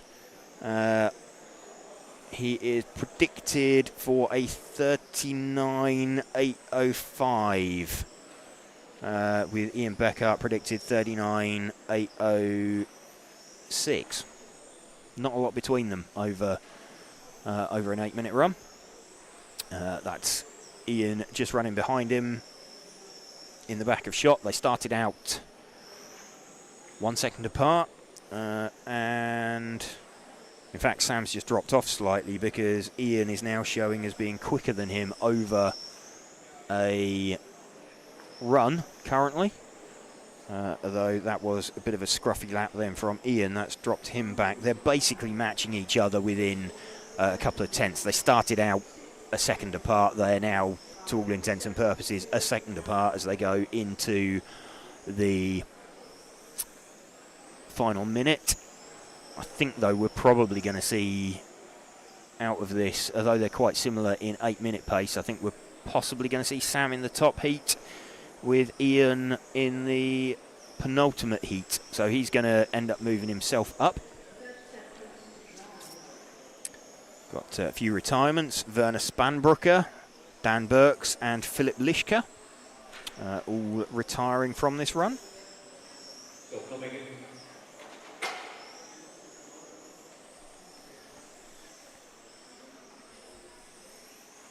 Still running with Sam Colt in the final 10 seconds then. He is going to take this by around 3/4 of a second, I think, over Ian Beckert. Just at the end. All guards are down. Bring them in. You're down. Everybody finishing that one then. Peeling into the pits.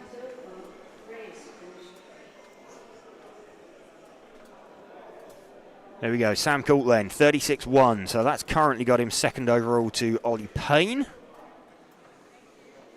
But we still have 2 heats left to go. See if anybody else from this next heat can get themselves sub 35. So 36.1 is the magic number on that one from Sam. One lap. Starting order 8, 6, 3, 1. So who are we going to have this time? We're going to have Adam Mackman, Chase Mackman, Nico Saarinen, Niels de Gruyser, Alex Anderson, Hupo Honigel, Stu Cartwright, Jacques Liebar, Ben Vincent and Thomas Stenger. 8, 6, 3, 1, and 9 in the front. 8, 6, missing mark, so 3 is coming. A white car coming up. Yep. And then we have 7, 4, 10, 2, 5. Adam Mackman going to be leading this one away. Yellow front, purple rear. 45 seconds to start. Welcome to you if you're just joining us here on RC Racing TV. Bringing you coverage of this EFRA 112 Euros for 2025 in association with event sponsors Hobbywing, Tony Sport, Automatics, Montec, Schumacher, Zen Racing and Orlowski Racing Line.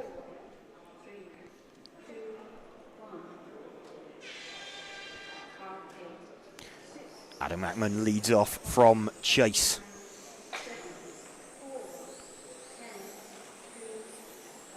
Expecting pace to come early on.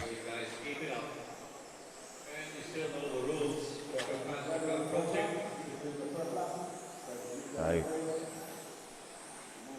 Adam with the opening lap of a 12.088. Bit of a mistake from him. That's not going to help. Can someone explain the reseeding process, please? So essentially everybody will do their runs. They'll be sorted by 3 consecutive laps, and the top 10 will go into the top heat. The second 10 will be in this heat effectively, and that will run all the way down the field. Nico Saarinen with, in fact, Hupo Honigel with the 7 car. hits the front. Let's see if we can spot Hoopo. He is an all-white coloured car. I think he is the car. He's just come past us now. There's 2 all-white coloured cars out there. So Hoopo is the one just going through the chicane at the top of the circuit now and out onto the main straight. That's Hoopo.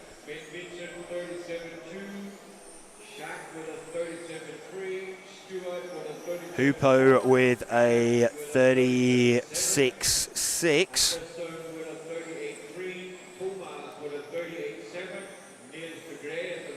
So that 36.6. They haven't yet got near Sam's 36.1.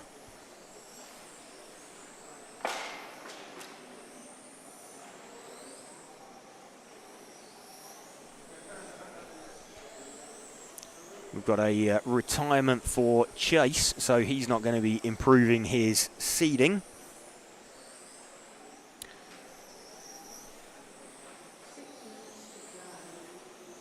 Only the best 3 consecutive laps are taken into account for qualifying. No, that's this is seeding for qualifying, so this is just sorting them into the right order. Once we get into qualifying, which will start in around about an hour's time, then it's timed over how many laps you can do in 8 minutes. So, yeah, we'll be looking to start qualifying. It's around 7 p.m, I believe, qualifying starts. The timetable is available on my RCM if anybody wants to check that out. Adam Mackman now back to the front then with a 36.6 over Hoopo, also on a 36.6, but Adam's at the other end of the 36.6. We're running with Hoopo at the moment. Let's see if we can find the 3 car of Nico Saarinen. He is the other all-white car, is Nico Saarinen. He's in the chicane out onto the main straight now.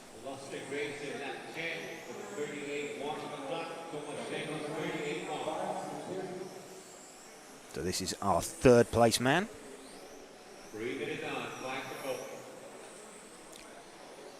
Adam improves to a 36.5, which is not quite what he managed in the earlier round. He did a 36.4 in the first round of seeding practice.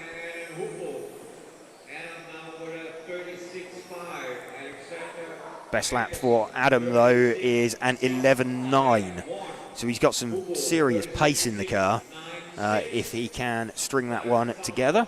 Niels de Grijs has dropped out as well.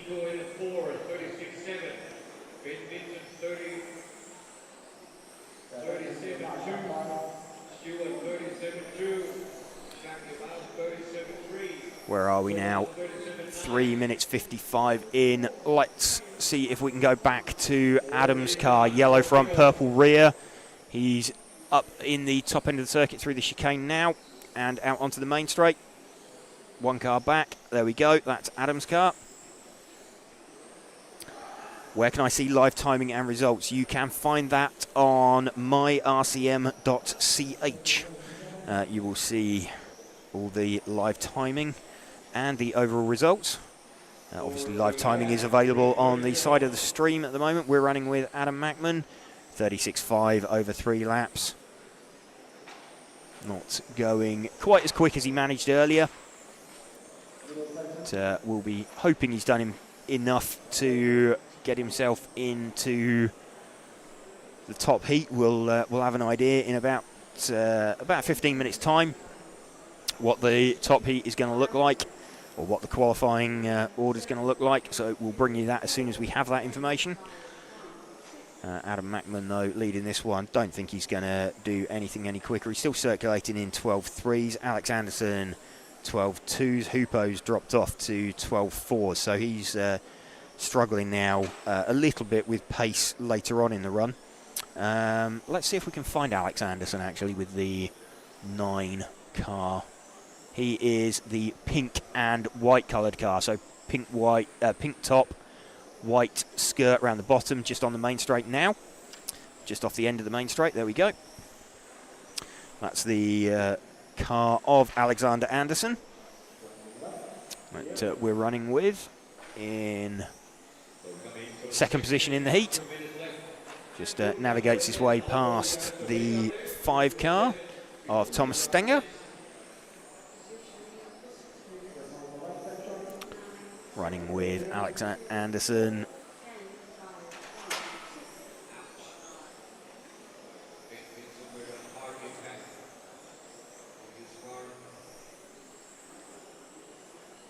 .36.691. So 1.5 tenths down on Adam Mackman over 3 laps. Adam still pumping in 12.3s quite late on into the run with his best lap of an 11.943. So not necessarily going to improve over a 3-lap run, but looking like he's got a very raceable car underneath him. What do we got? 1 minute 12 left. So we'll stick with Alex Anderson at the moment.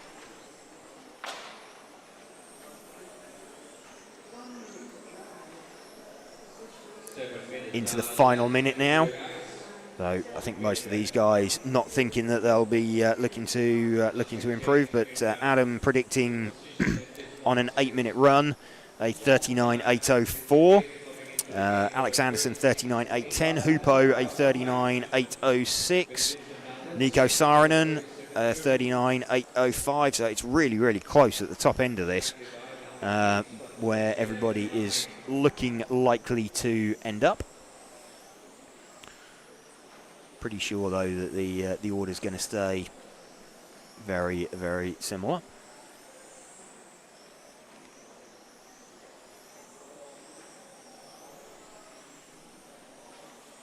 On the clock. 15, well, last few seconds now for Alex Anderson. He has crossed the line, so everybody coming in there. So no improvement for Adam Mackman. Or did Alex Anderson improve? 36.685, 36. No, Alex Anderson didn't improve. Yeah, okay. Right, top heat. Top heat set to go. And after this, we will have the seeding for qualifying, so we'll know where everybody is, where everybody sits overall. Starting order, 1, 10, 3, 9, 2 in the front, 5, 4, 7, 6, and 8 behind the second row. Front row, 1, 10, 3, 9, 2. Cars just set to be placed down. So Ollie Payne is going to lead away from Ollie Bultink, Michael Bolt, Adam Isay, Max Mackler, Morgan Williams, Finley Whitelock, Andreas Bryn, Christian Gear, and Marcus Andreasen. Ollie Payne running race paint. Ollie Bultink is running a white body shell.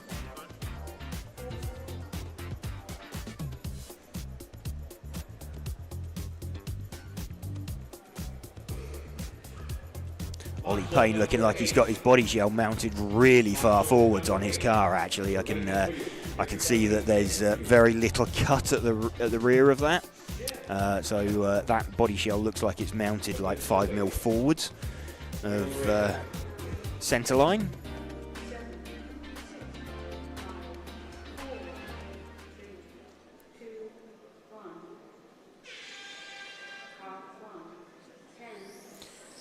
Ollie leads away from Ollie.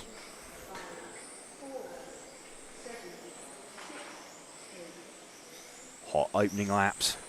Small mistake from Ollie Payne. So Ollie Bultink's going to have a quicker lap for the opening lap from Michael Bolt. So a bit of a scruffy one there from Ollie Payne. Not going to matter too much. He's not lost any position on the track. We're running with Ollie Payne. You can see Ollie Bultink just in the back of shot behind him. Michael Bolt to the front after 2 laps from Ollie Bultink. Ollie Payne, a couple of tenths down, but Ollie had some serious pace earlier on. Ollie Bultink 36.1. That's got him sort of somewhere up in the Sam Court region, but they're going to want to go faster than that. And Ollie Payne now 35.8, 35.9 for Ollie Bultink, so that's got him second. 36.1 for Michael Bolt. Max Mackler back with a 36.5. Still 36.1 for Michael Bolt. We're running with Ollie Payne at the moment. Let's see if we can move one car back to the white car of Ollie Bultink. 36.1 for Michael Bolt, which is going to put him, let's have a look at the practice. 36.131 was what Sam Court had managed. In fact, Max Mackler's launched himself up with a 35.787 up to the front. Let's just have a look. Where were we? 35.5 was Ollie Payne's opening gambit from the last time. Let's see if we can find Max's car then. He is the white front, orange rear. He's running his traditional race paint. He's up at the, where is he? He's out on the main straight now, off the end of the main straight. That is Max Mackler. Hits the front 35.7. That's got him second overall at the moment, not beating Ollie Payne's 35.5. What's his best lap? It is an 11.863. Ollie Payne 11.803. 11.8 also for Ollie Bultink. And Michael Bolt has also done an 11.8. So a bunch of drivers going sub 11 on this one. We're running with the lead car of Max Mackler, still with a 35.7. I think this is going to seed him second to Ollie Payne. He's not going to get Ollie Payne's 35.5. What's his lap time? He went sub 11 again last time out, so he just needs to do like 3 consecutive laps like that. Top 3, still 35.787. So Max starting a little bit down the field, but managing to pop up pretty well later on. Coming up on the car of, looks like Christian Gear, who gets out of his way. Let's pick up Ollie Payne again. He is the white, black, and yes, Gav, red car, who is just sweeping through the chicane at the top end of the circuit and out onto the main straight. This is Ollie Payne running in second position.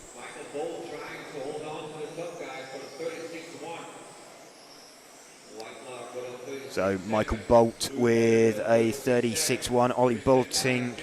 So I think at the moment we're looking like Ollie Payne will be the top seed from Max, from Ollie Bultink, from I think Sam Court is currently going to sit in fourth with Michael Bolt fifth. Would be my prediction at the minute, but we will wait and see. Still 12.0 from Max, 12.0 from Ollie Payne, 12.3s, 12.2s from everybody else. So we're running with Ollie Payne at the moment, circulating at pretty much the same speed as Max. Overall runs, Max is predicting a 40 in pretty much a 40 in 8 dead. Ollie is predicting a 40 in 8.03. Ollie Bultink 40 in 8.05.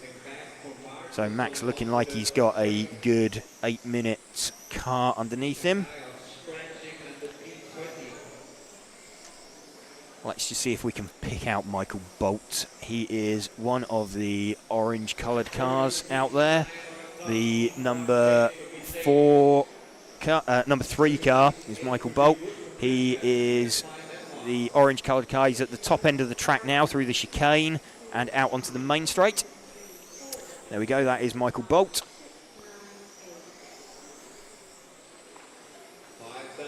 Currently running in 4th position in the heat. 36.1. It's a good run as well from Finley Whitelock. He's on a 36.7. So we'll see how this all shakes out.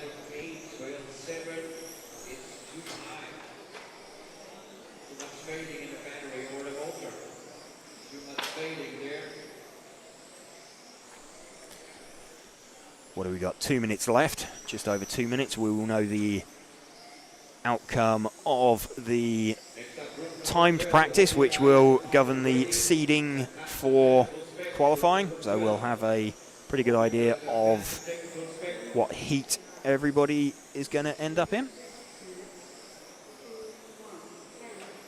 Max Mackler still leading this one, still stuck on that 35.7 though.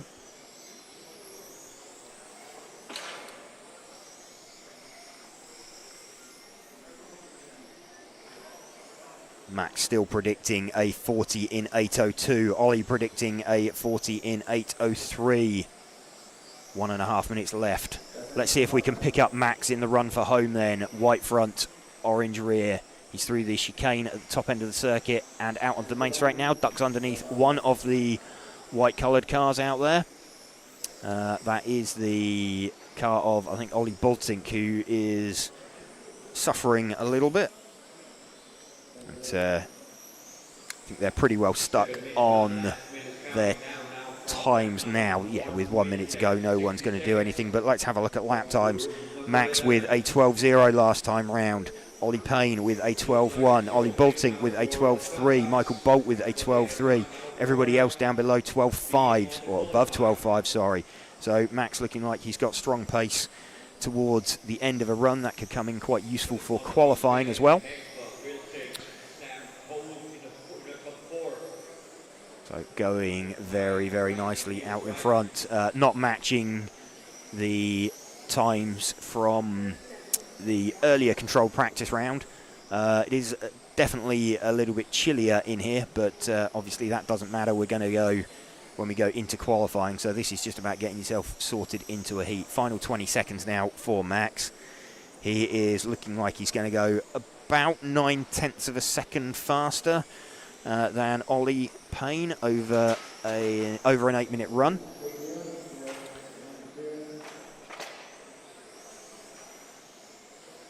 And Ollie actually just getting a little bit balked as he goes through some traffic.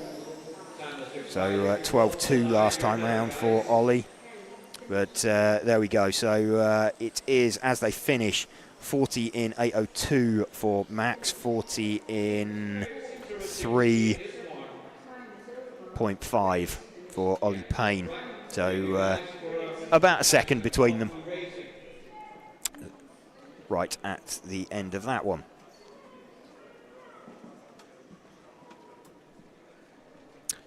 So let's have a look and see if we can get an update on the seeding after practice. So there we go. Ollie Payne is going to be the top seed. So he will start off number 1 in qualifying. Max Mackler will be second. Ollie Boltink third. As we predicted, Sam Colt is fourth. Then Michael Bolt, Adam Isay, Ian Beckhart, Adam Mackman. Chase Mackman will be car number 9. And Nico Saarinen will be car number 10 in the top heat.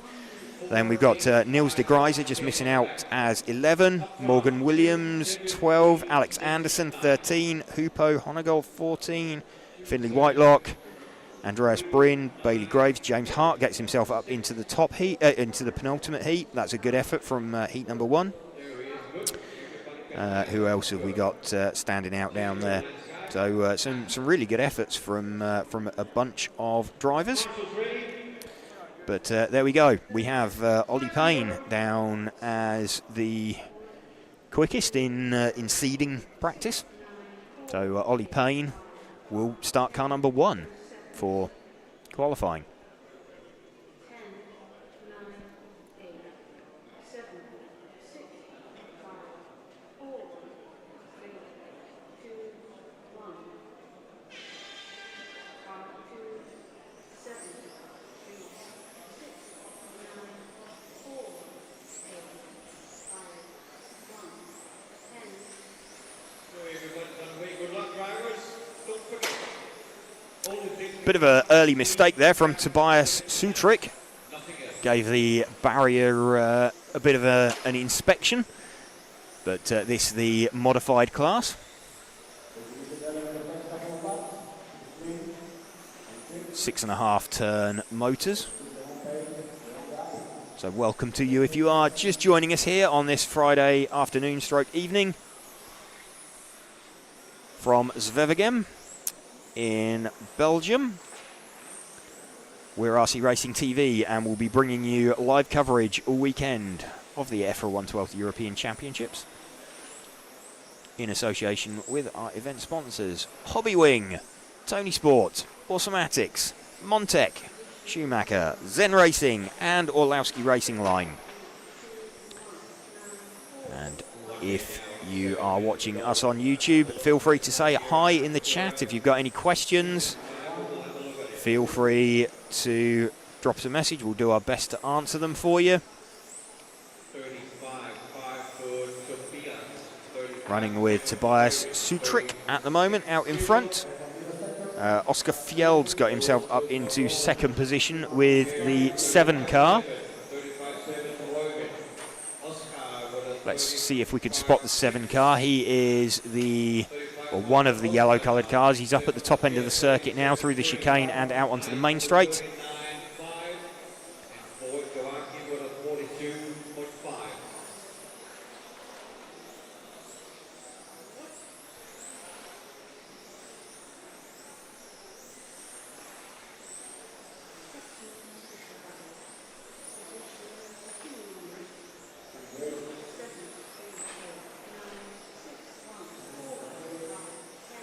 Running with the 7 car of Oscar Fjeld at the moment.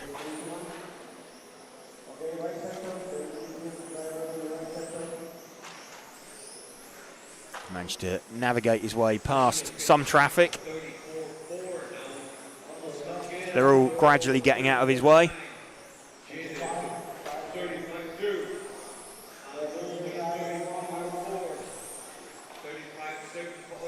A little bit wayward through the chicane under the driver's rostrum, but managed to get away with that one. Let's see if we can find Jere Saarinen, the number 3 car out there.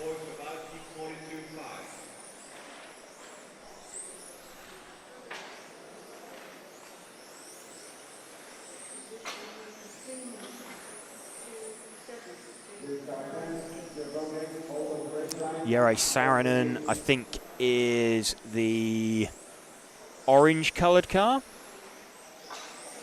It is. That is the 3 car. There we go. That's the orange coloured car of Jere Saarinen, running in 3rd position currently.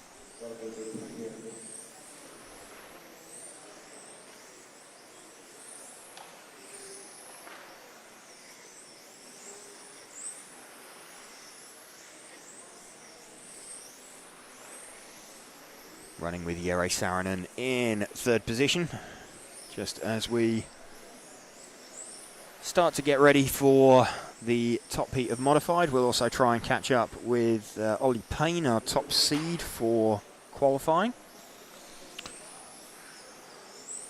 Had a brief chat with him earlier about his change of chassis sponsor, obviously adapting well to his new car, and mentioned further up in the chat, Mark Stiles mentioning that he feels that the cars with inline battery layouts look easier to extract times from than transverse cars at the moment.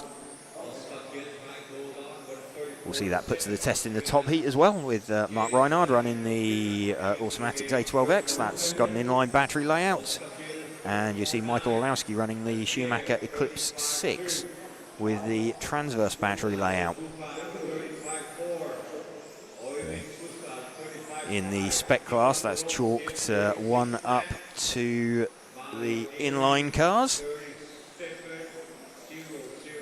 With, what have we got? Top 3 are all like inline layout cars. Then we've got a transverse car in 4th with Sam Colt, inline 5th. Adam Isay, also transverse. Bit of a mixture in there.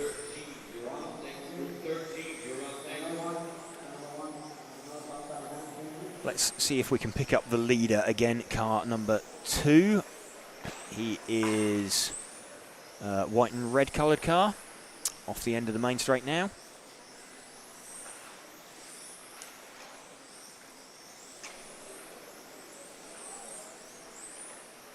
This, our lead car, Tobias Sutrik.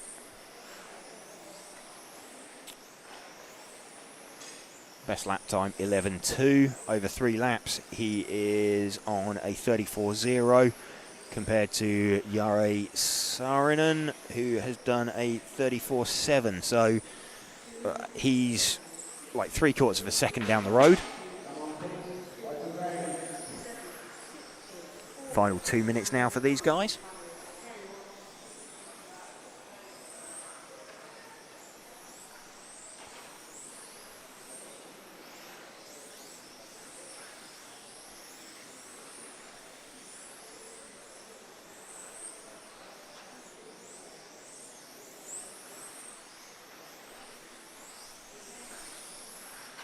One minute 30 to go. A little bit of understeer there for Tobias. Just up at the top of the circuit. Obviously easier to do with more power, but when we say understeer, it just means that you turn either the wheel or move the stick on the transmitter, and the car just wants to plough straight on.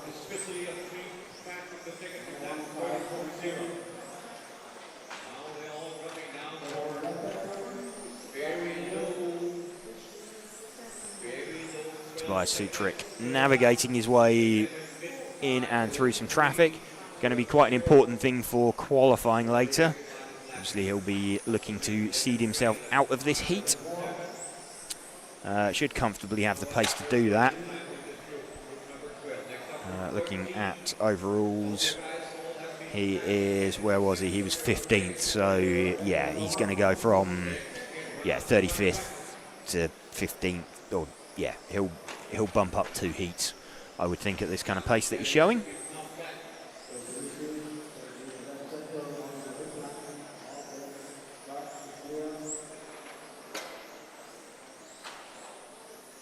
Final 10 seconds now for these drivers.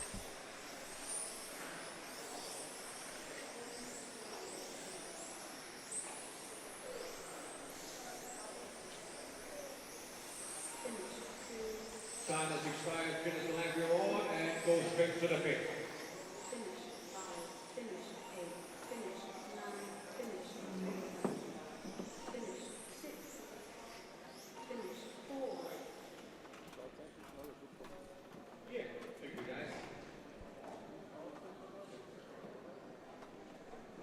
Tobias Sutrick taking that one then.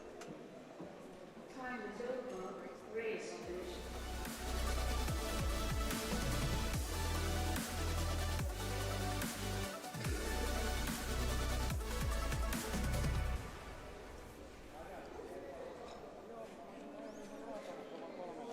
Group number 13, track's open.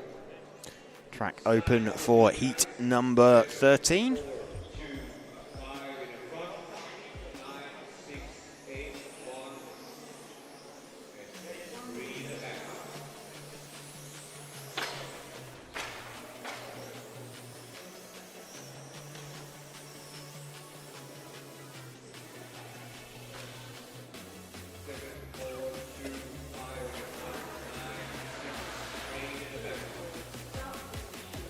Andreas Bryn going to lead us away for this one from Teemu Saarinen. So that'll be the 7 car that leads away. In fact, it'll be the 2 red and white coloured cars. Yeah, looks good. Marshals are ready. We're all racing. So the number 2 car going to lead us away. The white and red car closest to us.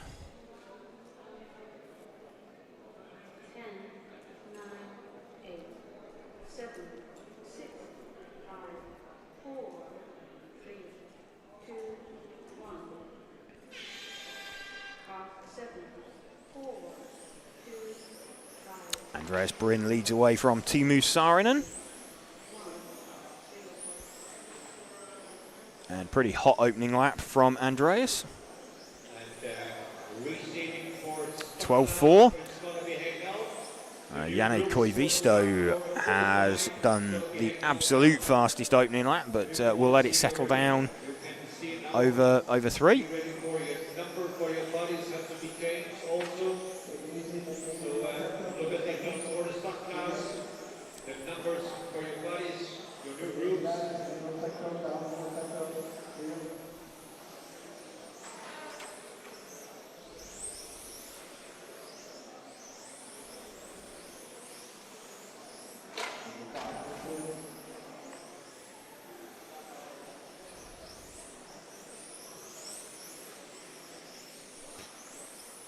Andreas Bryn still leading this one out in front there after the first minute. 34.8, so he's 1.1 seconds faster than anybody else over 3 laps.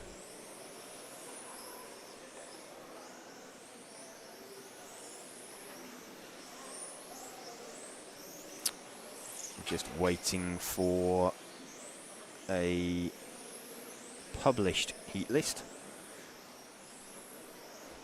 for the Spec class. Got a request, can we follow Jano Koivisto? So he is the number 2 car.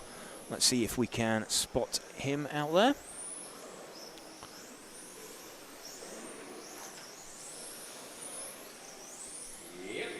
Just looking for him now. Halfway around the circuit. Jano Koivisto is... I think he is the yellow and blue coloured car, just recovering up at the top end of the circuit. There we go. We'll just confirm that. A bit difficult to pick out the timing number on him, but certainly seems to have just crossed the loop. Next up is group number 14. 14, you're out next. 13 is on the track. 14, you're out next. So, confirmed that is Jano Koivisto we're running with. Finnish driver.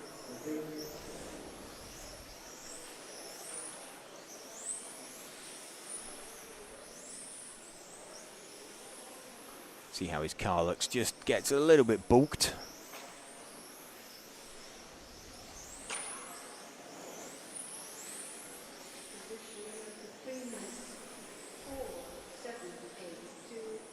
Aiden RC, what heat number are the pros?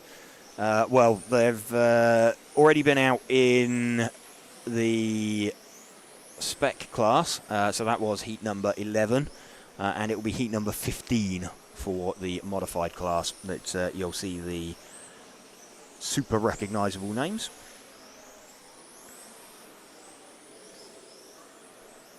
What have we got? 4 minutes 30 down.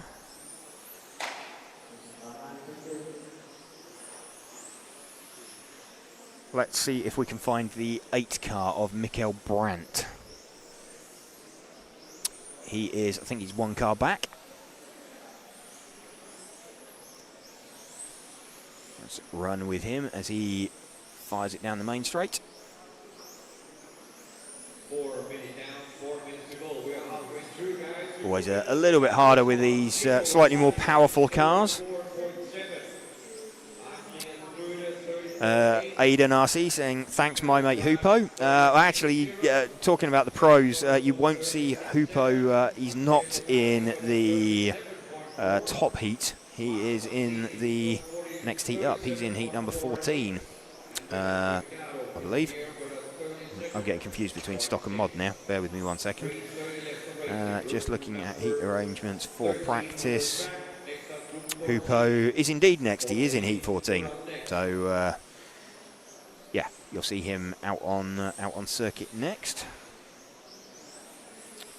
We're just getting an idea of where everybody is sitting and heat arrangements for qualifying. They haven't transmitted them yet, but just wanted to confirm they're putting in 10 cars into each heat and not splitting it.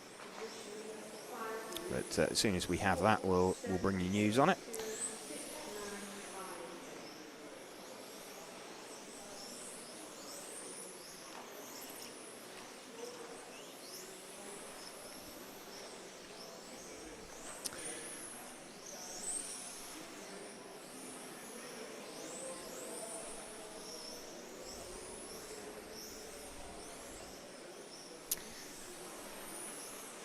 Got a request, see if we can follow car number 2. That's just gone on to the main straight now, just off the end of the main straight. Yellow front, blue centre. So let's run with this car for, what have we got, a couple of minutes left in this heat.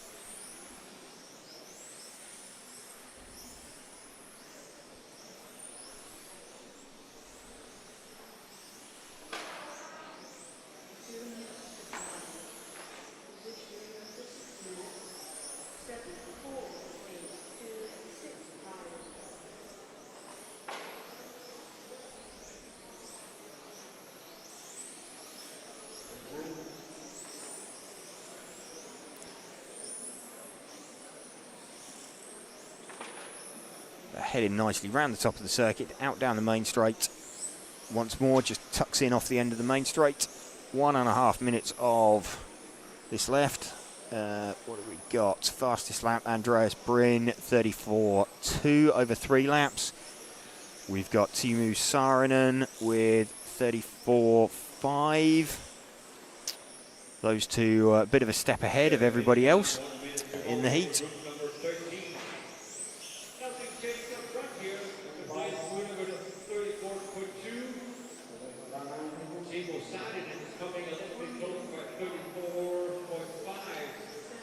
Final minute now for these drivers.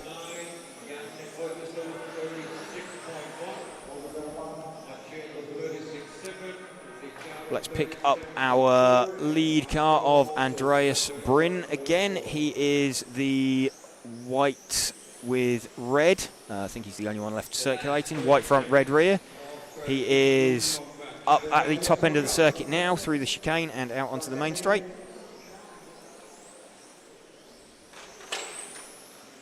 There we go, allowing us to confirm that is the 7 car by parking it in the barrier in front of us.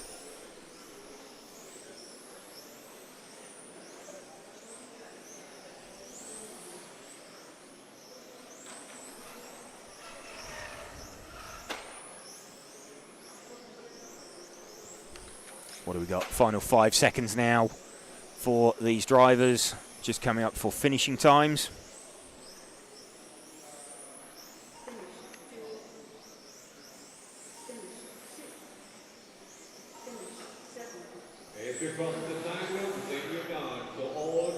Everybody just coming in for finishing times.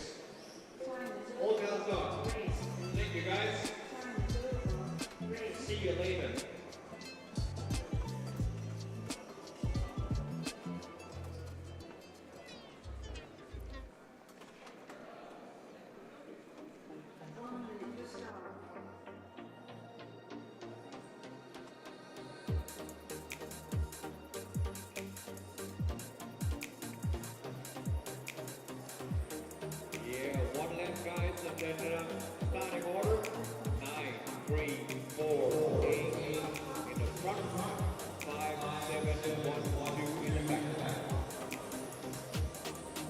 Line up down, 9, 3, 4, 8 in the front, 5, 1, 2 in the back.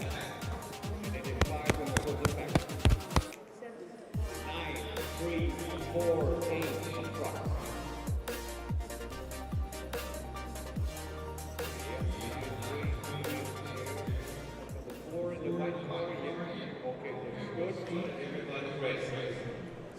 Penultimate heat set to go. So we're looking to see who can seed themselves into the top heat. I think Matthias Nedberow's got a very good chance with the 9 car. Leading away, this orange coloured car. A little bit sideways, a little bit leery. But should be able to pump in a few quick laps at the start like that at the very least. And get himself up into the top heat. Just had to check himself a little bit there. That's not necessarily going to help over 3 laps. Apologies, we seem to have lost the timing at the side of the main screen at the moment, but working to get that back. There we go, that's back live.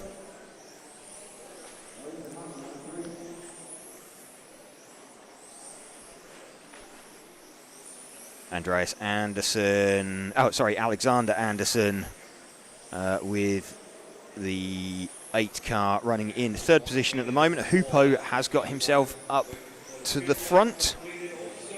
And in fact, Matthias Nedberow, who we are running with, has just jumped himself back up there. With Nico Saarinen in 2nd place with the 3 car. Let's see if we can find Nico Saarinen. I think he is the white coloured car off the end of the main straight now. He is the white coloured car just going through the chicane out onto the main straight now. Off the end of the main straight, just coming past. We are following the number 3 car of Nico Saarinen.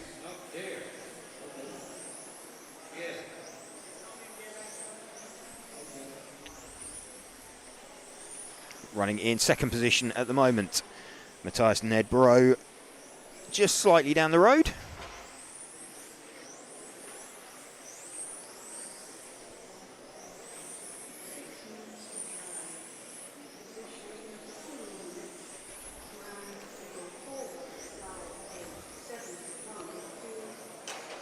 Looking fairly comfortable as he fires himself past some traffic. A little bit of a slide at the rear of the car there for Nico Saarinen. 33.6 on the clock. Nico Saarinen 33.67.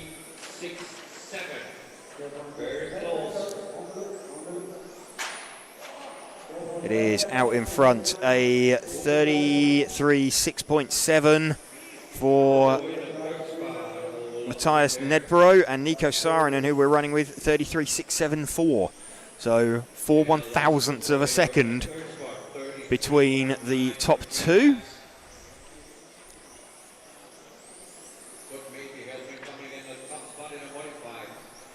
And small coming together actually there between the top two on the times. 34.2. Anderson 34.28. They continue circulating. 34.56. Rennie Doctor in the 7. 34.9. So a few cars dropping out of this one and retiring. We've got a body tuck up at the top end of the circuit. We just passed him. So just finding our way out and through traffic.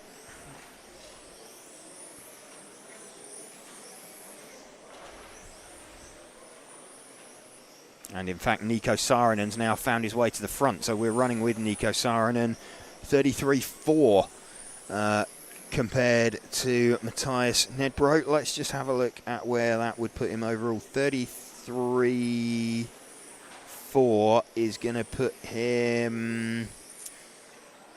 In fact, it leaves him in the same place. They were 33.5 last time, but Adam Ice had done a 33.3, so it leaves him in exactly the same place. Matthias Nedbro had done a 32.9 before, so he's now on a 33.6. So he's lost a little bit of pace this run. You may well get that throughout. You know, this is still practice at the end of the day, so drivers have the opportunity to make changes to their car and try and get a feeling for what it does. Might come in handy later on in the weekend if they feel they've done enough in the first round of seeding practice. There's also a suggestion that maybe the track slowed up a little bit this time. You've had some people improve, but not necessarily the same rate that or the same amount that you would think everybody else might improve by.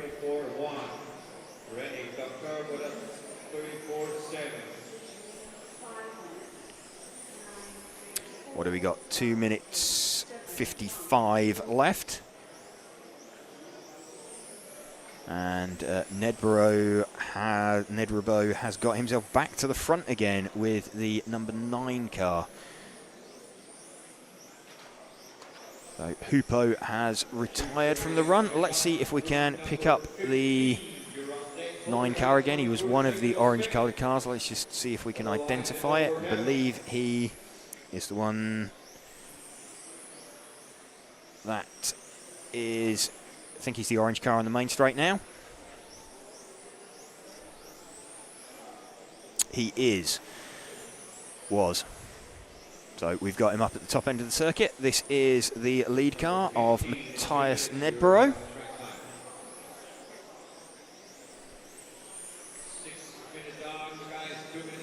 2 minutes left. 33.1 now. Matthias' car seeming to get better towards the end of the run.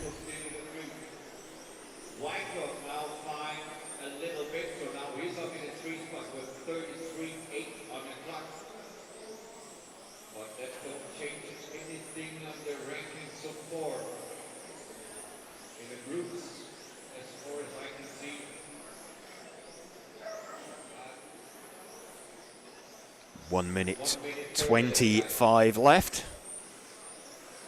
Just bringing it in. Drivers for the top heat queuing down at the bottom end of the circuit, ready to get onto the driver's rostrum. So we'll be bringing you live coverage all weekend here on RC Racing TV in conjunction with our event sponsors Hobbywing, Tony Sport, Automatics, Montec, Schumacher, Zen Racing and Orlowski Racing Line.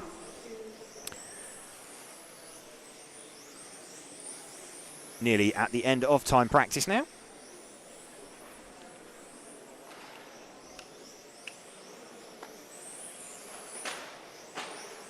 Mulip says this live coverage really adds something new and splendid to our hobby.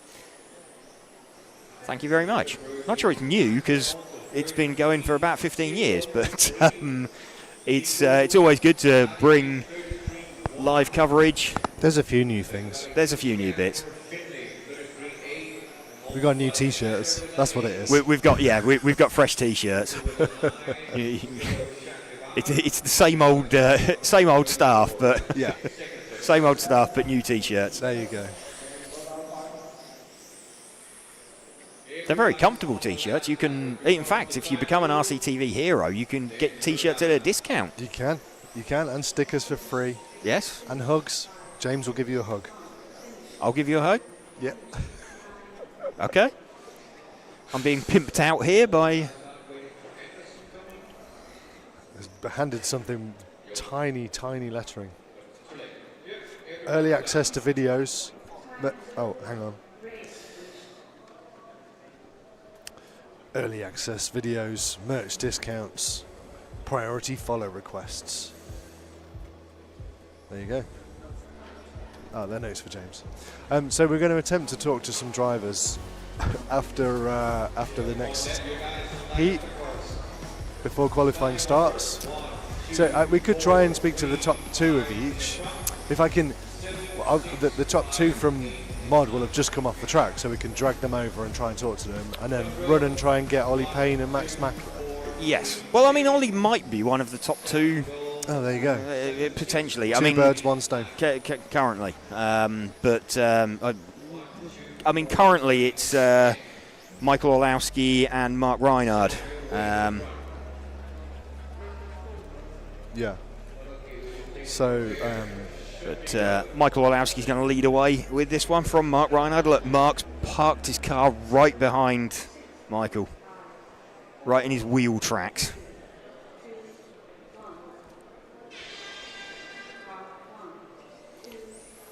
Michael leads away then from Mark. Let's run with Michael for a couple of laps. See what he manages to put in. Ollie Payne with the hot opening lap of an 11.1. These three have looked a bit of a step ahead of everybody else.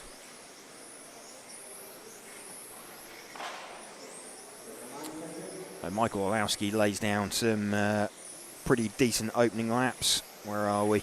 After 3 laps, it is Payne from Reinhard from Orlowski.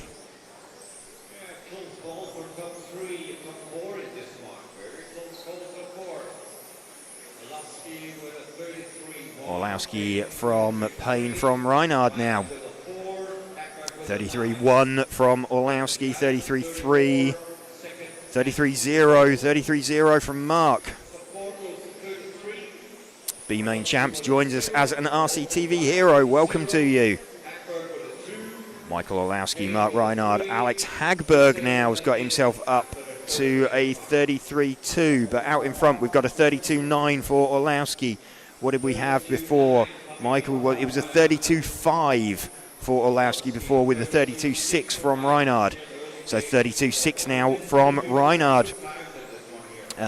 Suspicion that the track may have slowed up slightly. Let's move our focus back to Mark Reinhard's car. Mark running his race paint, the white, pink and blue coloured car. There we go. We've got him live on the stream. That wasn't Orlowski. He's just passed Orlowski's one car up the road. They started out 1 second apart. They are about 1 second apart now. Let's have a look at predicted times.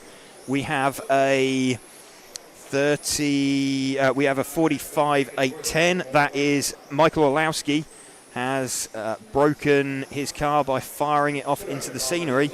So that's a big big off there for Michael Olowski. We're running with Mark Reinhard at the moment, so Michael not necessarily going to have the opportunity to improve. Ollie Payne now with a 32.609. Still not got the 5.25, but he's jumped himself in front of 32.6. He's jumped himself in front of Reinhard's time. So Ollie Payne now leading this one. Let's move back one car from Mark Reinhard to pick up Ollie Payne. The white, black and red car. Running with Ollie Payne. Currently looking to go second overall, 32.4. So Ollie Payne now looking like he may well be top seed for both Spec and Modified. At this rate, 32.4, he's got it in his pocket at the minute. So running with Ollie as he tries to chase down Mark. Let's have a look at their overall run times. Ollie predicting a 44 flat. Mark predicting a 45 in 10. So Mark just making the split, Ollie not on the split.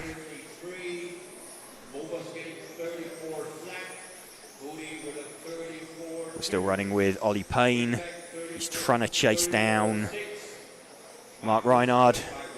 On track, they started out 1 second apart. Ollie's done him over 3 laps. Reinhard with a 32.474. So Mark's now starting to find some pace. He's done enough to bump Orlovsky out of second.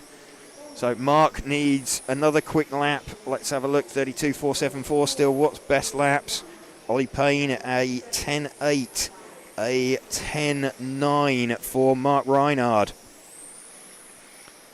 Running with the car of Ollie Payne at the moment.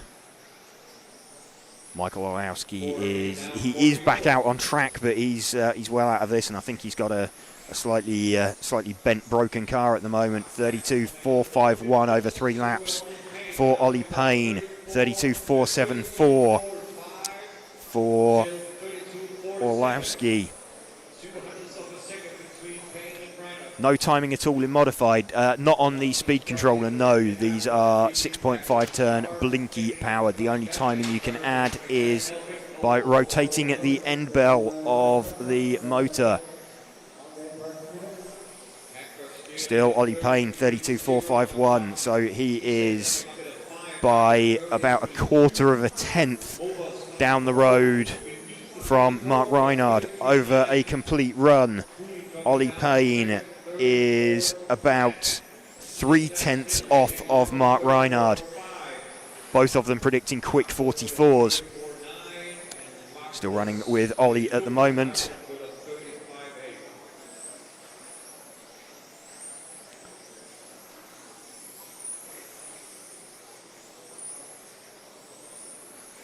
Still very, very similar.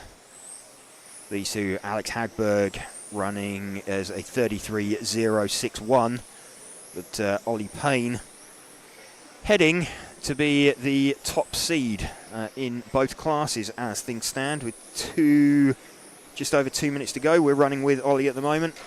Let's flick forward and see if we can find Mark Reinhard. He is just 2 cars forward from Ollie. There we go. This is Mark now. Final 2 minutes. He started out 1 second in front of Ollie Payne. Ollie now predicting a 45.810. Let's have a look at their last lap times. Last time round, Ollie was a 10.8. Mark Reinhard was a 10.7. So these two charging round, sizing each other up.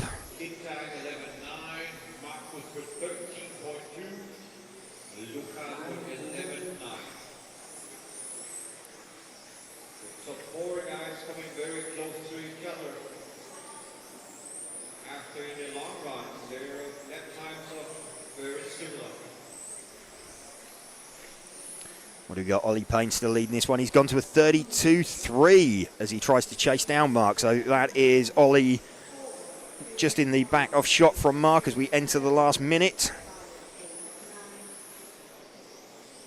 So Ollie looking like he is going to be the top seed for both classes.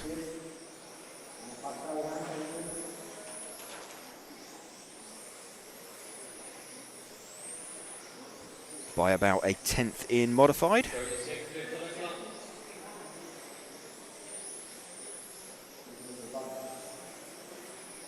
Still there, last 25 seconds. We're watching, well, Ollie Payne and Mark Reinhard circulating together.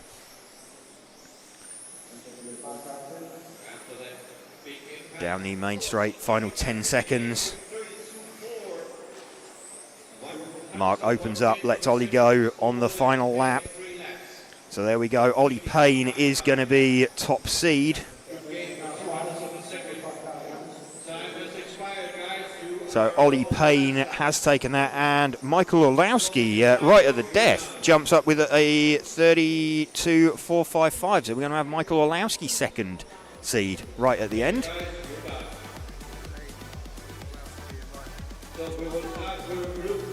So that's the top three. So Ollie Payne has taken that one from Michael Orlowski and Mark Reinhard. And Ollie Payne then top seed for both classes.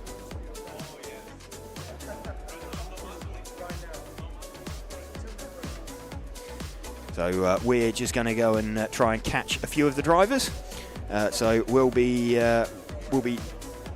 disappearing off shortly, just while we catch up with them.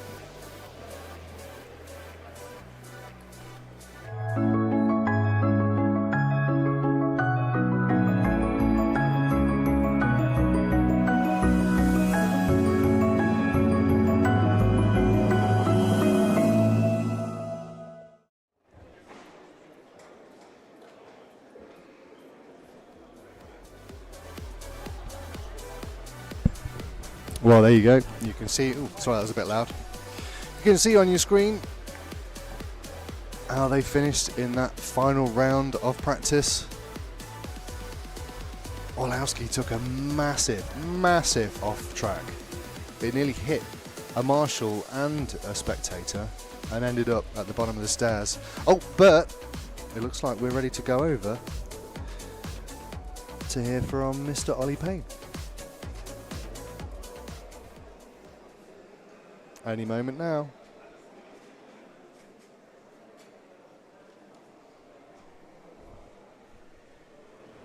Okay, so with Ollie Payne, top seed in both Spec and Mod.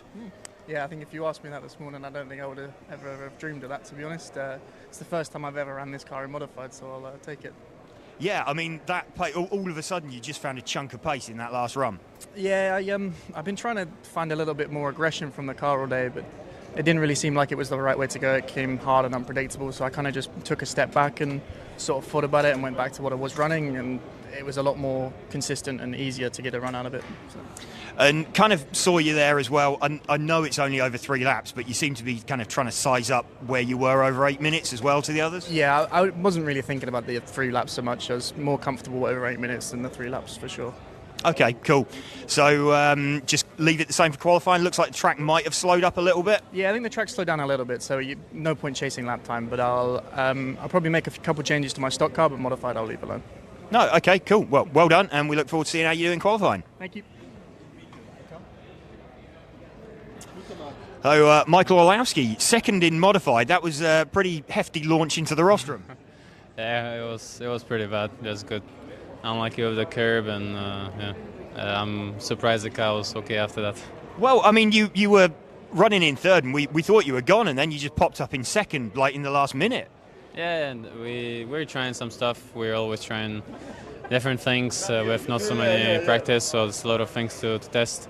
But yeah, our car is extremely reliable, and with big hits, it's not an issue. So yeah, the car was completely fine after that. What about how does the car feel over 8 minutes compared to 3 laps? It's good. It's really consistent throughout 8 minutes. It's not fading. power, traction. It's very good on 8 minutes. We need to talk with the team to see which option we will go for Q1, because the previous practice was very good and now we tried some stuff, so we need to decide what to do with for Q1. Well, good luck for Q1. Thank you.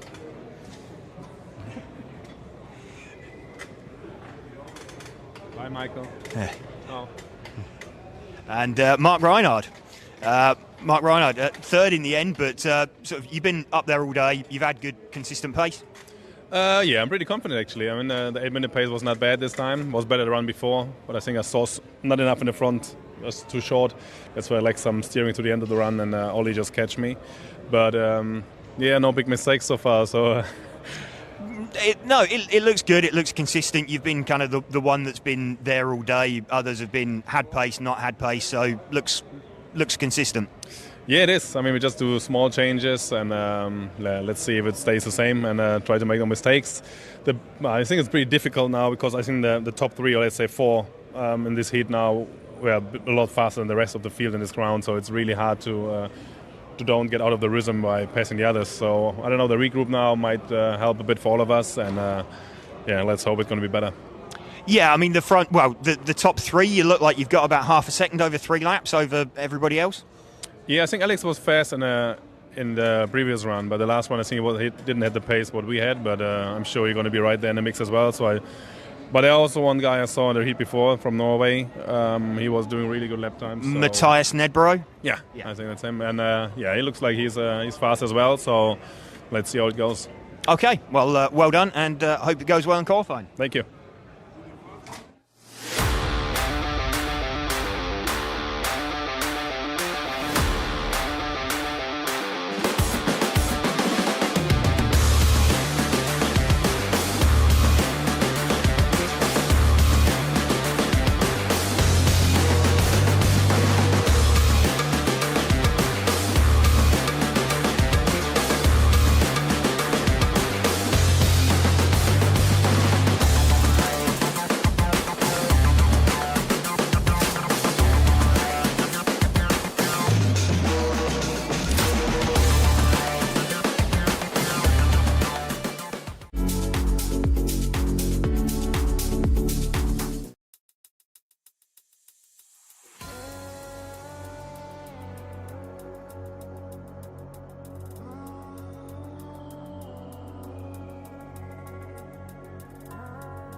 There we go, Simon Lauter, European champion. Yeah, in the end it paid off. I'm happy. Cuts back through, so change for third position there, Mark Reinhard. Michael Olowski then comes across the line to win the European Championship. Yeah, it's good to have it back after last year.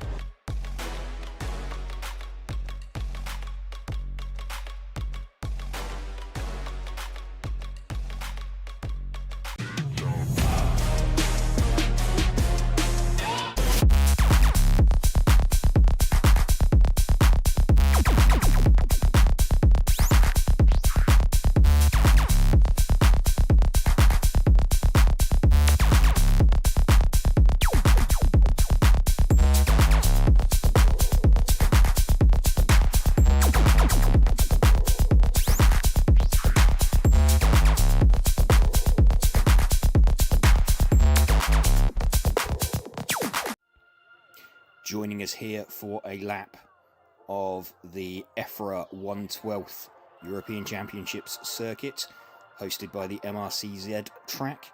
Heading down the main straight, we're going to flick left, scrubbing the speed off.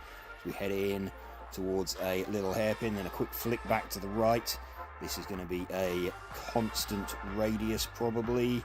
Round to the right again, then back round to the left, curving as we start building the speed all the way down underneath the driver's rostrum before another sort of tightening left-hand turn into a hairpin, then another quick flick to the right, constant radius again as you start getting on the power. This is possibly going to be a triple apex right-hander before another quick flick to the left as we go down towards the bottom end of the circuit. Building speed, then starting to scrub speed off, turning round to the left again before we head up in towards this tight, tortuous chicane as we flick right, then left. Right again on the exit, then back round to the left and out onto the main straight, building the power all the way back down again, getting faster and faster and faster as we complete the lap.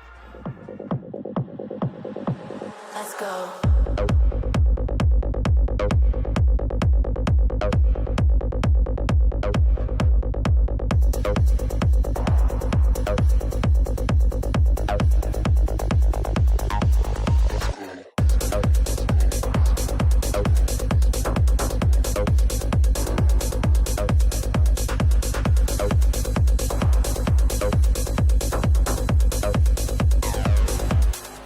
Let's go.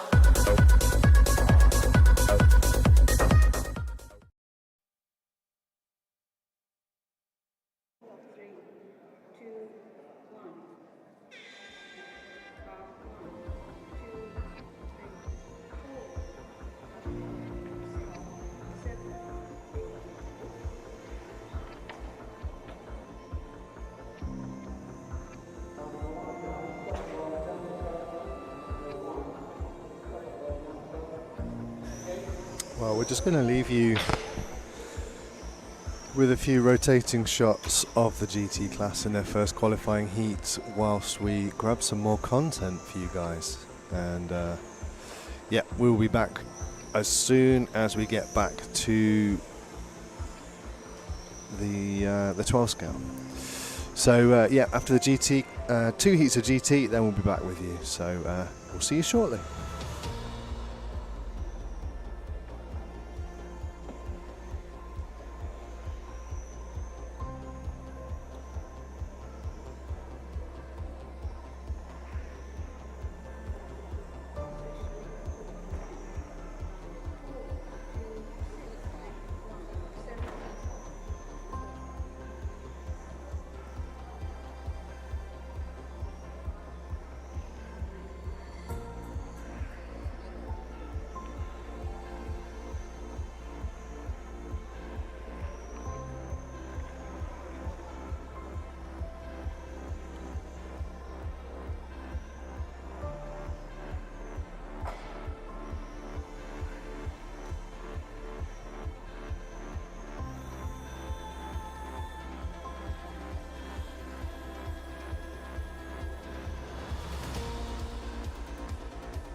got 2 minutes to go. 2 minutes, guys. Good job here.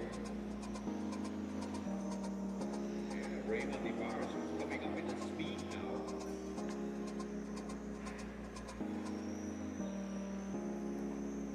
Speed the X-ray shirt. Doing it.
Concentrated, last 10 seconds on the clock, guys. Last 10 seconds.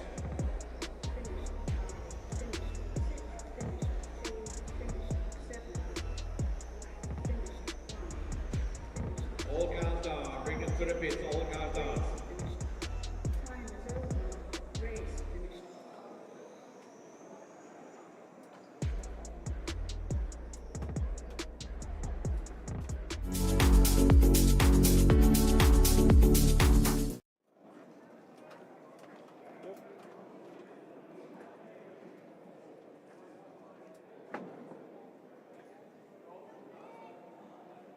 Yeah, group number 2, track is over. Come on, marshals.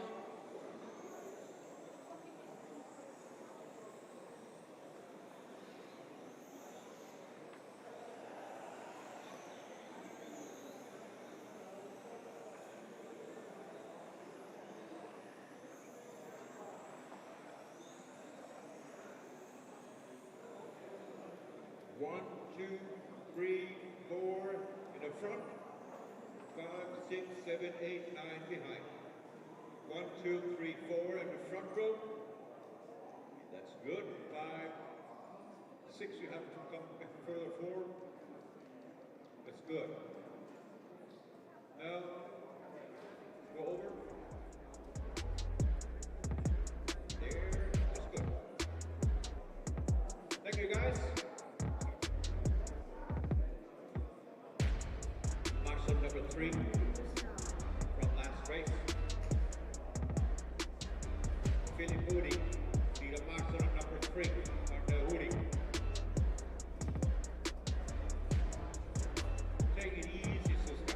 Take it easy.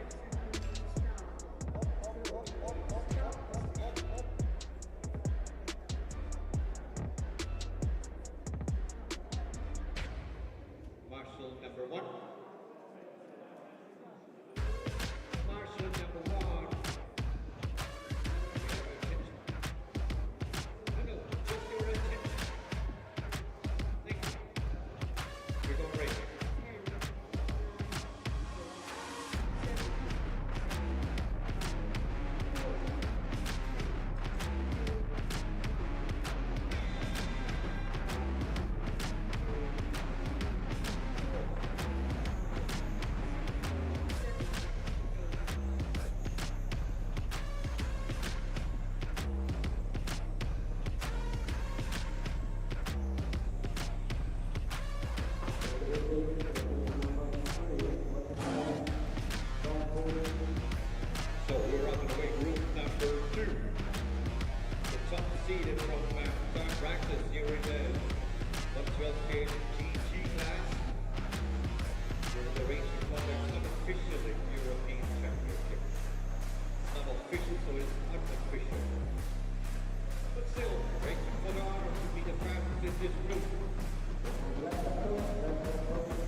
take the over 92. Here is the 112 GT class. Will it be Lewis or will it be Lawrence Sims? Yes, Lewis is coming into the game. Coming from way behind, trying to come up and hit some of the guys in front.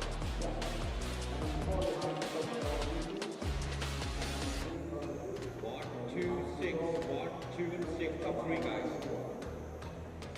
Car 1, 2, and 6, the top 3 guys in this race in here. Trying to be over 92. Mika coming from nowhere to somewhere up in the 4th spot. All of a sudden thinking, oh, he started thinking, man, I can maybe come on the rostrum in this one.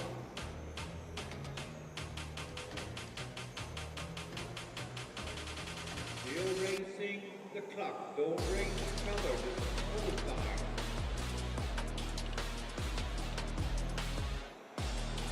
Lewis coming to 1. Coming up with a back marker now in the exit. On the main straight. Fastest car is the last car. Other 3 guys here. Wow. Working the way field here. Nice maneuver here from Lewis. Got lucky come overtaking in this one onto the main straight, coming up to the brother.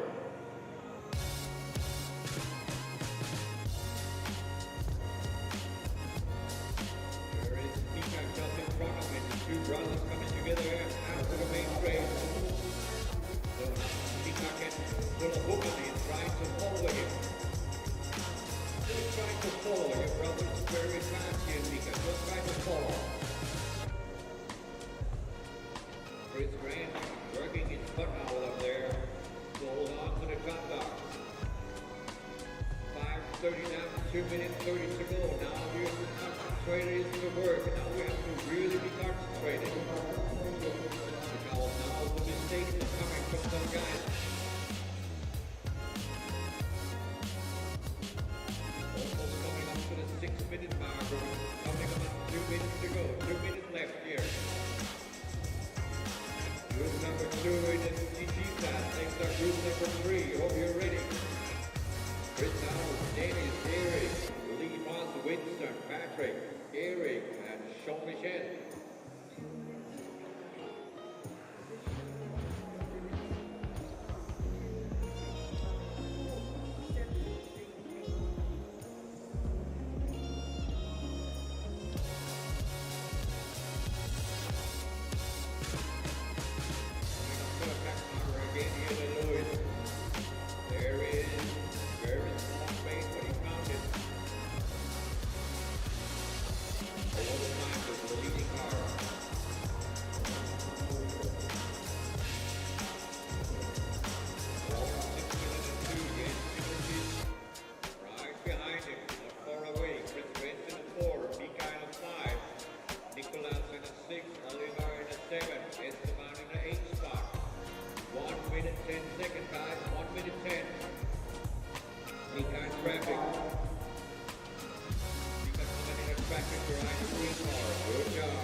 Back marker for 2 cars coming up here.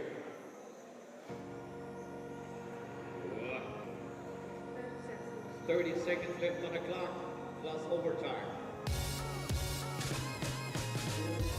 3 more laps.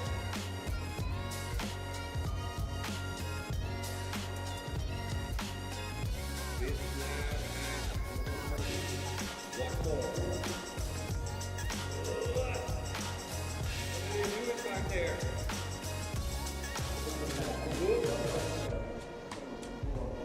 Time has expired, guys. Race it to the line.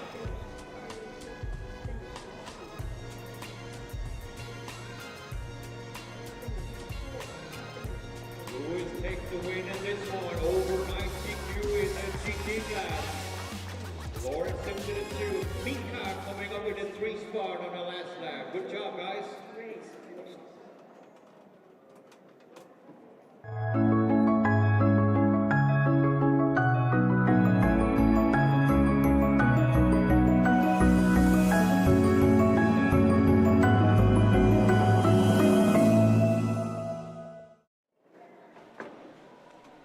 Welcome back.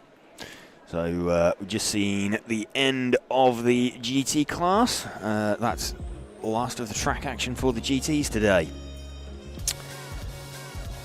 Looking in the chat, Racerlog says, whose blinky rules is EFRA using?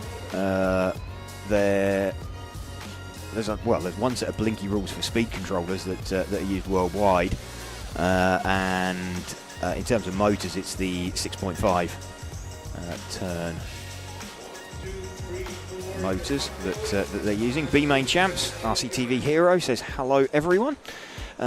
Just joining us here then for round number 1 of qualifying from the EFRA 112 European Championships in Zwevegem in Belgium. So just set for the first heat of Spec for the European Championship. So Chris House is going to lead us away, or as he is known when racing abroad, Christophe Maison. The orange fronted car with white rear.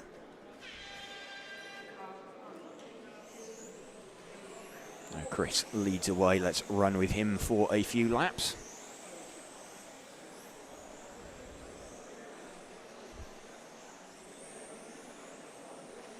Nice steady start for Chris. 13.4 as an opening lap. So remember, this is the first time now over 8 minutes that they're being timed rather than 3 consecutive laps. This might paint a bit of a different picture later on, but running with Chris at the moment. And car looking quite safe. In fact, heading for Brussels at the end of the main straight. But manages to get round, just getting a little bit caught up through some traffic.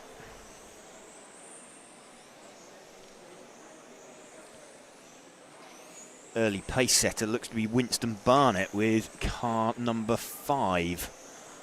Let's see if we can spot him. Winston is the orange coloured car out on the main straight now.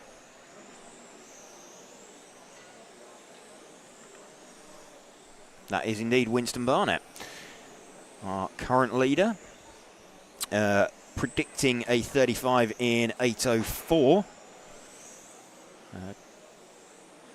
So Winston's going to filter back to the top as he crosses the line. There we go. His time currently 0.6 up on Chris House, but is predicting a 35 lap run currently.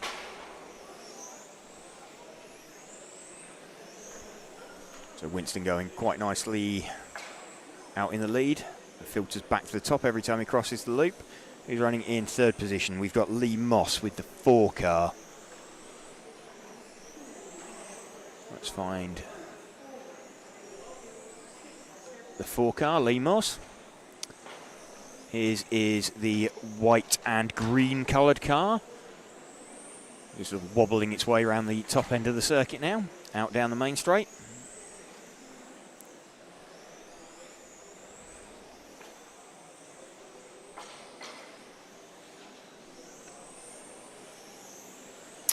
It's a bit of a strange look, like the rear of like the car. It kind of wants to snap straight all the time, just as he's attempting and initiating the turn. Doesn't look completely comfortable.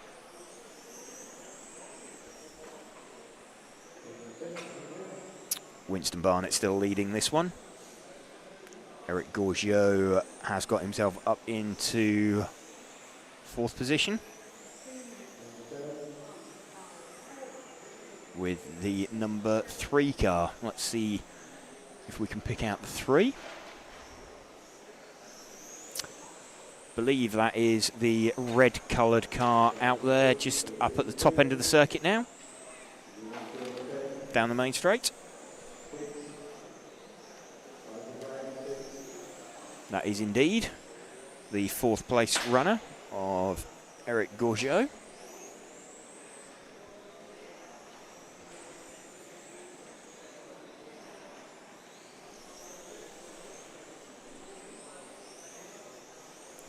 We've got Chris House, 1 car behind him, started to drop the hammer now. And try and stretch away from Winston Barnett.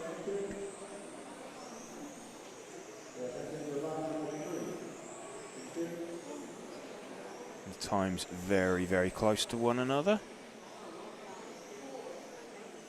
Winston with a better fastest lap of a 13.2, Chris with a 13.3 fastest lap. But Winston doing a 13.5 last time round, Chris doing a 13.7.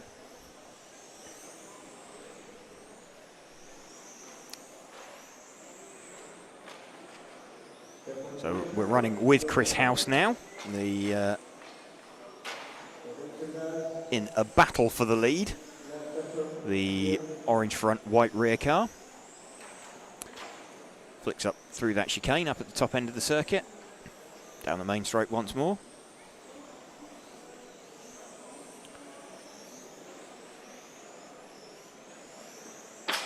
Winston starting out 4 cars behind him.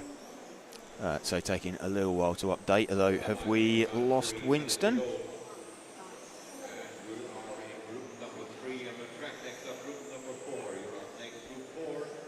So Winston's dropped off the pace. Having made a mistake, he's 3.5 seconds back now off of the car we're running with, of Chris House. Welcome to you if you're just joining us this evening for our live coverage. We're bringing you round number 1 of qualifying here at the EFRA 112th European Championships from Zwevegem in Belgium. We're RC Racing TV and bringing you this coverage in conjunction with event sponsors Hobbywing, Tony Sport, Automatics, Montec, Schumacher, Zen Racing and Orlowski Racing Line.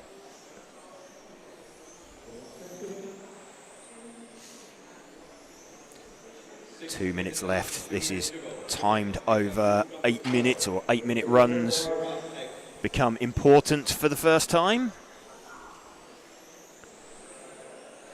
I think important, they've always been important. They're significant, let's say. I think a few of the drivers already, as they alluded to when we had a chat with them just after the modified seeding,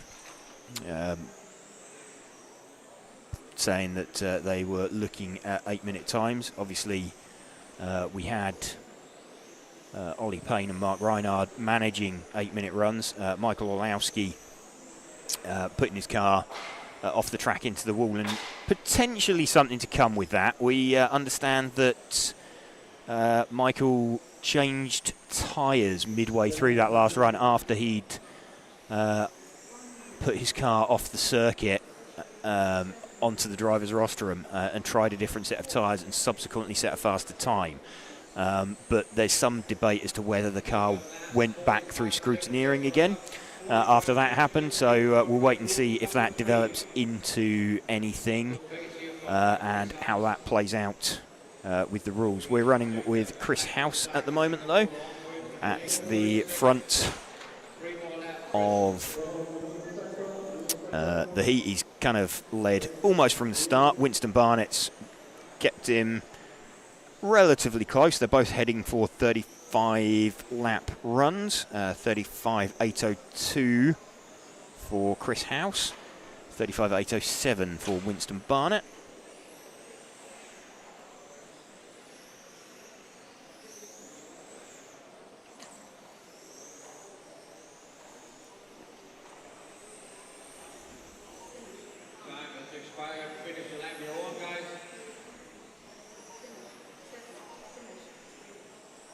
Car's just finishing. Chris House going to cross the line. Winston already having crossed the line. So Chris House takes that one with an opening gambit of 35.802. So he'll get himself, there we go, Chris House from Winston Barnett from Lee Moss.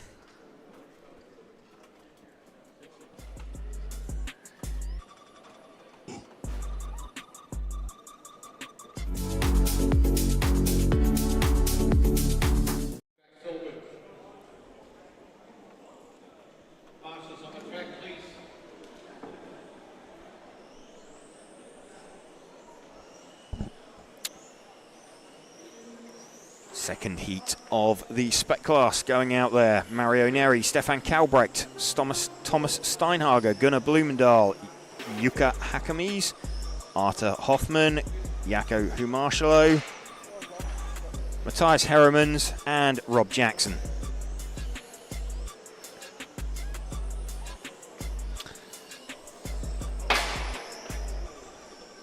Dan Bancroft watching along, says go GB. Oh, hello to you, Dan. Shame you couldn't make it here this weekend, but good to see you joining on and watching the coverage. 1, 2, 3, 4 in the front row, 5, 6, 7, 8, and 9 behind. So cars just lining themselves up. Can't see Mario Neri out there with the one car. So Stefan Kalbrecht looks like he's going to lead off.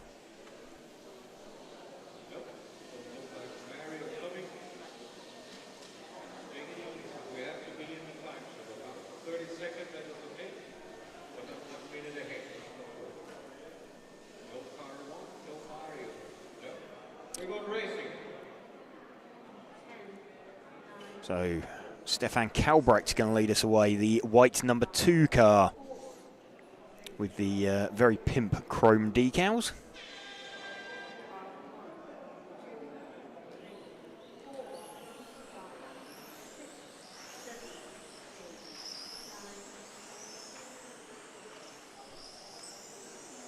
Stefan Kalbrecht down the main straight for the first time. Let's give him a couple of laps to settle in.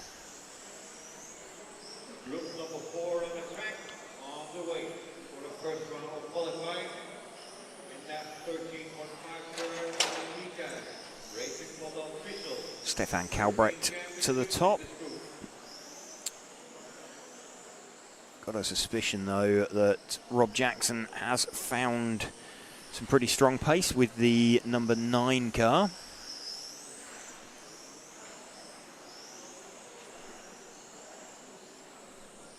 He's managing to filter through to the top every time. Let's see if we can find Rob. He is the white front, red rear car.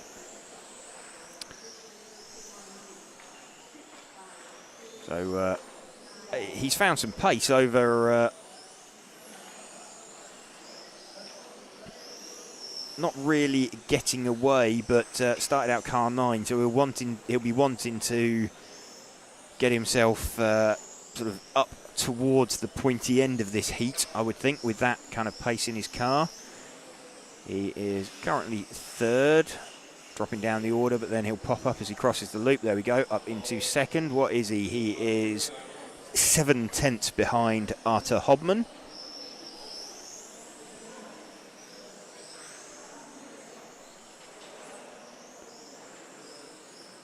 Gets that down to 1/10.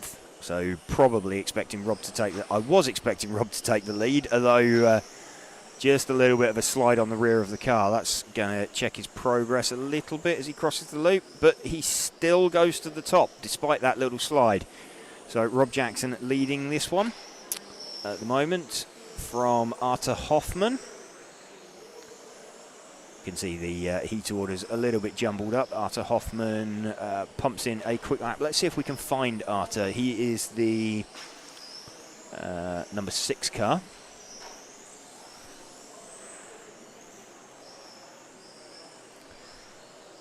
So we're just going to try and identify the 6 as he comes down to cross the loop. Arthur Hoffman is the white car with black wheels, just up it through the chicane and out onto the main straight now.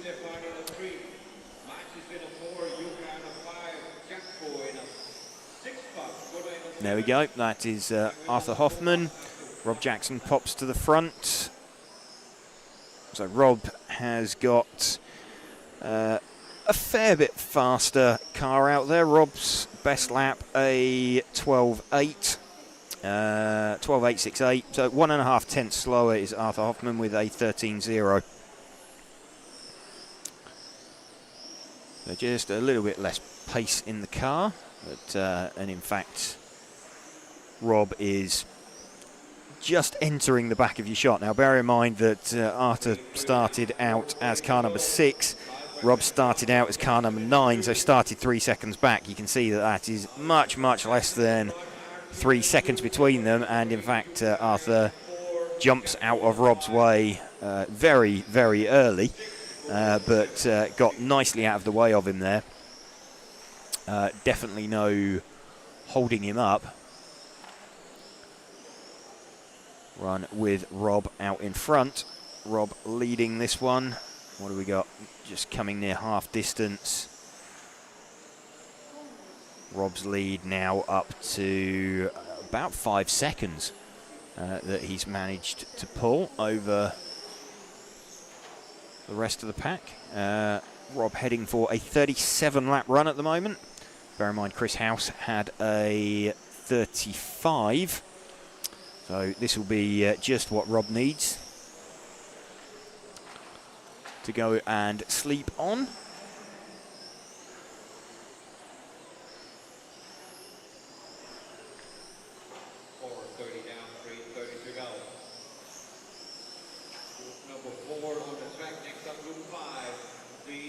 Stefan Kalbrecht's now got himself back up into second position. He is some 6 seconds behind Rob.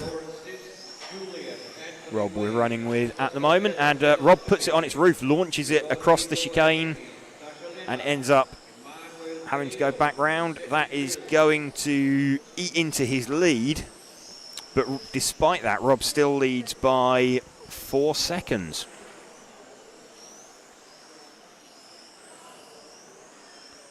Still pretty comprehensive.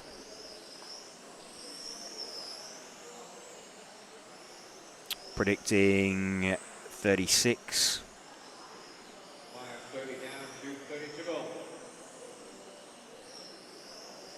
See what Rob does this time around, a 13.2.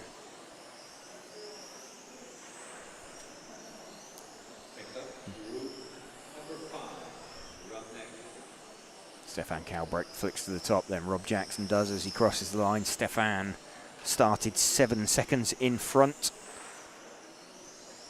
Dan Bancroft saying Rob needed a roll mast.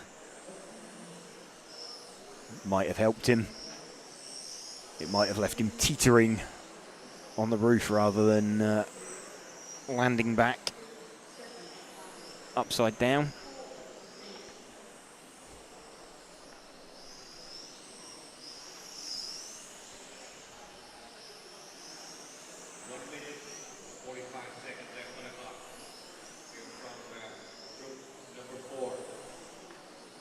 So still watching this qualifying heat number 4 of the Spec class of the EFRA 112th European Championships.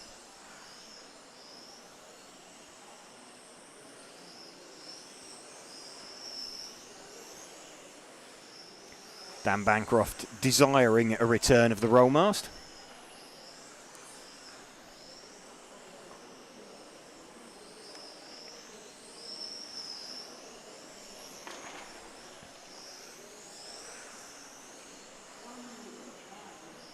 One minute remaining. Rob Jackson now about 8 seconds down the road, 7.5 seconds down the road.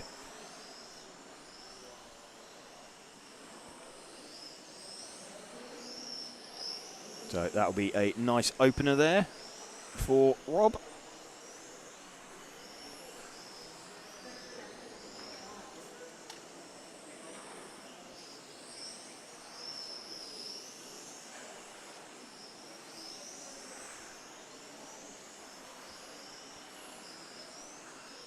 Final 20 seconds now.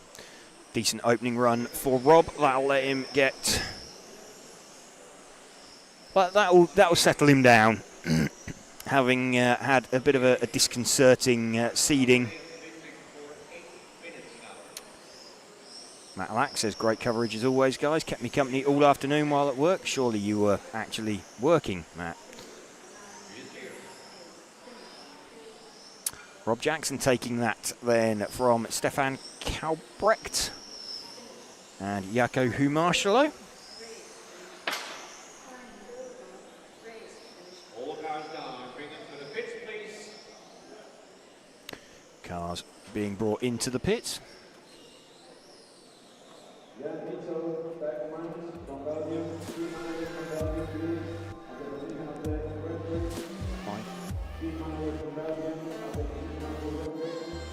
Team manager from Belgium, please come up to referee.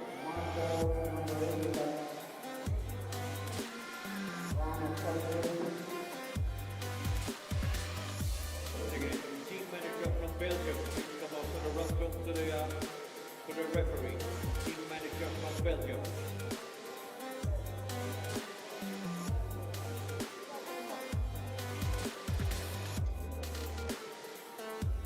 So group number 5, we got track time. Marshall, group number 4, come on guys, group number 4, Marshall.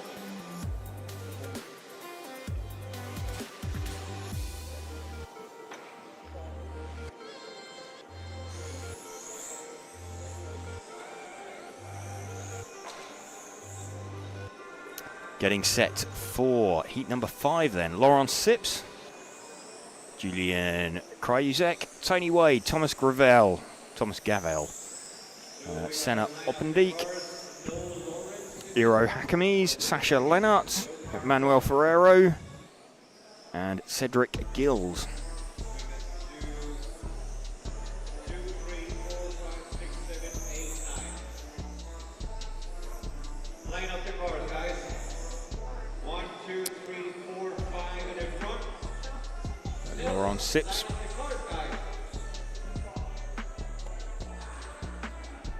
Making his way to the front. Box at 30-second mark, otherwise you're starting from behind. 1, 2, 3, 4, 5 up front. The rest of you guys behind. Looks like we're missing a car 1. Road racing. Marshall number 3.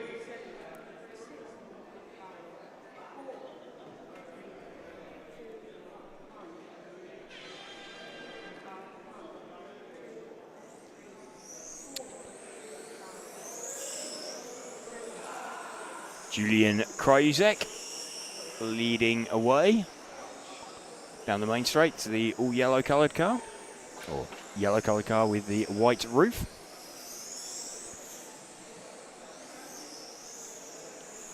Already got quite a big gap over, well, Tony Wade on track. It was Tony Wade on track who started out as car 3. But I think Sene Optebeek will pop out into the lead after this one.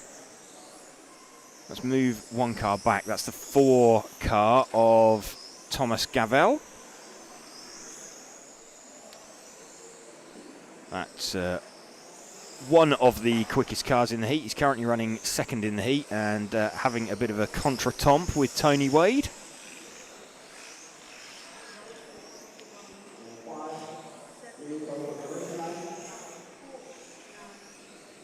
This is Tony Wade that we're running with at the moment, the number 3 car. Popped himself up into 4th place.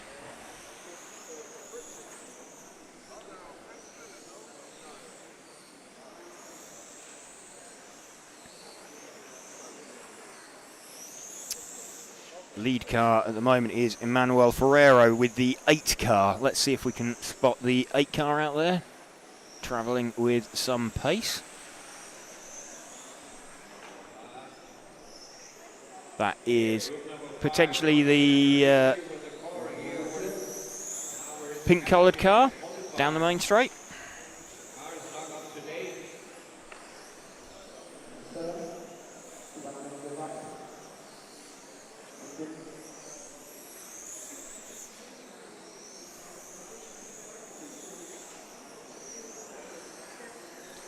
That's in fact the 6 car of Yuka Hakame's.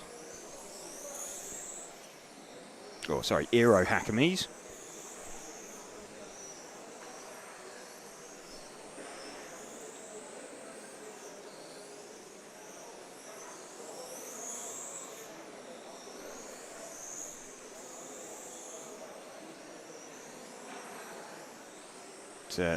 Julian Kryushek has got himself back out in front with the number 2 car. Here is the yellow car with white out onto the main straight now.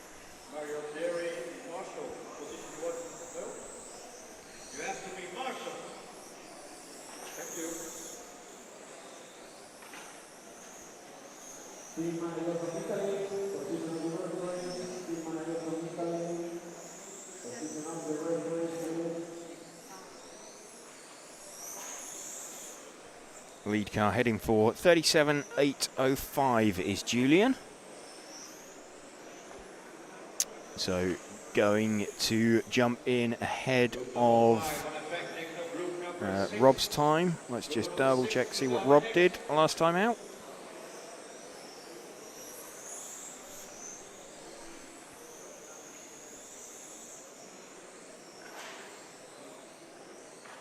Julian, remember, heading for 37.805.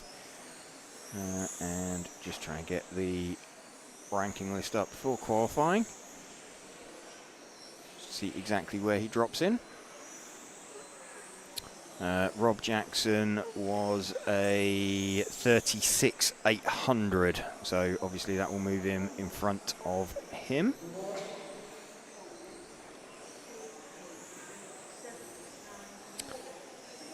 Predicted time, Tony Wade is heading for pretty much an identical time to Rob at the moment.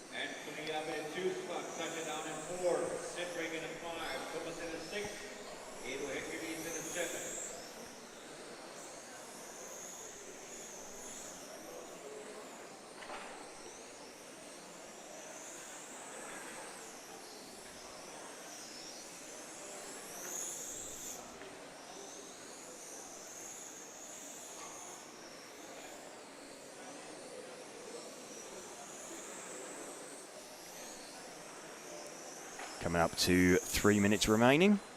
We're running with Julian Kryusek. Just trying to carve his way through some traffic. 37.806 is his predicted time. Some of them crash out the way in front of him.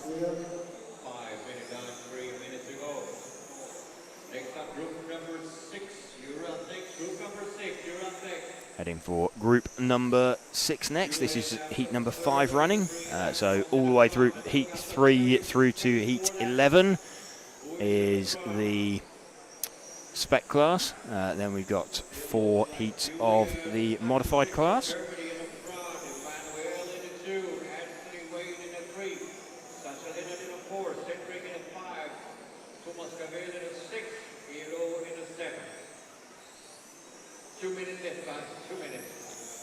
Just waiting to see if anything has altered with qualifying for the modified class. See if anything's come of the transgression on Michael Orlowski's car.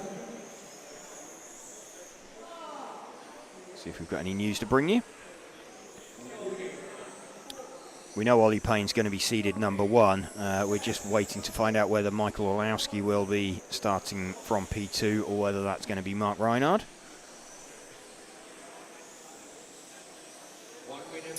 Still showing Michael Orlowski as starting P2 at the moment, but we'll wait and see if that changes by the time we get further on. Potentially got Mark Reinhard taking that place if Michael's time gets removed from the previous run. So as soon as we can find out something further on that, we'll let you know. 1 minute 10 seconds left on the clock, guys. 1:10. Julian Kryusek still leading this one. Running with him at the moment, the yellow coloured car with the white roof. Just over 1 minute remaining. So we'll run with him for home. Currently heading for a time that will beat Julian is currently running for a time that will beat the current quickest time from Rob Jackson. Rob Jackson's time being, remember, a 36 in 8 dead. Julian heading for a 37 in 8:07. Rob's time, though, will put him second currently over these guys.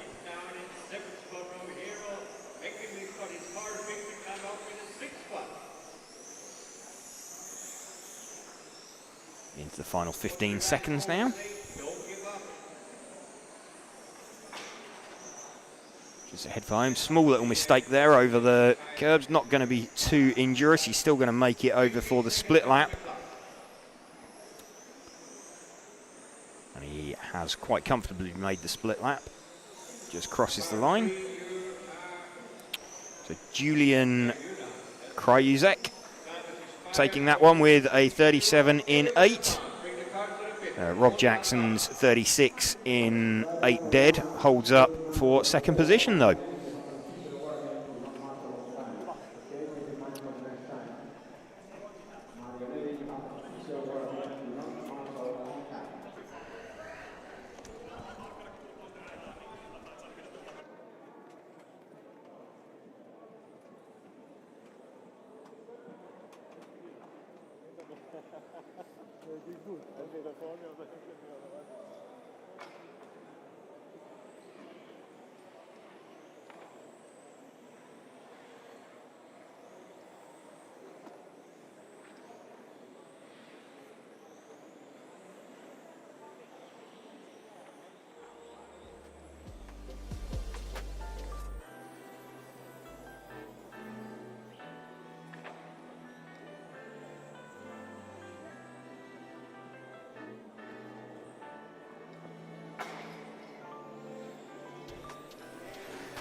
Hello everybody, slightly different voice here. This is Frank. Yeah, always on the camera, but now I've eaten, so James is eating, and Matt is trying to wolf down some burger as well. I got a little pamphlet of the burger van as well. There's the crowd of their burgers. I had a chef burger with Roquefort. Yeah, I know, I'm just missing some red wine. That's for later. So in this one, we've got some drivers, and we have cars, and there's brightly colored things on a gray track. There we go. Esteban Fontaine, Mark Payne, Niels Mers, Alfie Hart, Tim Jensen, Tom Bryn, Ole Thomas Bryn, I'm going to go with. Eric Saturnau, Andrew Thompson, and Magnus Hellmark. So, although James didn't pass on the compliments, I did see the very nice compliments from someone, I think it was Kevin someone, who was saying very nice work on the camera, thank you very much.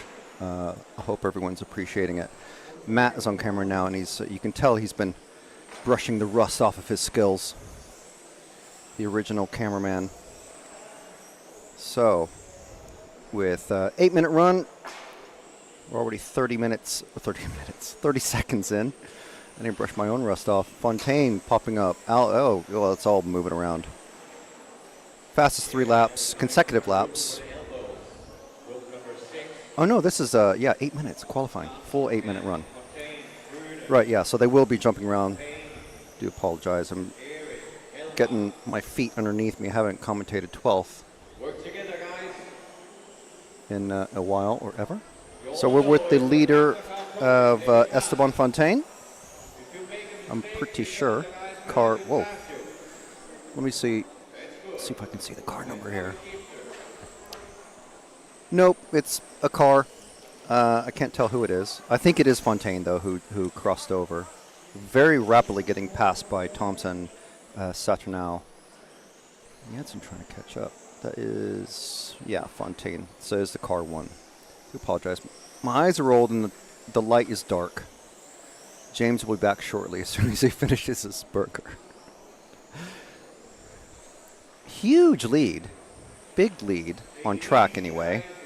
But let's see who else is he able to maintain it, because Saturnau and Thompson doing pretty well to get past Fontaine, but maintaining it. He is. Mers pops up into second, then Thompson, Sachenow again. Or Satoru, sorry, I do apologize. Monsieur Satoru. Jeez, I think that's the 7. Yeah. That, the minty green, the Tiffany green. Second car going down the straight as Fontaine, I believe, in the lead on track. So it's Fontaine and Satoru, and then Mers has just crossed over with the red and white. See if we can drop back one car, Matt, to Mers. It's not Mers. This is Satoru. Okay. I've been following them all day on the track, but actually following them for commentary is a little bit different. Satoru, yes, popping back up in the lead with that number 7. Then we got Mers, Thompson, Hellmark. So, just so you guys know, because you can't see it, but you can see this on myrcm.ch if you have a separate screen or phone or whatever.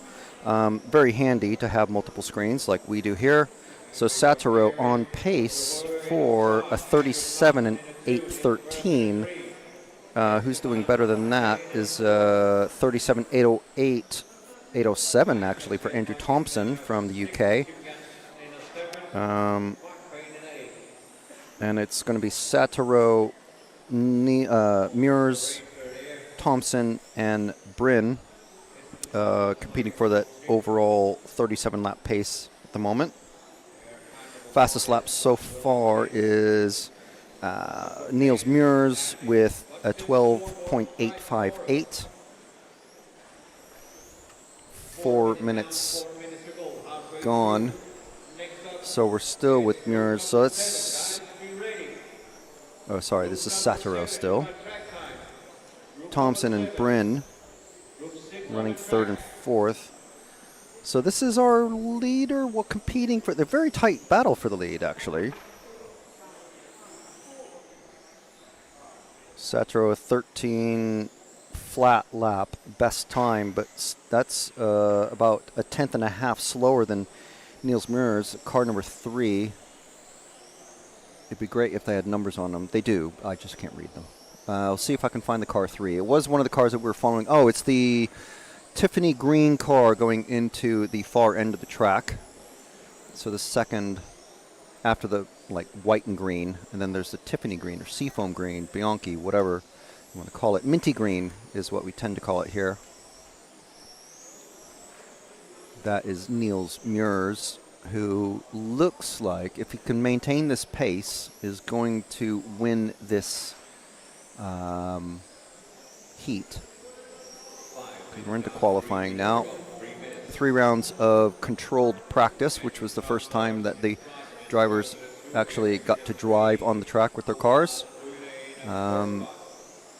Checking in yesterday and all that, but no cars were allowed on track until this morning.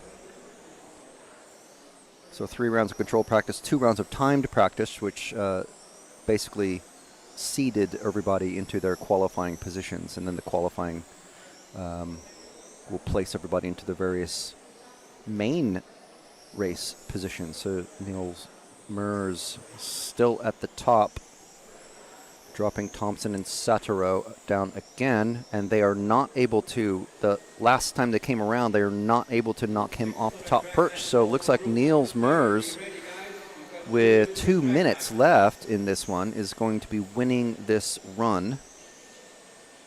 First round of qualifying, as you can see, it's Spec. It's heat number 6. There are 11 heats of Spec, and then 4 of modified. Of course, modified is in air quotes, sort of, depending on who you ask. But we'll be discussing that over the time. Ooh, Thompson has just popped up into the top spot. Andrew Thompson with a 12.860. Niels Mers still with a 12.858. They are basically battling over a second or so, or less than a second. So it's Thompson, Satoru, and Mers. So if we wait at the end well, the purple, there's just one purple car just about to cross the line in a second. That is Andrew Thompson, who we haven't followed, and he's one of the challengers for the top spot here. We'll stick with him till the end and make it easy on myself. It's a lot easier to commentate when you're familiar with the colors of the cars and stuff like that, and so just gonna make it easier myself. Andrew Thompson coming down the main straight around that T, that sort of omega-shaped turn, around the triple left, and then this long left, triple right and long left in the chicane, back down the main straight. Thompson, see what he does this time around. Thompson popping back up into the top spot. 37.809.409 forecast, but Niels Mers with a 37.809.409. So literally half a second in it. Just a single pop of a corner or just going wide in a couple of turns can decide the winner of this one. Everyone, remember, on their own clock, time has finished, so racers are going to be finishing the lap that they're on. And Neil, oh no, he takes it just at the very end. Mers had it for a moment, but now Thompson has taken it back. So I'm going to hand you back over to James if he's finished with his cheeseburger and Belgian frites. Very nice. Okay, so that's it. Thank you to Hobbywing, Tony Sport, Osmatics, Montec, Schumacher, Zen Racing, and Orlowski Racing Line. I'll be back on the camera in a moment.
So thank you to Frank for stepping in whilst we were suitably refreshed during that one. Jan Dietmar leads away his all-white coloured car from Mark Dieterman in second position. And Jan Dietmar makes a mistake coming out onto the main straight. So let's pick up Mark Dieterman in second position. Oh, he's actually going to be leading this one now, with a decent opening lap.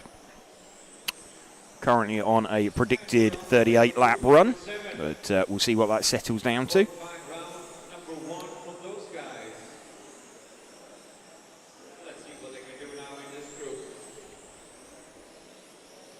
Mark Dieterman leading this one from a bit of a mistake early on from Jan Dietmar's, dropped him down the order, but front two have made a bit of a break for it.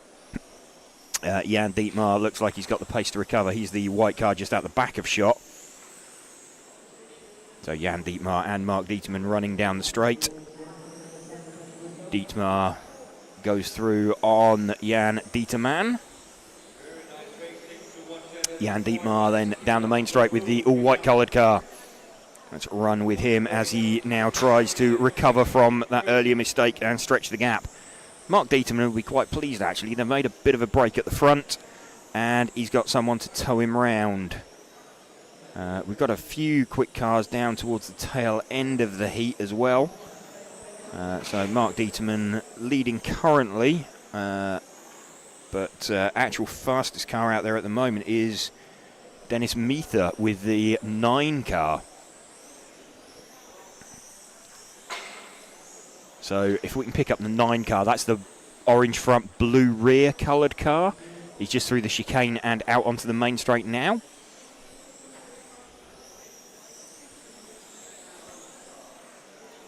This, our current leader, Dennis Meether.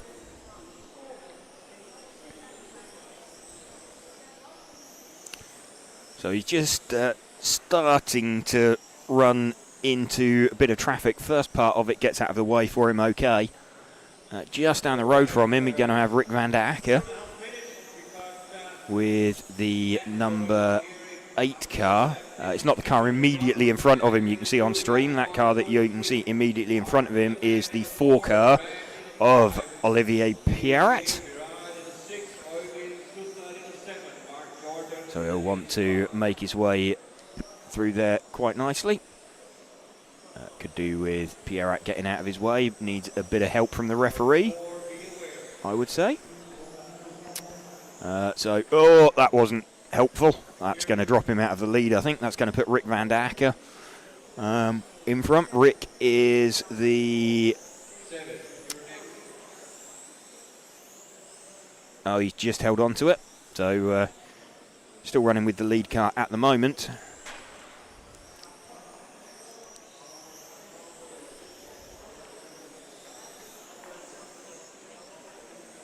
See who he's coming up on next. I think that's the number 7 car.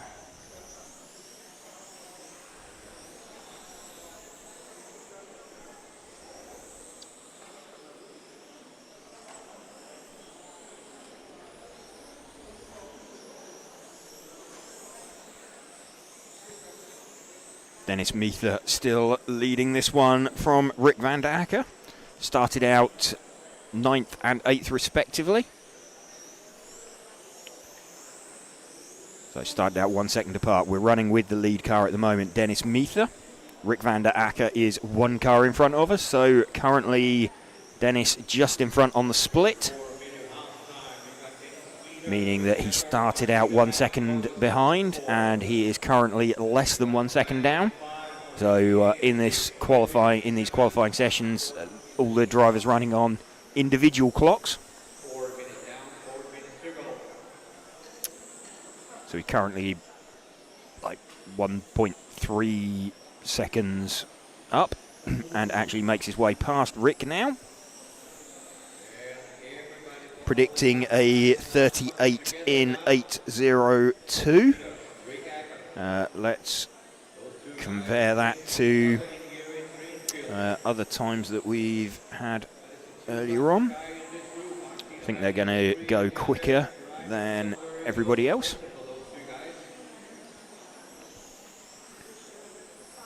Just giving each other a nice tow round, everybody working together exactly as it should be.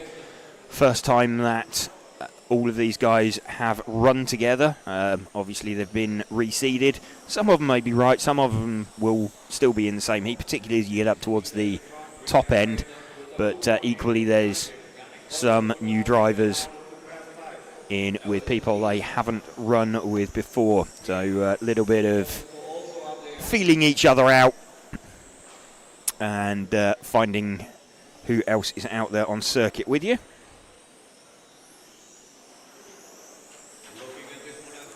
Dennis Meether still running out in front by some 3 seconds now from Rick van der Akker.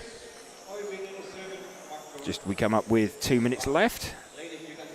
Dennis Meether from Rick van der Akker, Janne Koivisto, Mark Dieterman, Mikkel Brandt, Oliver Pierrat, Oyvind Stusal and Mark Jordan at the tail of the field currently.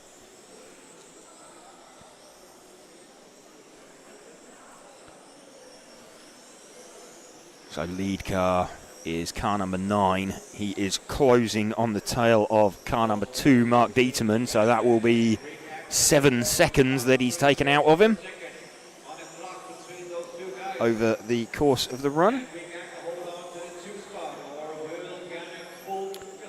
So quickest currently we have Julian Kryuzek, who did a 37 in 8. And we are heading for Dennis Meether, a 38.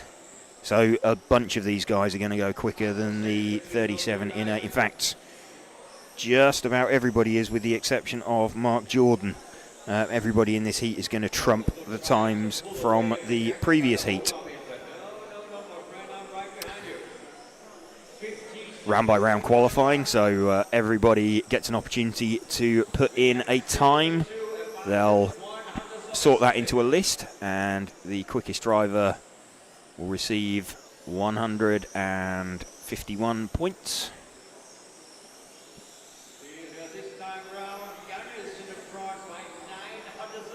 In fact, a lie, it'll be 155 points. And then they'll sort them down after that.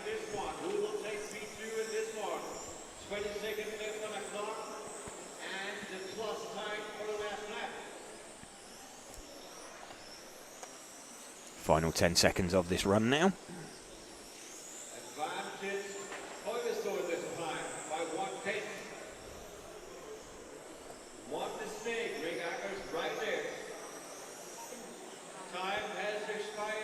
Time has expired.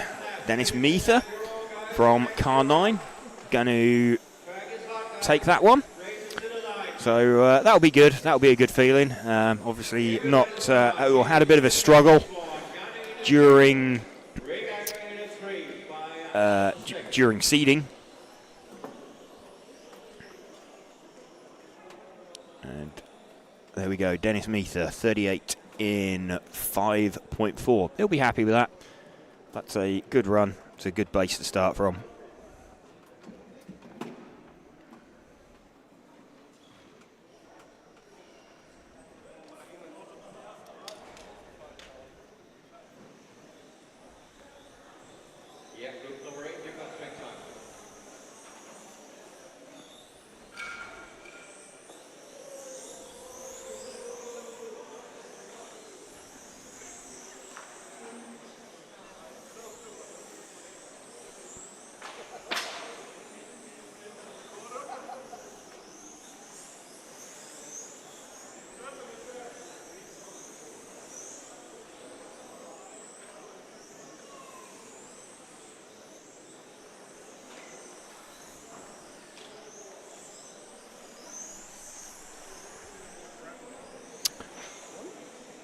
So where are we at now? We have got heat number 8.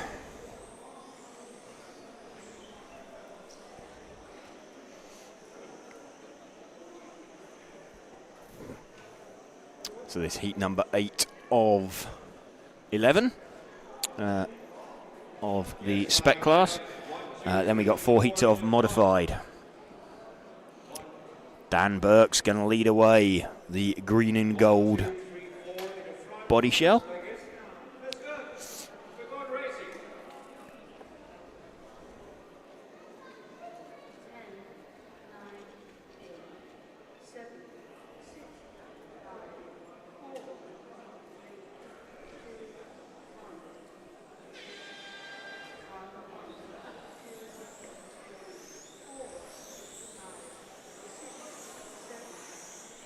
Dan leading away nicely at the front of this one, already pulling a bit of a gap over Alexander Zaita.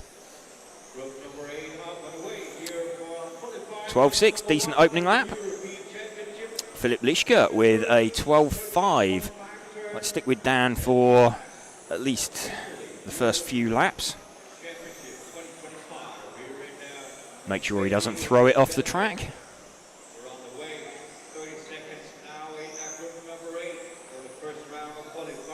Looking pretty decent for Dan at the moment. Car looks like it's got some good drive off the corner now. Nice bit of lift, flicks it through the chicane nicely. Predicting a 39 lap run currently for Dan. Let's see who else is fast. Marcus Andreasen with the number 3 car. I think he is the white and orange coloured car. Like 2 cars back. There we go. Let's run with Marcus. Andreasen for a little bit. Just as we join him, he puts it on his roof. So Curse to the commentator strikes again. Drops him a little bit down the order. Stefan Huyss, in fact, Freddie Parker now up into P2. Let's see if we can find Freddie then. He is the yellow front, white centre, red rear. Just past the, or just going up to the top end of the circuit now. Into the chicane, there we go. Got him in shot as he comes out onto the main straight. So Freddie Parker running second. He'll filter down the order but then come back up it again. There we go, Freddie. About 1.2 seconds behind Dan out in front. Small mistake there from Freddie.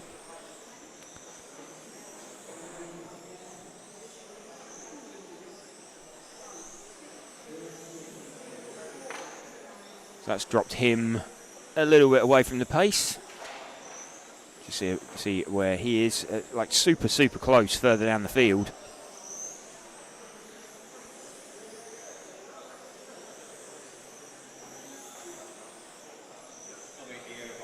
Alex Seiter back up into second position with the number 2 car. Alex Seiter is the white and green coloured car. He's through the chicane. He's just behind Freddie now, actually. So there we go. As he comes down the main straight.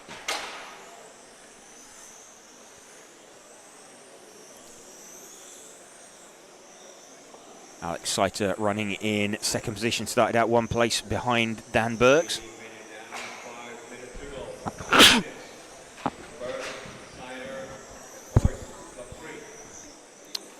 Dan still leading this one by 1.1 seconds from Alex Seiter.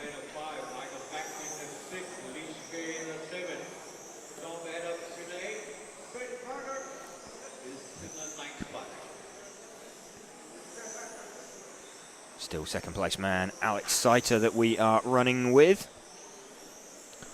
Closing in on some traffic. Let's see if we can spot who that is that he's closing on.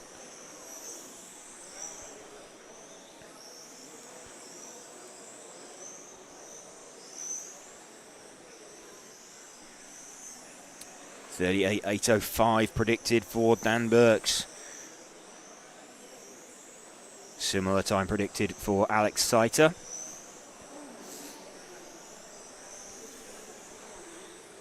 They started out 1 second apart.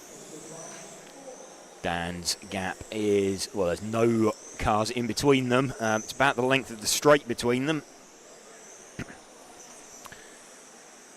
There's about 7/10 between them on the absolute time after they've crossed the line.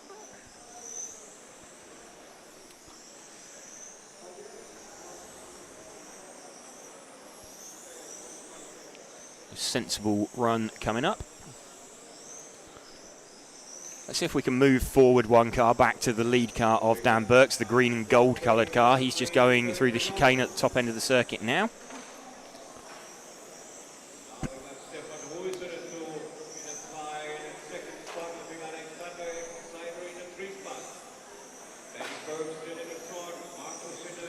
Stefan Huyss seems to have found some place. He's got himself up into second. He's about 8/10 down at the moment on Dan Burks. But just keeping a bit of a watching brief. Last lap time, not a brilliant lap from Dan. It was a 13.0 against a 12.7. So won't want to have too many more slow laps like that, will Dan? A little bit deep.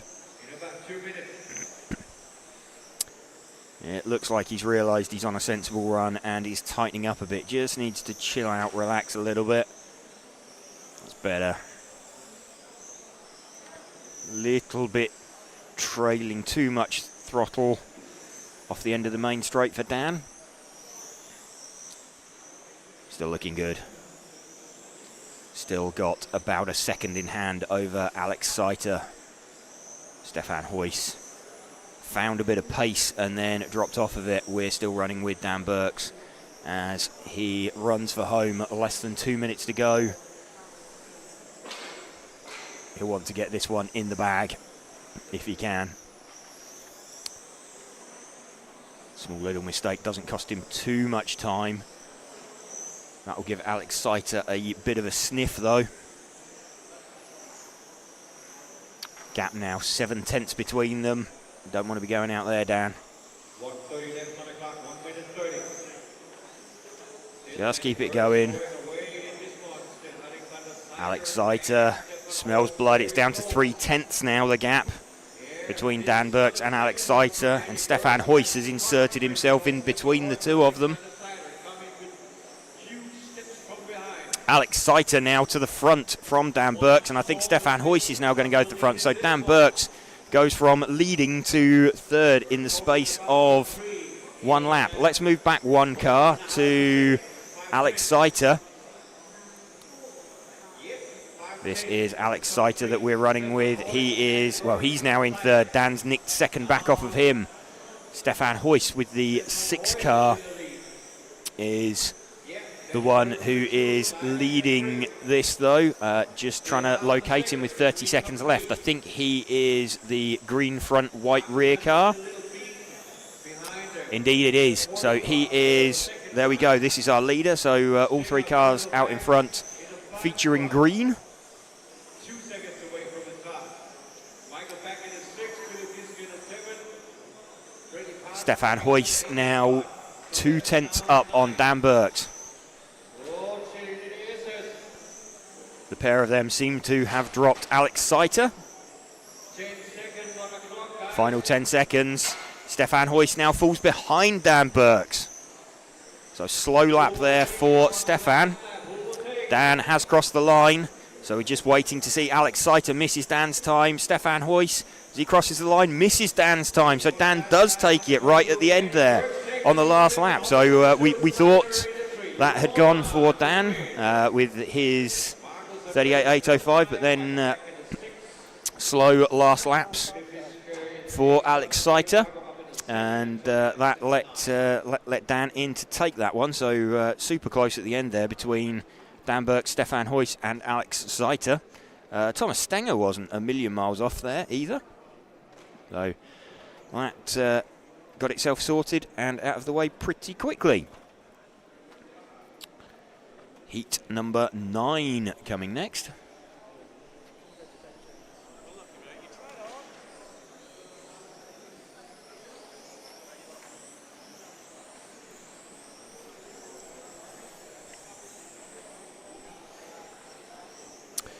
Who are we going to have then? Christian Gear, Lucas Larsson, Rico Clays, Werner Spanbrucker, Ben Vincent, Stu Cartwright, Alexander Van Gansen, Jacques Libar and Andrea Torrigiani will be taking part in this heat. I'd like to say thank you again to our event sponsors, Hobbywing, Tony Sport, Automatics, Montec, Schumacher, Zen Racing and Orlowski Racing Line for helping us to bring you this coverage.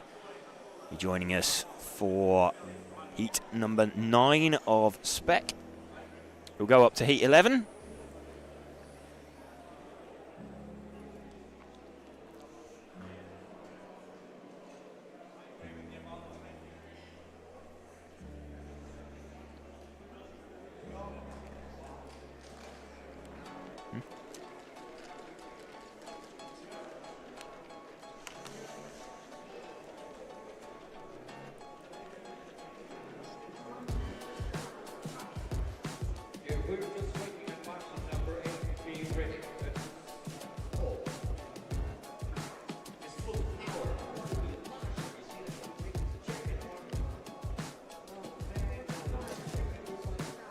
Getting set then for Christian Gear to lead off with car number 1. He is the white, yellow and sky blue coloured car.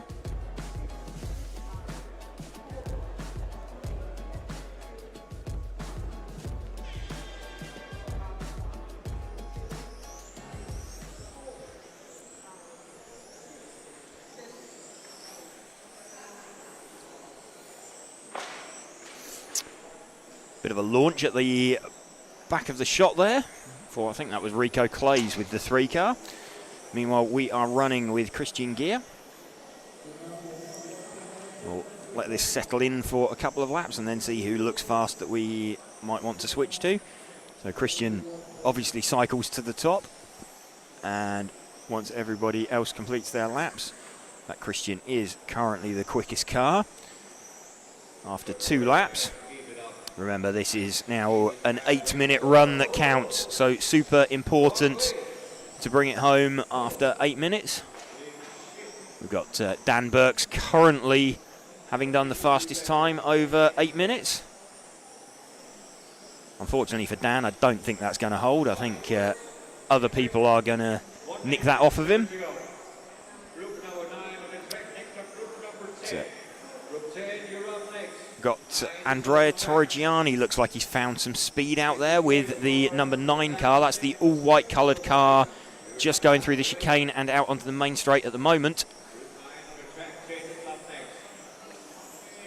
So Andrea pops up in front, in fact to the front now, so he's leading this one by about 2 tenths. So starting out car number 9, he will need to pick his way through this traffic.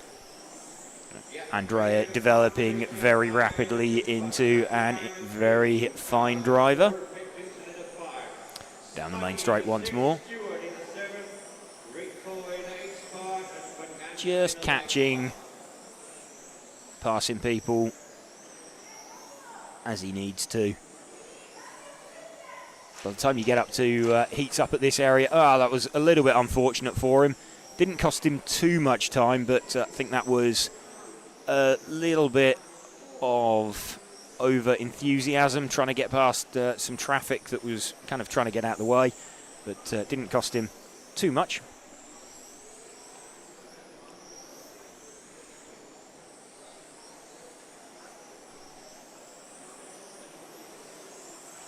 Andrea dropping down the order, then pops back up, so he's currently running in 4th position. It's a little bit difficult to get a handle on exactly where he is because Christian Gier is almost 1 lap ahead. Andrea is 3rd currently.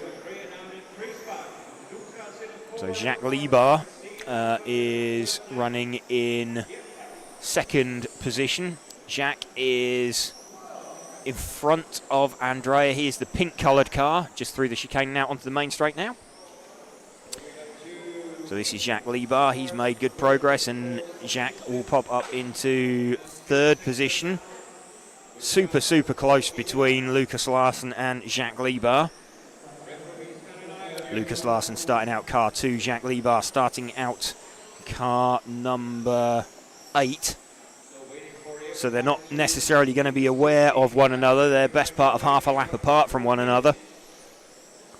Looking at the times, but we're running with Jacques Libar at the moment. Back up into 2nd position. He's got that by about 2 tenths at the moment from Lucas Larsson. I think Christian Gier may have had a bit of a problem because Jacques Libar now goes to the front. So this car that we're running with of Jacques Libar, that was not particularly polite from the, who was that? That was the 4 car of Werner Spanbrucker. I would imagine that Jacques Libar is going to be pretty upset by that. That's got Lucas Larsson back to the front with the number 2 car. Let's see if we can spot Lucas. He is the all blue coloured car through the chicane and onto Main Straight now.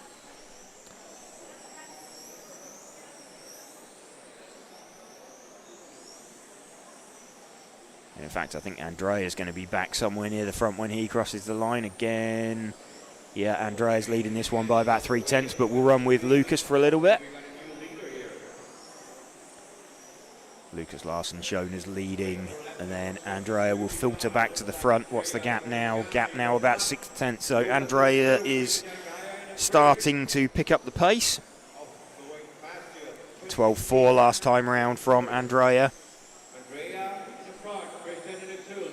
We've got Christian Gier.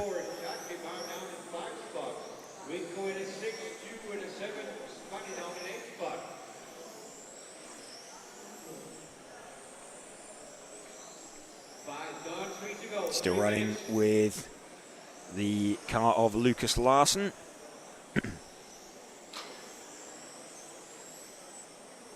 Andrea leading this one by about 6/10 from Christian Gear. Let's see if we can move forward 2 cars to pick up the car of Christian. There we go. That is Christian Gear's car, set off as car number 1. This will be a bit strange for him because he hasn't really seen anybody else over the course of the run. Certainly, like, approach him and come past him. And to kind of hear that he's running 2nd or 3rd will be a bit of an oddity. Not necessarily. Certainly, Lucas Larsen, he'll know where he is because he started out P2. But hearing that Andrea, all the way from car 9, he's like 8 seconds back. He's not going to know where that one's come from. So Christian Gear still shown as the leader at the moment, but then Andrea flicks back to the top. About half a second now for Andrea, his lead. Andrea is, where is Andrea? He's just coming past us now, the all-white coloured car. Let's see if we can pick him up as we sweep through the middle of the circuit. Andrea, our lead car. And he is circulating just in front of, well, someone has got a broken car, and I think that's the 6 car of Stu Cartwright, who will fail post-race tech for being underweight, mainly because his tyre has been punted under the rostrum. But still going quite nicely out in front.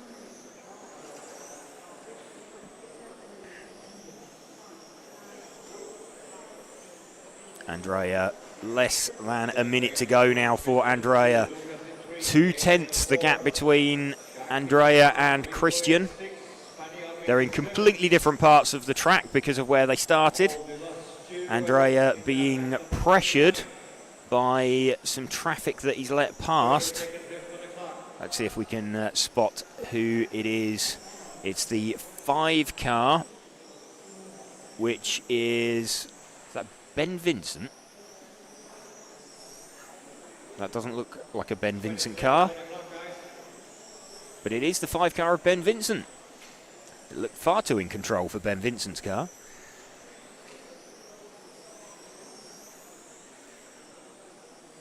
Andrea, though, seems to have gapped him now. Andrea's lead now over 1 second, so good, strong pace to the end.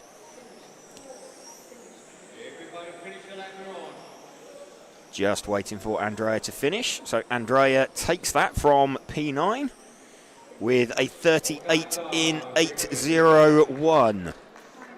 So sorry, Dan, but your time's been trumped.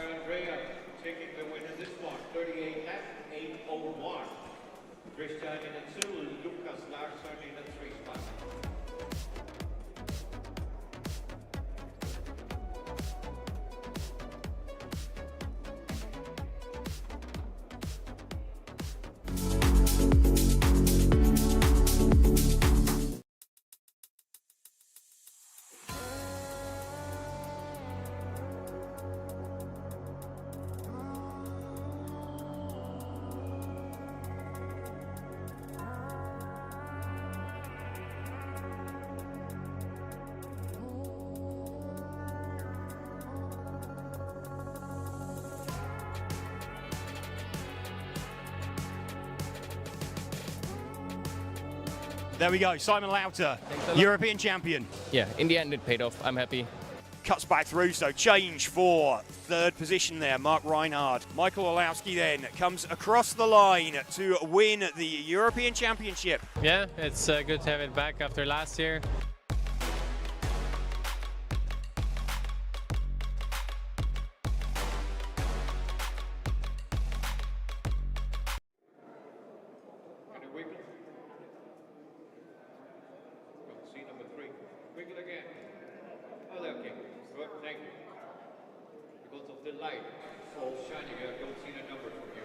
Ready for heat number 10, penultimate heat then. Nico Sarin and Niels de Gruyter, Morgan Williams, plenty of these guys will be looking to get themselves into the top 10. So feeling they've got a good shout of making the A final from here. We've led away with Nico Saarinen.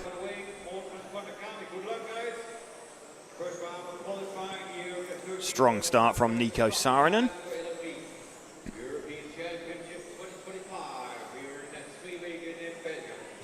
Threading it through off the end of the main straight. Looked quick all day, has Nico.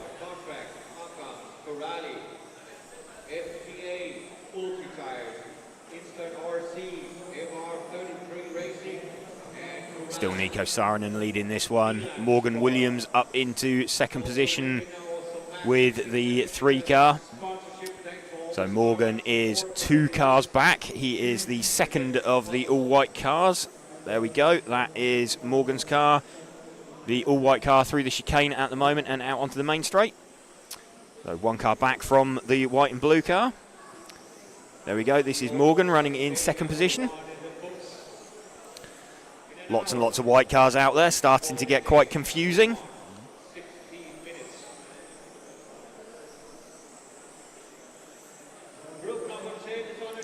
Morgan still running in third position. And James Hart now hitting the front with car number 9. Let's see if we can pick out James. I think there's 2 orange-coloured cars out there because one is Finley Whitelock and the other one is James Hart. I believe this is James now. That was James that's just crossed the loop. Apologies, we've just lost the camera. Oh, we're back. We have the camera back. So, Niels de Gruyter, Hupo, orders swapping around all over the place. James Hart now leading, or still leading, with the 9 car. So that was the orange car of Finley Whitelock that dropped to the tail of the field. That's actually the car of Finley Whitelock that we picked up there, I believe. James Hart is the other orange car out on the main straight now.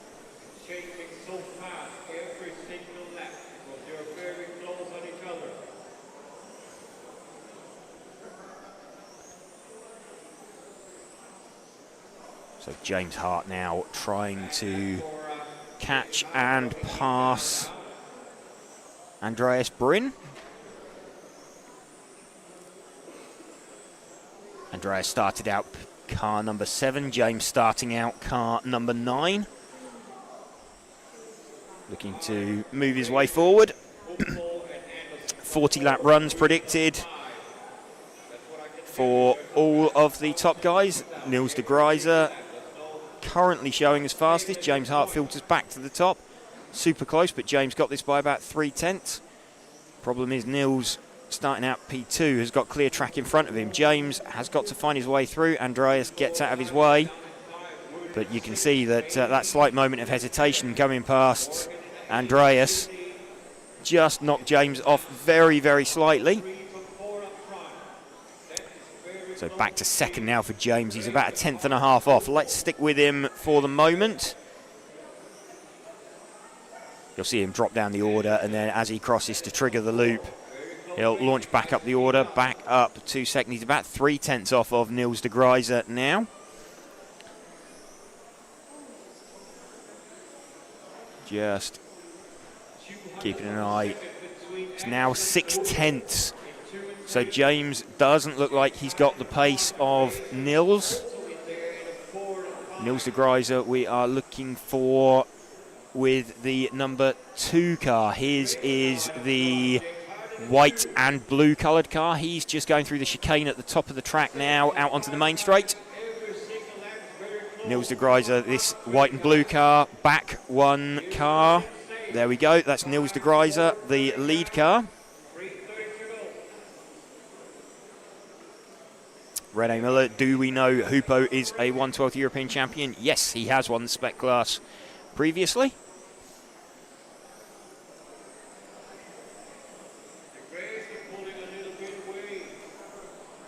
Small mistake there from Niels de Gruyter. James Hart had closed in. Let's see what happens as they cross the line this time. Gap now less than a tenth of a second between the top two. We're running with Niels de Gruyter. James Hart now back to the top. So it was a slow lap there from Niels.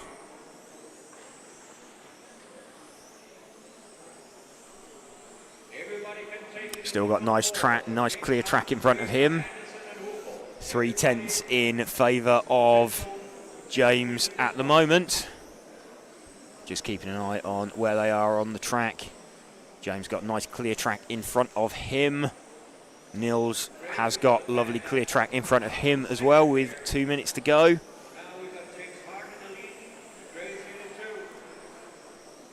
James Hart back to the front. His lead now like 3.5 tenths from Niels de Gruyter. We're running with Niels at the moment.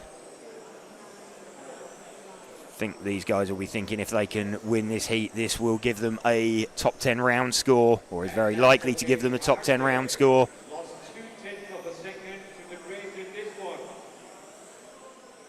Let's have a look. James back to the front now, less than a tenth and a half between them. Niels starting out car 2, James starting out car 9. 7 seconds between them when they started. So they're in completely different parts of the track. Niels crosses the line. Waiting for James to cross the line. See where he pops back up to. 5/100ths of a second, half a tenth between them. This is just ebbing and flowing for this last minute. Unfortunately, they're not on the track together. Niels now takes the lead back from James by half a tenth. Let's have a look at last lap time round. A 12.3 for Niels. James was also a 12.3, still running in second position. Niels has a decent run through the traffic, 45 seconds.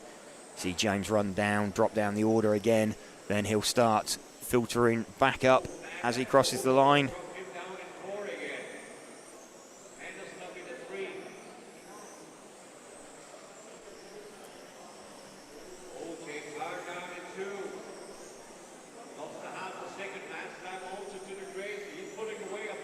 De Gruyter stretching away at the front now, predicting a time 1.5 seconds faster than James. So James putting up a good fight. But last 10 seconds, Niels de Gruyter looks like he's going to take this one. We're running with him at the moment as he crosses the line. 39 in 8.01. Just see what James does as he crosses the line. It's down at the tail end of the field. So there we go, 8.02. James just about hangs on to second position.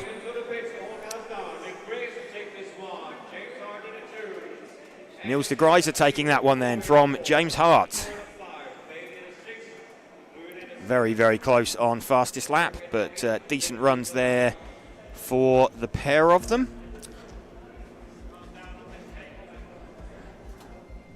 And now for the top heat. Ollie Payne, Max Mackler, Ollie Bultink, Sam Coult, Michael Bolt, Adam Isay, Ian Beckert, Adam Mackman and Chase Mackman will be your drivers for the top heat.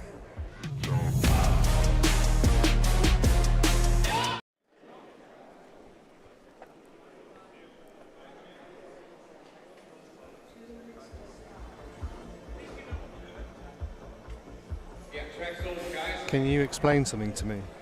What's that? I completely missed it. I was facilitating and helping, and Mark's putting me off. I don't know what he's doing. Doing something weird.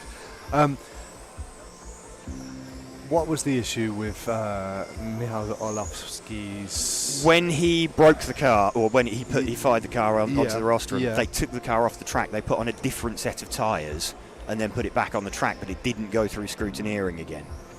So that's not allowed, obviously. Well, it's not been teched, so you can't verify that the car. It's not been verified that the car's legal. So what's been the judgment about that? I think they checked it after the run and kind of don't do it again. But it's like it's not, because it hasn't affected too much. I think they've let it go. Why would you do that? Well, to get a. I mean, you might want to try a different compound of tyre. Yeah. It's because you're only over 3 laps rather than over an 8-minute time, you can put down, you're not supposed to put down multiple cars, and obviously they've just, yeah, it's not really the done thing, but there you go.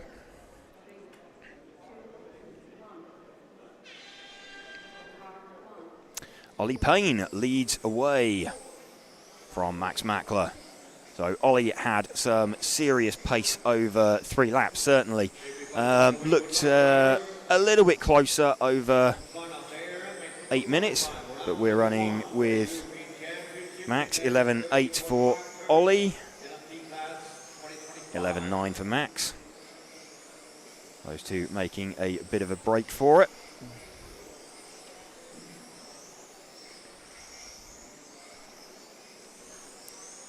And looks like Max may well be in front on the split. Yes, he is. By less than 1/100th.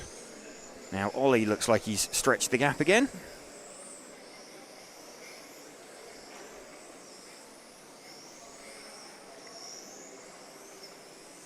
But nothing in it between the top two.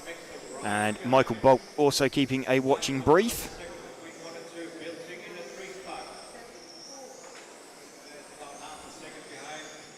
So Ollie Payne closing in on Sam Coult. So he'll be wanting Sam out of the way when he gets there. Got a little bit of time. Max is leading this one though. He's just out of the back of shot. Let's move the focus back 1 car. There we go. This is Max leading this one from Ollie Payne. Max leading it on the split.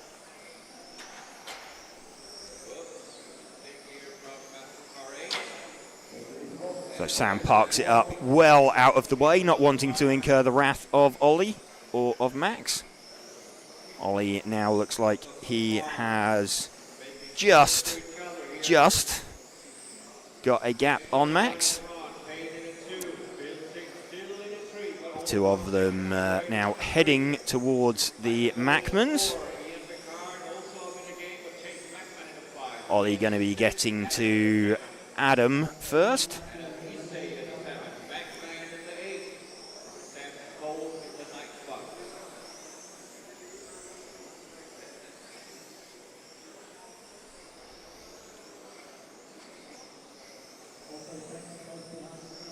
Ollie having got his way past Adam. We're running with Max currently. Adam dives out of his way. Ollie with Chase next. Chase gets out of his way. Max coming at Chase Mackman next.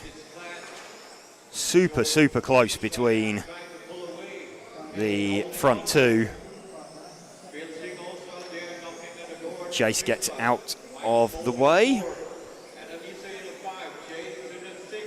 So absolutely nothing in this out in front between Ollie and Adam. It's the 7 car now of Ian Beckhart.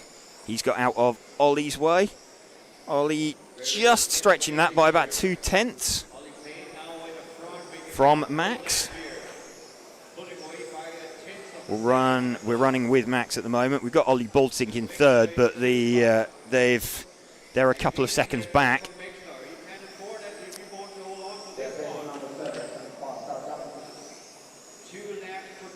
So let's move forward 2 cars onto Ollie Payne again. The white front, black centre, red rear.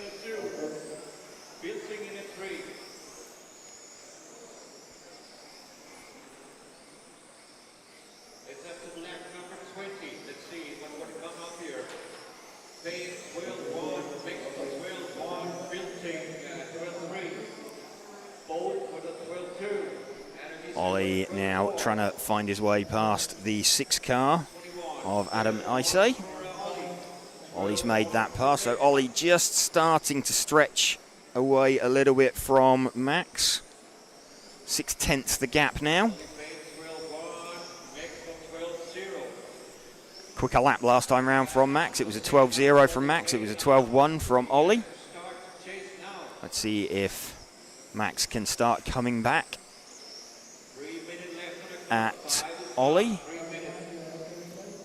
Getting very, very close.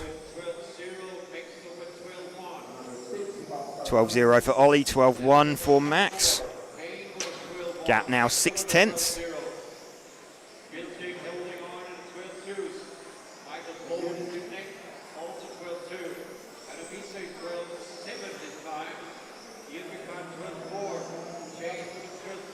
So gap is up to about the length of the straight, but they started out 1 second apart. Gap is now, as they cross the line, 6/10. We're running with Ollie Payne at the moment. 2 minutes 30 to go. He's closing in on the Macmans again. Bit of an issue there for Chase. Let's let Max through. Ollie catching Adam Macman. Adam gets out of his way.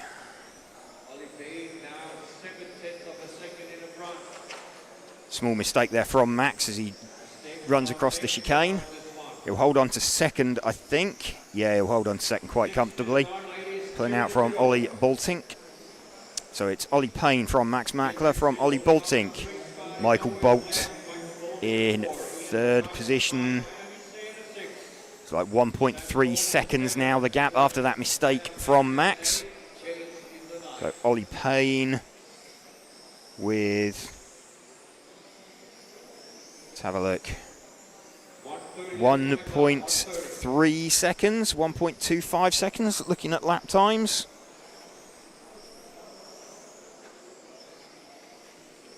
Last time round it was a 12.2 from Ollie Payne, it was a 12.1 from Max. So is Max mounting a charge? 1 minute 20 to go. Is there enough time? It doesn't look it. 12.2 for Ollie last time. It was 12.3 for Max. 12.1 for the pair of them.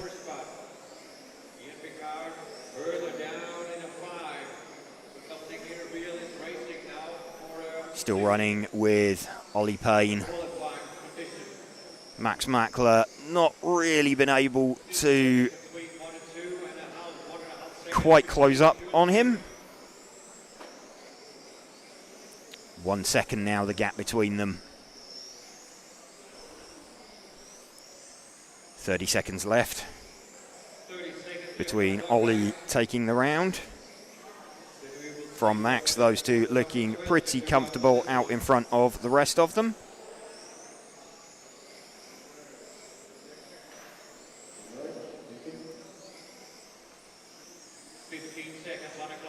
15 seconds left. Ollie Payne 9/10 up.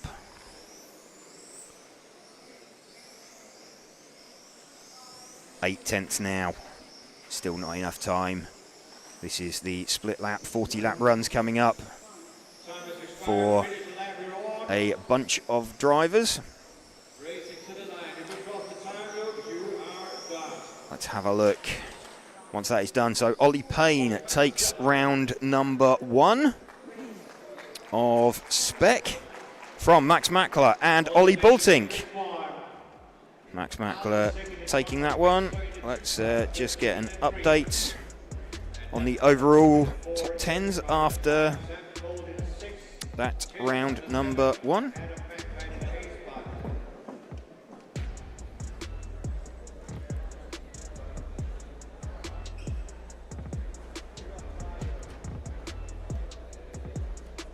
Just waiting for the timing to update on this and give us some answers.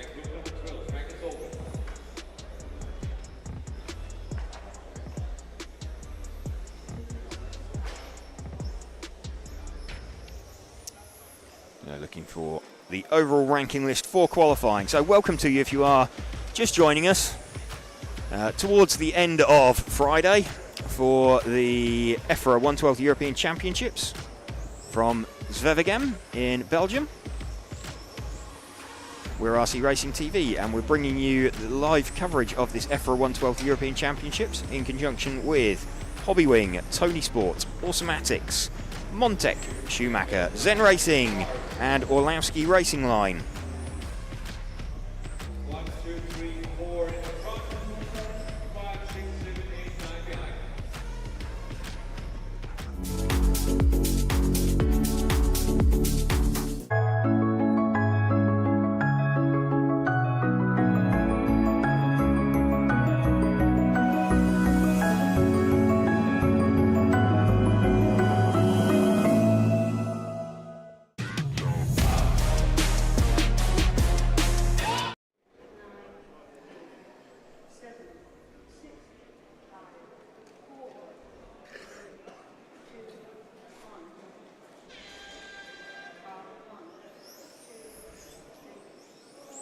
Janne Koivisto leads away with this one.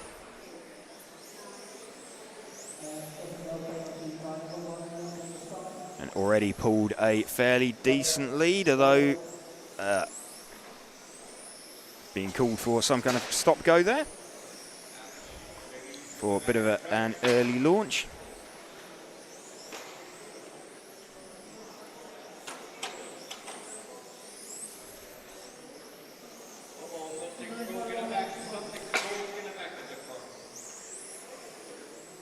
The 9 car of Boyd Chewaki being recovered.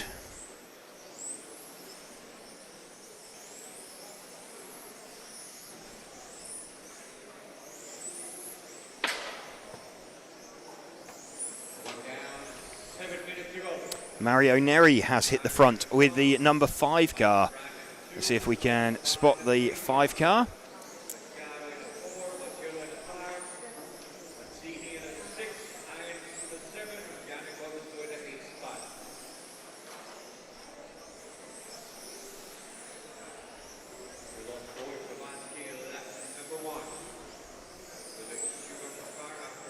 Mario Neri is the white and red coloured car through the chicane and out onto the main straight now.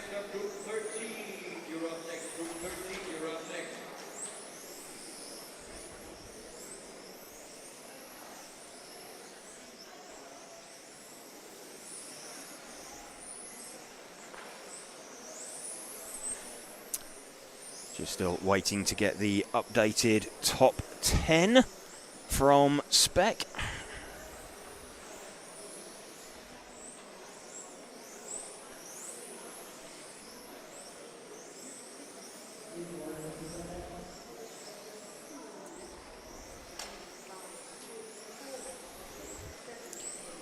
Mikael Brandt now leading with the 3 car from Arno Buffat. This the first heat of modified.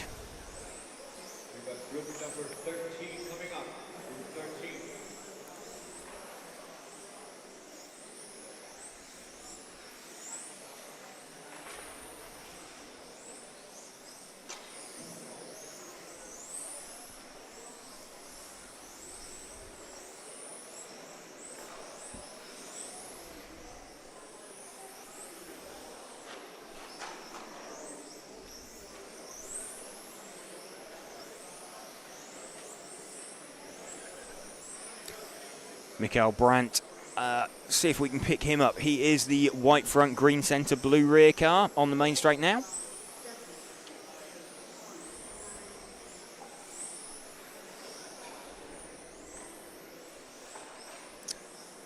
The lead car, car number 3.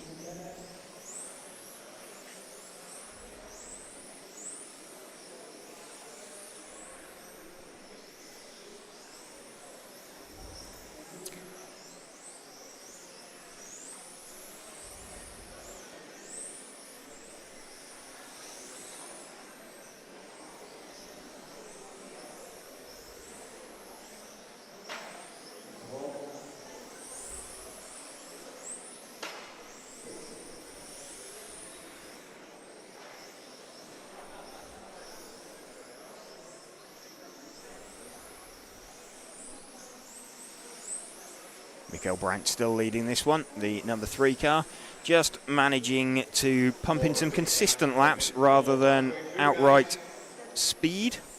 Michael Brandt looks like he's in a heading for a 40-lap run for Mikael Brandt.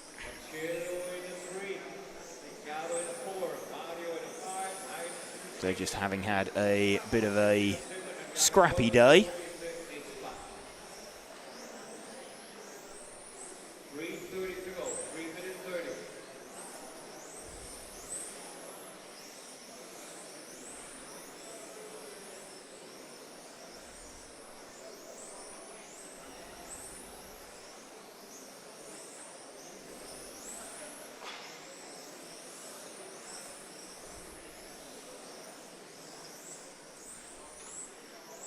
Three minutes remaining of this heat. Coming in towards 9 p.m.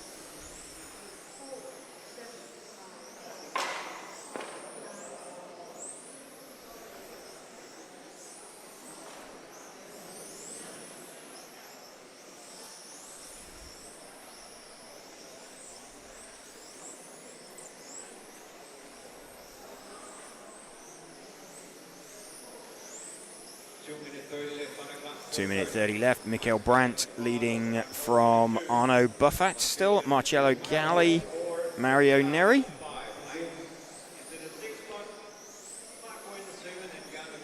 Cars fairly evenly spaced out. Lead is not massive. It's only just over a second. So Arno Buffat is the green car, like one car back. Let's just move focus to him slightly. So started out 1 second in front of Mikael Brandt and let him go, and hasn't really lost a huge amount of time to him since.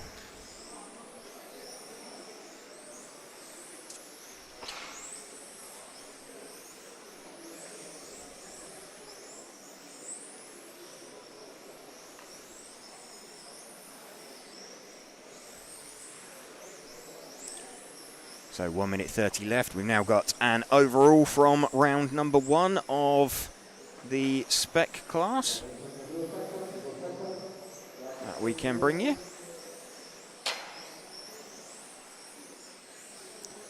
When it loads.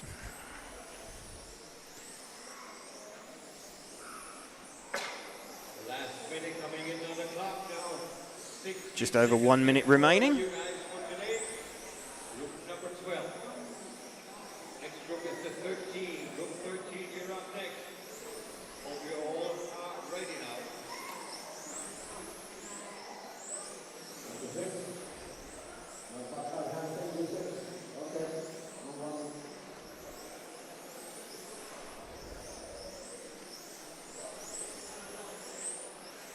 Arno Buffat now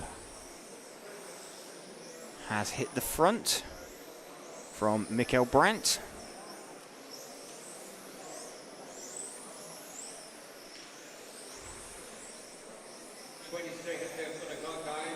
$20 seconds left to run.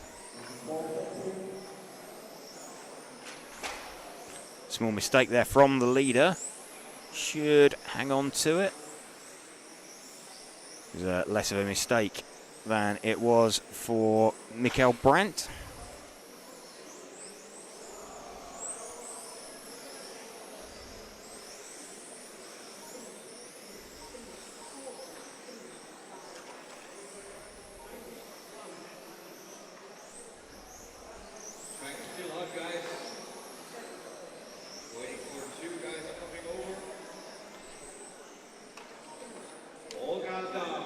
Just bringing all the cars across the line.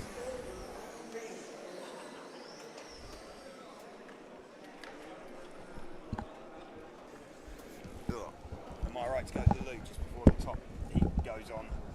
Yeah. Yeah. You may.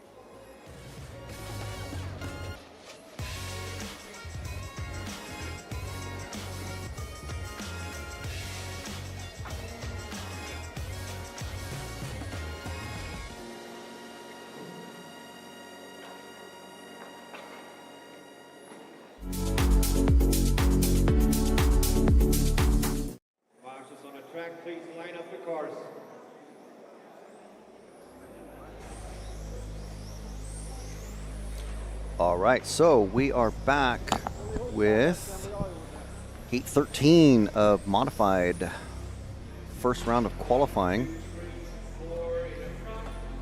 Just to let Matt know, Yeah. again, James missed. He didn't comment that the person in control of the camera is on point. That's when you were on. That's when I was on. Yeah. Yeah. Did he mention that? He took me to one side and said, Mm. and said, "Well done. You can have a biscuit." Mm. Just a single biscuit, half a crumb. Right. Okay. So we've had the drivers, the runners and riders in this one listed: Andreasen, Liptak, Saarinen, Fjeld, Morone, Stusdal, Larsen, Jan, and Lemperrier. Starting off with car 1, Andreasen from Sweden. That first car coming down the main straight, around the tee, across the line, and doing a 12.3, but an 11.9 for Liptak to take over the lead immediately. But we'll let this all settle down, but we'll follow these two cars because looks like the green car at the, ooh, yeah, a little bit of a slidey bit there. Moment for Andreasen. Liptak taking the lead in that green car and then immediately giving it back somehow. Looks like Andreasen's having some issues and he's pulled aside to let a few cars go past. So we're with Liptak in that green car coming down the main straight again. Looks like he had to relinquish the lead briefly and then gonna let things take their course. When a car in front of you is a bit wild or just out of sorts, just either let him realize it or let him crash out of the way. It's a handy way to do it. So Fjeld, Liptak, Morone, Jan, Stusdal, that's your top 5. 9 drivers in this one.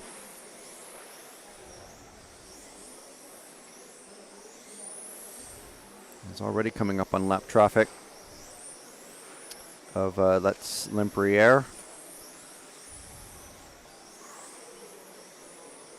So the white and yellow car behind this car here of Fjeld. Number 4 green car is lap traffic. Next car back is the number 2 of Liptak. We've lost him. Somehow we've lost him. Okay, I can't see the numbers, Matt, so you're going to have to find the numbers somehow. We'll see what this is. There we go, that's Liptak. This is Liptak here. So we have 2 green cars, I think, that were... I don't know, I'm confused here. I'm confused. James is, to be fair, a lot better with the drivers and the names and the... especially the paint schemes. You can just about read the number on the screen. We have a very large screen in front of us. Tommy Bergfeld saying, Gasa I don't know what that means. I don't know if that's polite or not. I'm assuming it is because it sounds very excited.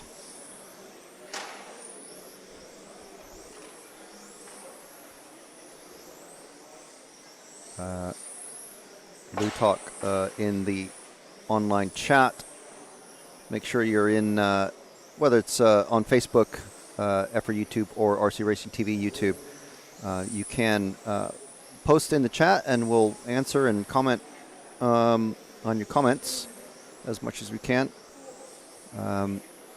Lutak in the chat saying, I thought Michael was going to be in the Spec. Ooh, and off another car off the track, and a piece literally coming off the car there.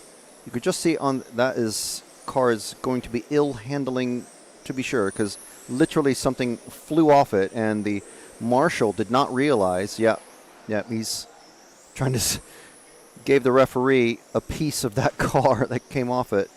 There it is.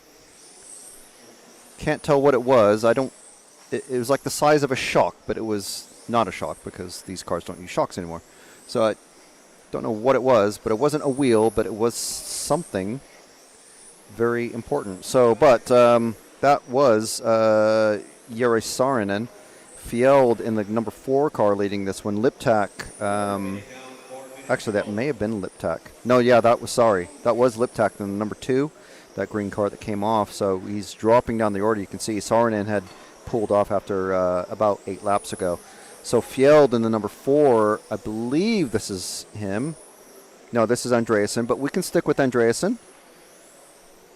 Somewhere, I think the green car just ahead is Fjeld, our current leader.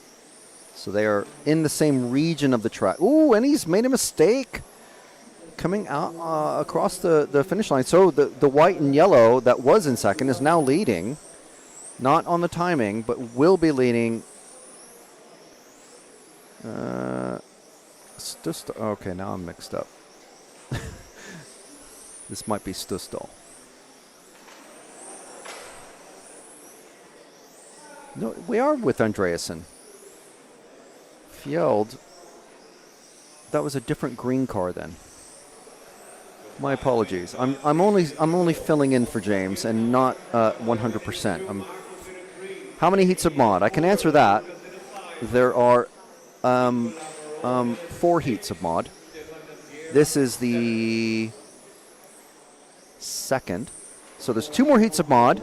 Fast Guy's coming up in about 12 minutes or so. So just be prepared. The second fastest, penultimate fastest, or whatever you want to call it, heat of modified qualifying is after this one in just a couple of minutes. And then we'll have the fast guys with, our top seeded racer, Ollie Payne. Second seed, Orlovsky, Mikhail Orlovsky, defending champion. Going to be chasing down his former teammate. And then Orlovsky's very good mate, Mark Reinhard, starting in car number 3. So we are with Andreasen, who has come off the track somehow there. I think that was a body tuck.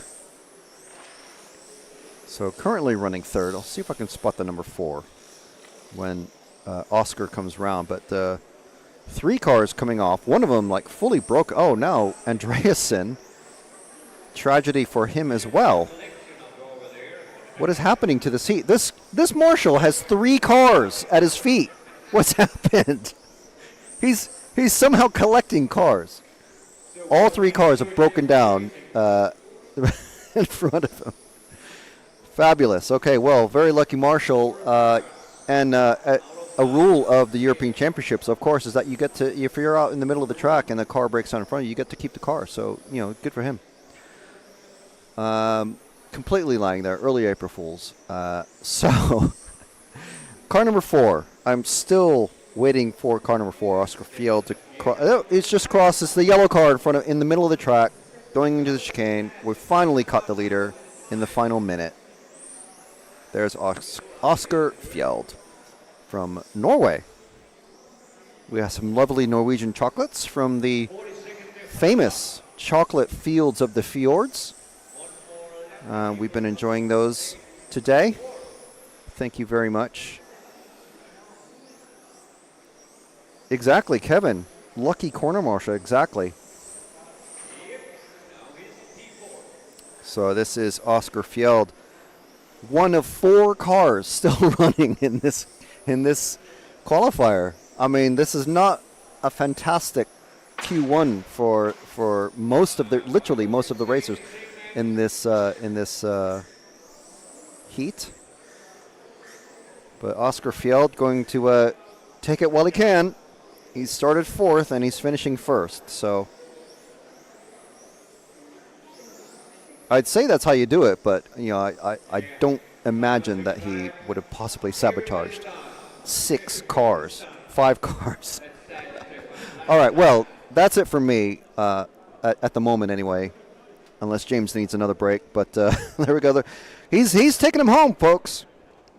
Marshall number 4 enjoying his lucky lottery win there.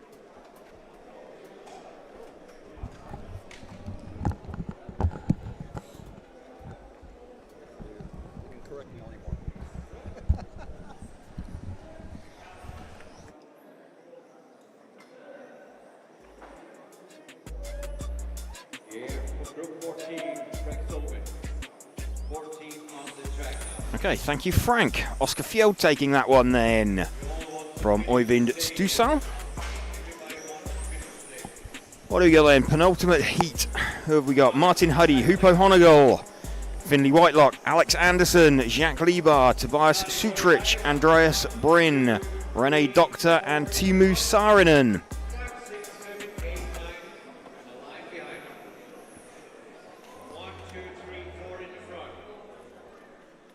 So joining us for the penultimate heat of the track action for today.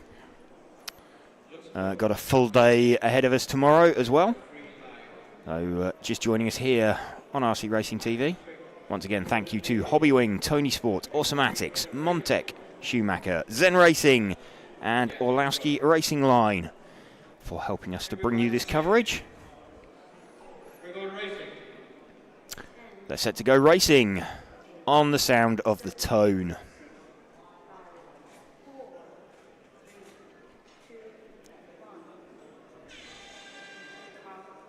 Martin Huddy leads away from Hupo Honegol. Hupo's running race paint. Martin Huddy is not running race paint. He is running Arctic Camo out there. Bunch of all white cars. So Martin plops it on its roof. Back on his wheels again. So that's going to put Hupo in front on the split. There we go, Hupo to the top, and looks like we've got Andreas Bryn has made his way to the front. Let's stick with Hupo though for a little bit. Running his very familiar race paint, former European champion in the Spec version of this class. So running both classes this weekend, running Spec and also the 6.5 turn Blinky modified.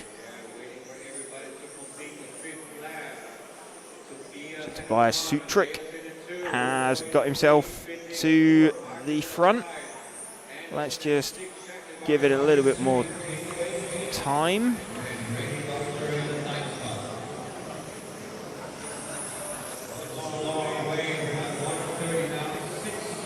Hupo still running in front of Martin Huddy. Right, let's see if we can pick up the 6 car of Tobias Sutrich, because he is moving with some pace. I believe he is the...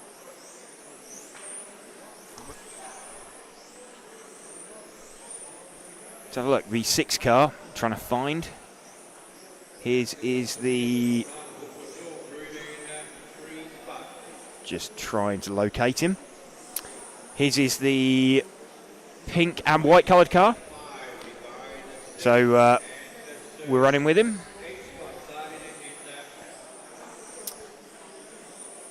Tobias leading this one by about 0.7 of a second from Martin Huddy.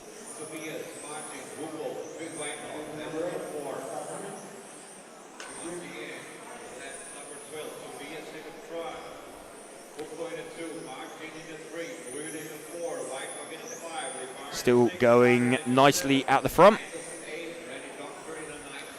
Tobias back to the front. He's still got this by about 0.6 from Martin Huddy.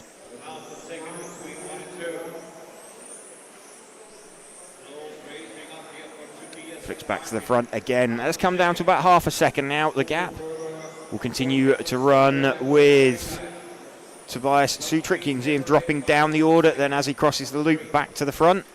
0.4 now. 11.4 for Tobias last time round, and 11.3 for Martin Huddy. 11.3 for Hupo. 11.4 again. So gap now coming down. Got an issue there for the 9 car of Saarinen.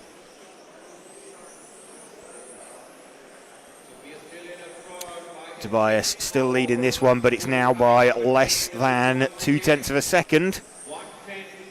So one of these laps, I think before the end, if Martin Huddy continues at this pace, he is going to jump himself in front. It's now a 10th and a half. Martin back to the front. Let's have a look where Tobias pops through this time. Still back to the front. It's just over a 10th now, the difference between them. Tobias has got a clear track in front of him, so it's now just pure pace from Martin. They're kind of level with each other on lap times. Now Hupo hits the front from Tobias, so Martin Huddy's made a small mistake somewhere out on track. We're still running with Tobias Sutrick. Still through the middle of the circuit, out onto the top end, down the main straight. Back to the front again. What's his lead? It's 0.6 from Hupo.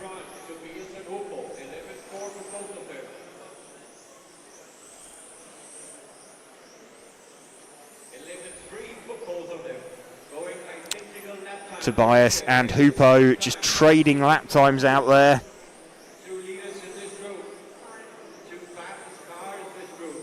Gap 7/10. Super close. They started out 4 seconds apart. They're still just over 4 seconds apart.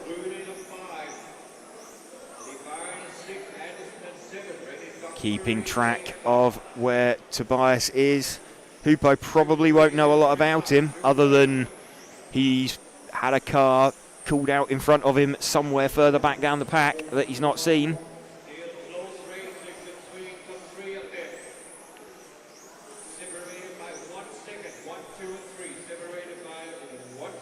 Hupo and Martin move to the top, then Tobias flicks back to the front.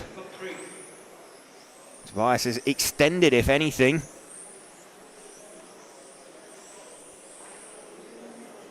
And Martin and Hupo having to go through some traffic.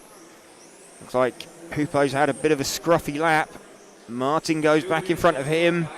Tobias now back to the top. By 0.6 from Martin now.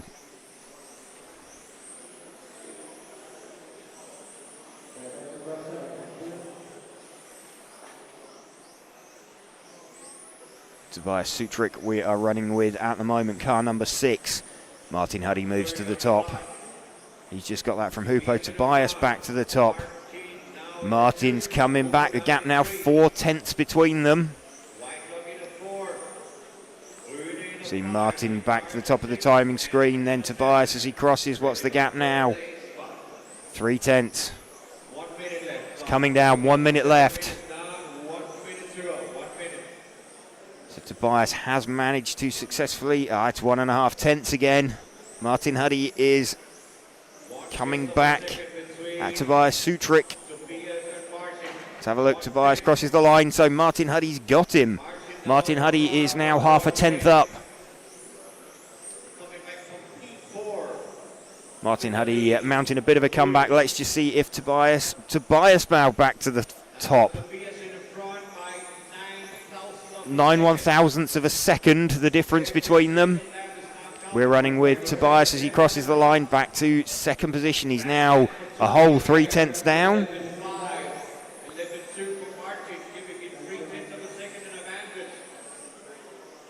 Tobias back, he's now 4 tenths down, so I think Martin Huddy's going to get this one. Out in the front of the field, we'll stick with Tobias because we're not going to find Martin in time just as they come through, but we'll keep an eye on the finishing times. Martin Huddy 1/2 second down the road from this man, Tobias Sutrick. Martin Huddy gets it by 4 tenths right at the end.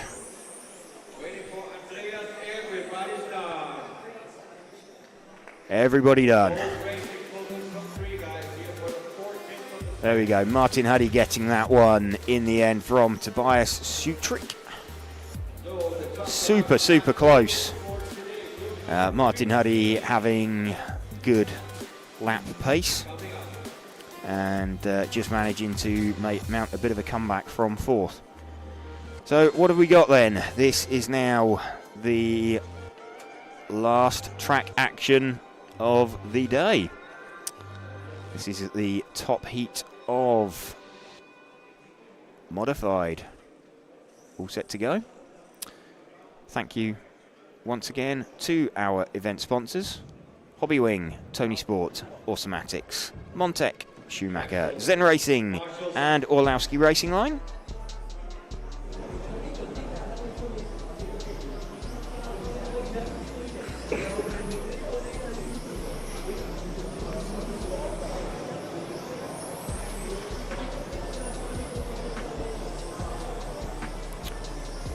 Ollie Payne will lead away from Michael Orlowski, Mark Reinhard, Alex Hagberg, Matthias Nedrebo, Nico Saarinen, Adam Isay, Marcus Mobers, and Rene Doctor. We've got some race paint on display out there. Should make life a little bit easier. We'll start out following Ollie Payne. But looks like Michael Orlowski has kept the number 2. Drivers ready, marshals ready, we're going racing. 7, 6, 4, 3, 2, 1. Ollie Payne leads off from Michael Orlowski. Ollie taking round 1 of Spec earlier on. He'll be wanting to see if he can take 2 overnight TQs with him.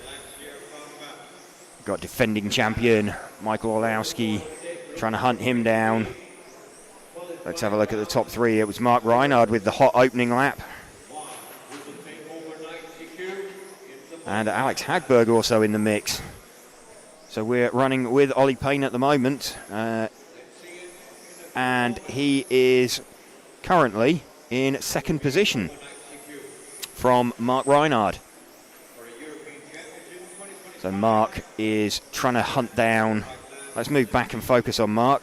He's trying to hunt down the car of Orlowski. Started out 1 car in front on the split.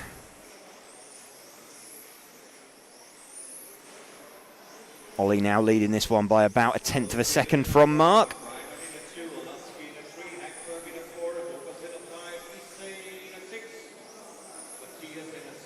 Mark trying to get onto the back of Michael.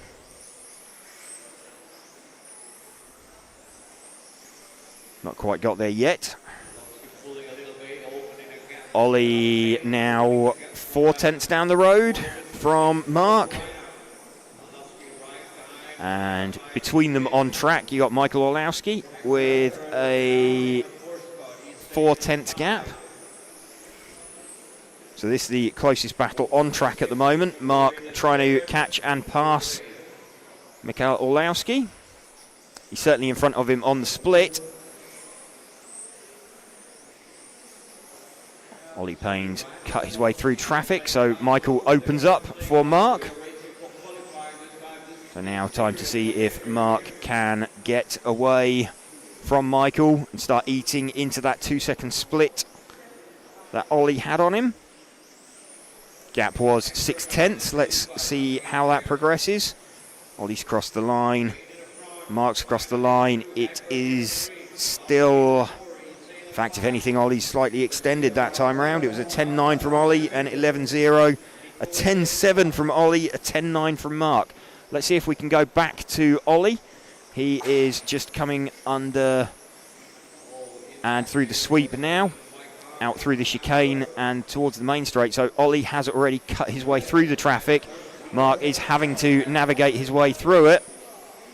I think he's just had a bit of a coming together with someone out there, potentially Adam Isay. No, not Adam Isay. It could have been Marcus Mobers. So Marcus not quite knowing what way to look when Mark appeared behind him.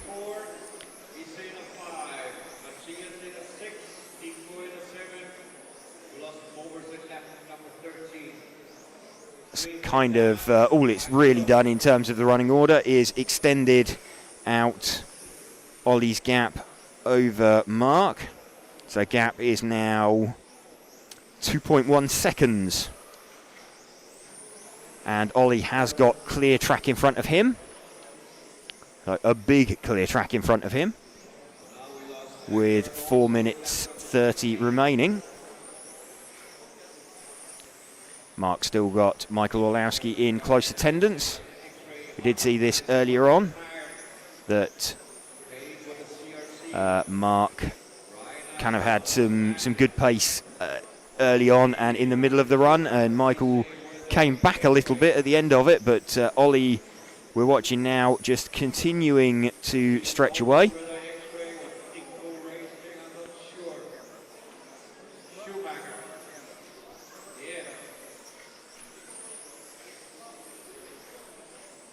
Ollie down the main straight once more, flicks it in super tight off the end of the main straight. Car looking really good, 3:30 to go. Ollie Payne leading from Mark Reinhard, Michael Orlowski. Also got a retirement from Alex Hagberg as well. So good opportunity for some of the others, potentially Adam Isay and Matthias Nedborough. Mark's made his way through them, but Ollie is stretching away at the front. So it's looking like we're going to have 2 TQs for Ollie Payne, barring any absolute disasters in the last 3 minutes. Let's have a look, see what the gap is as they cross the line this time. So it's about 2.5 seconds, the gap between Ollie and Mark.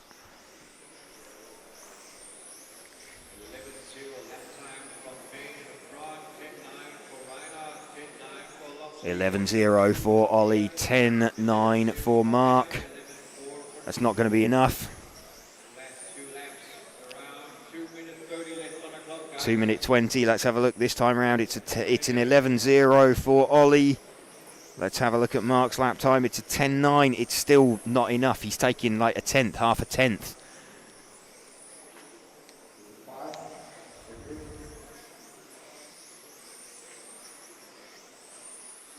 So Ollie has got away at the start of this one. 2 minutes left. Looking pretty comfortable. He's got one car in front of him, which is the car of, I think it's the 6th car of Nico Saarinen. Once he's clear of him, I don't think he's going to have any more traffic on the run for home.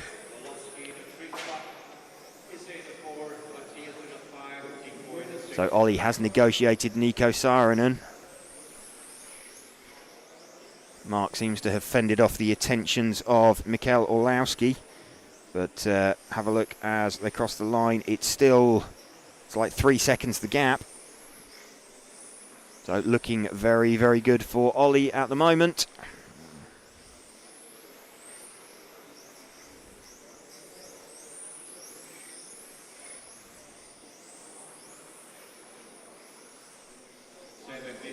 Just into the final minute now.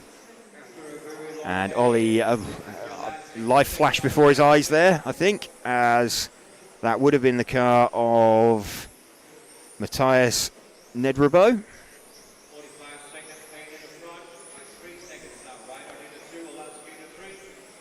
40 seconds left. Let's have a look as they cross the line. Gap it's still floating around that 3.5 second mark. So Ollie putting time in to Mark over the course of this run. Final 20 seconds now. Standing between Ollie and 2 overnight TQs.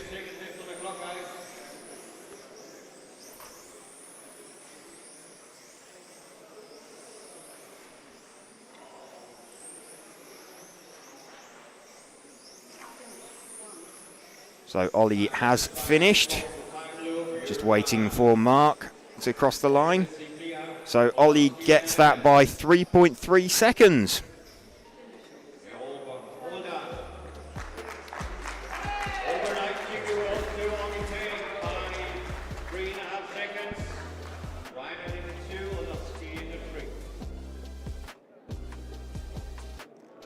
Well, what a great stamp Ollie has put on this day. It's been a fantastic day of practice and one round of qualifying. He must be thrilled. He comes off the stand taking congratulations of many drivers. We will have a word with him in a moment, so don't you go anywhere, but of course we have to give big thanks to Hobbywing. This is the EFRA 112 European Championships coming to you live from Zwebegem in Belgium. Hobbywing are our title sponsor, but of course we have Tony Sport, Automatics, Montec, Schumacher, Zen Racing and OrlovskyRacingLine.com. And we are going to have a quick word with the double TQ. Busy, racing 2 classes, TQing 2 classes, and I think we can hear from him now. Okay, so with Ollie Payne, 2 overnight TQs. Yeah, I don't really know what to say. Well, I mean, that looked...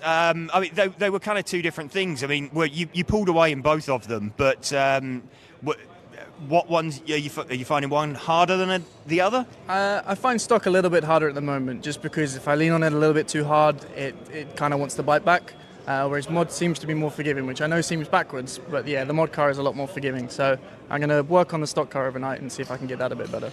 Yeah, it looked like, I mean, at the start, Max got you on the split for looked like the first minute or so, and then you managed to pull away, whereas mod, you were just gone from the start. Yeah, it's very odd. It seems a little bit too easy to slide the rear with the stock car. They're basically the same setup, but it's just, I don't know if it's the speed thing or just because you're loading the rear tyre so much harder or what, but I need to get that stability back so I can lean on it just a bit harder. Possibly a bit more sort of almost drag braking effect from the stronger rotor in the stock motor? Yeah, it's a similar thing. When you back off, it dumps all the weight on the nose, whereas the mod car, I know it seems stupid because you're going so much quicker, but it doesn't have that effect like the strong rotors do. Yeah, so it's just about manipulating the weight transfer to the front of the car. Exactly. But so any real changes you're planning for tomorrow? Modified, probably not. I think I'll leave it the same in the practice in the morning and see. In stock, I'm going to try I'm currently running a hard wheel. I'm going to try the softer wheel, try and get a bit more traction and make it a bit easier to drive. Maybe take out some front casters so I can just lean on it a bit harder. Okay, well, well done, and thanks for the insight, and have a good night. Thank you.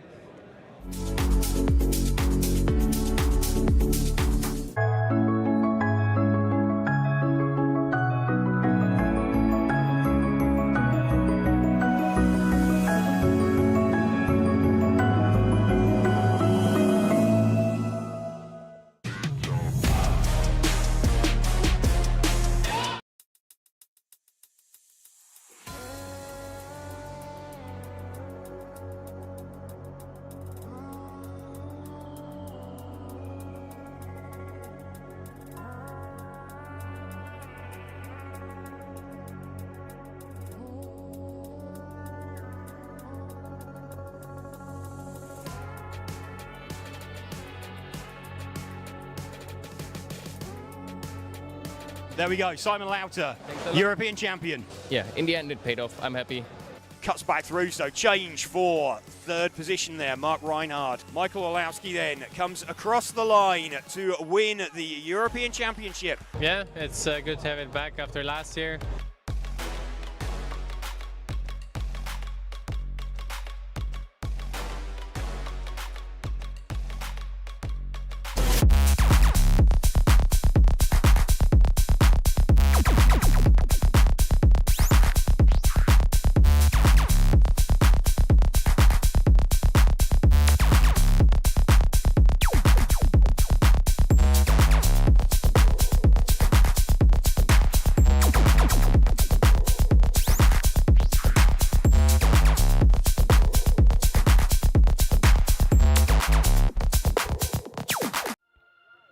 Joining us here for a lap of the EFRA 112th European Championships circuit, hosted by the MRCZ track.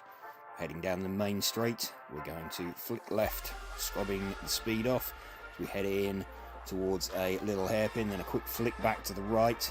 This is going to be a constant radius probably, round to the right again, then back round to the left, curving as we start building the speed all the way down underneath the driver's rostrum before another sort of tightening left-hand turn into a hairpin, then another quick flick to the right, constant radius again as you start getting on the power. This is possibly going to be a triple apex right-hander before another quick flick to the left as we go down towards the bottom end of the circuit. Building speed, then starting to scrub speed off, turning round to the left again before we head up in towards this tight, tortuous chicane as we flick right then left. Right again on the exit, then back round to the left and out onto the main straight, building the power all the way back down again, getting faster and faster and faster as we complete the lap. Let's go.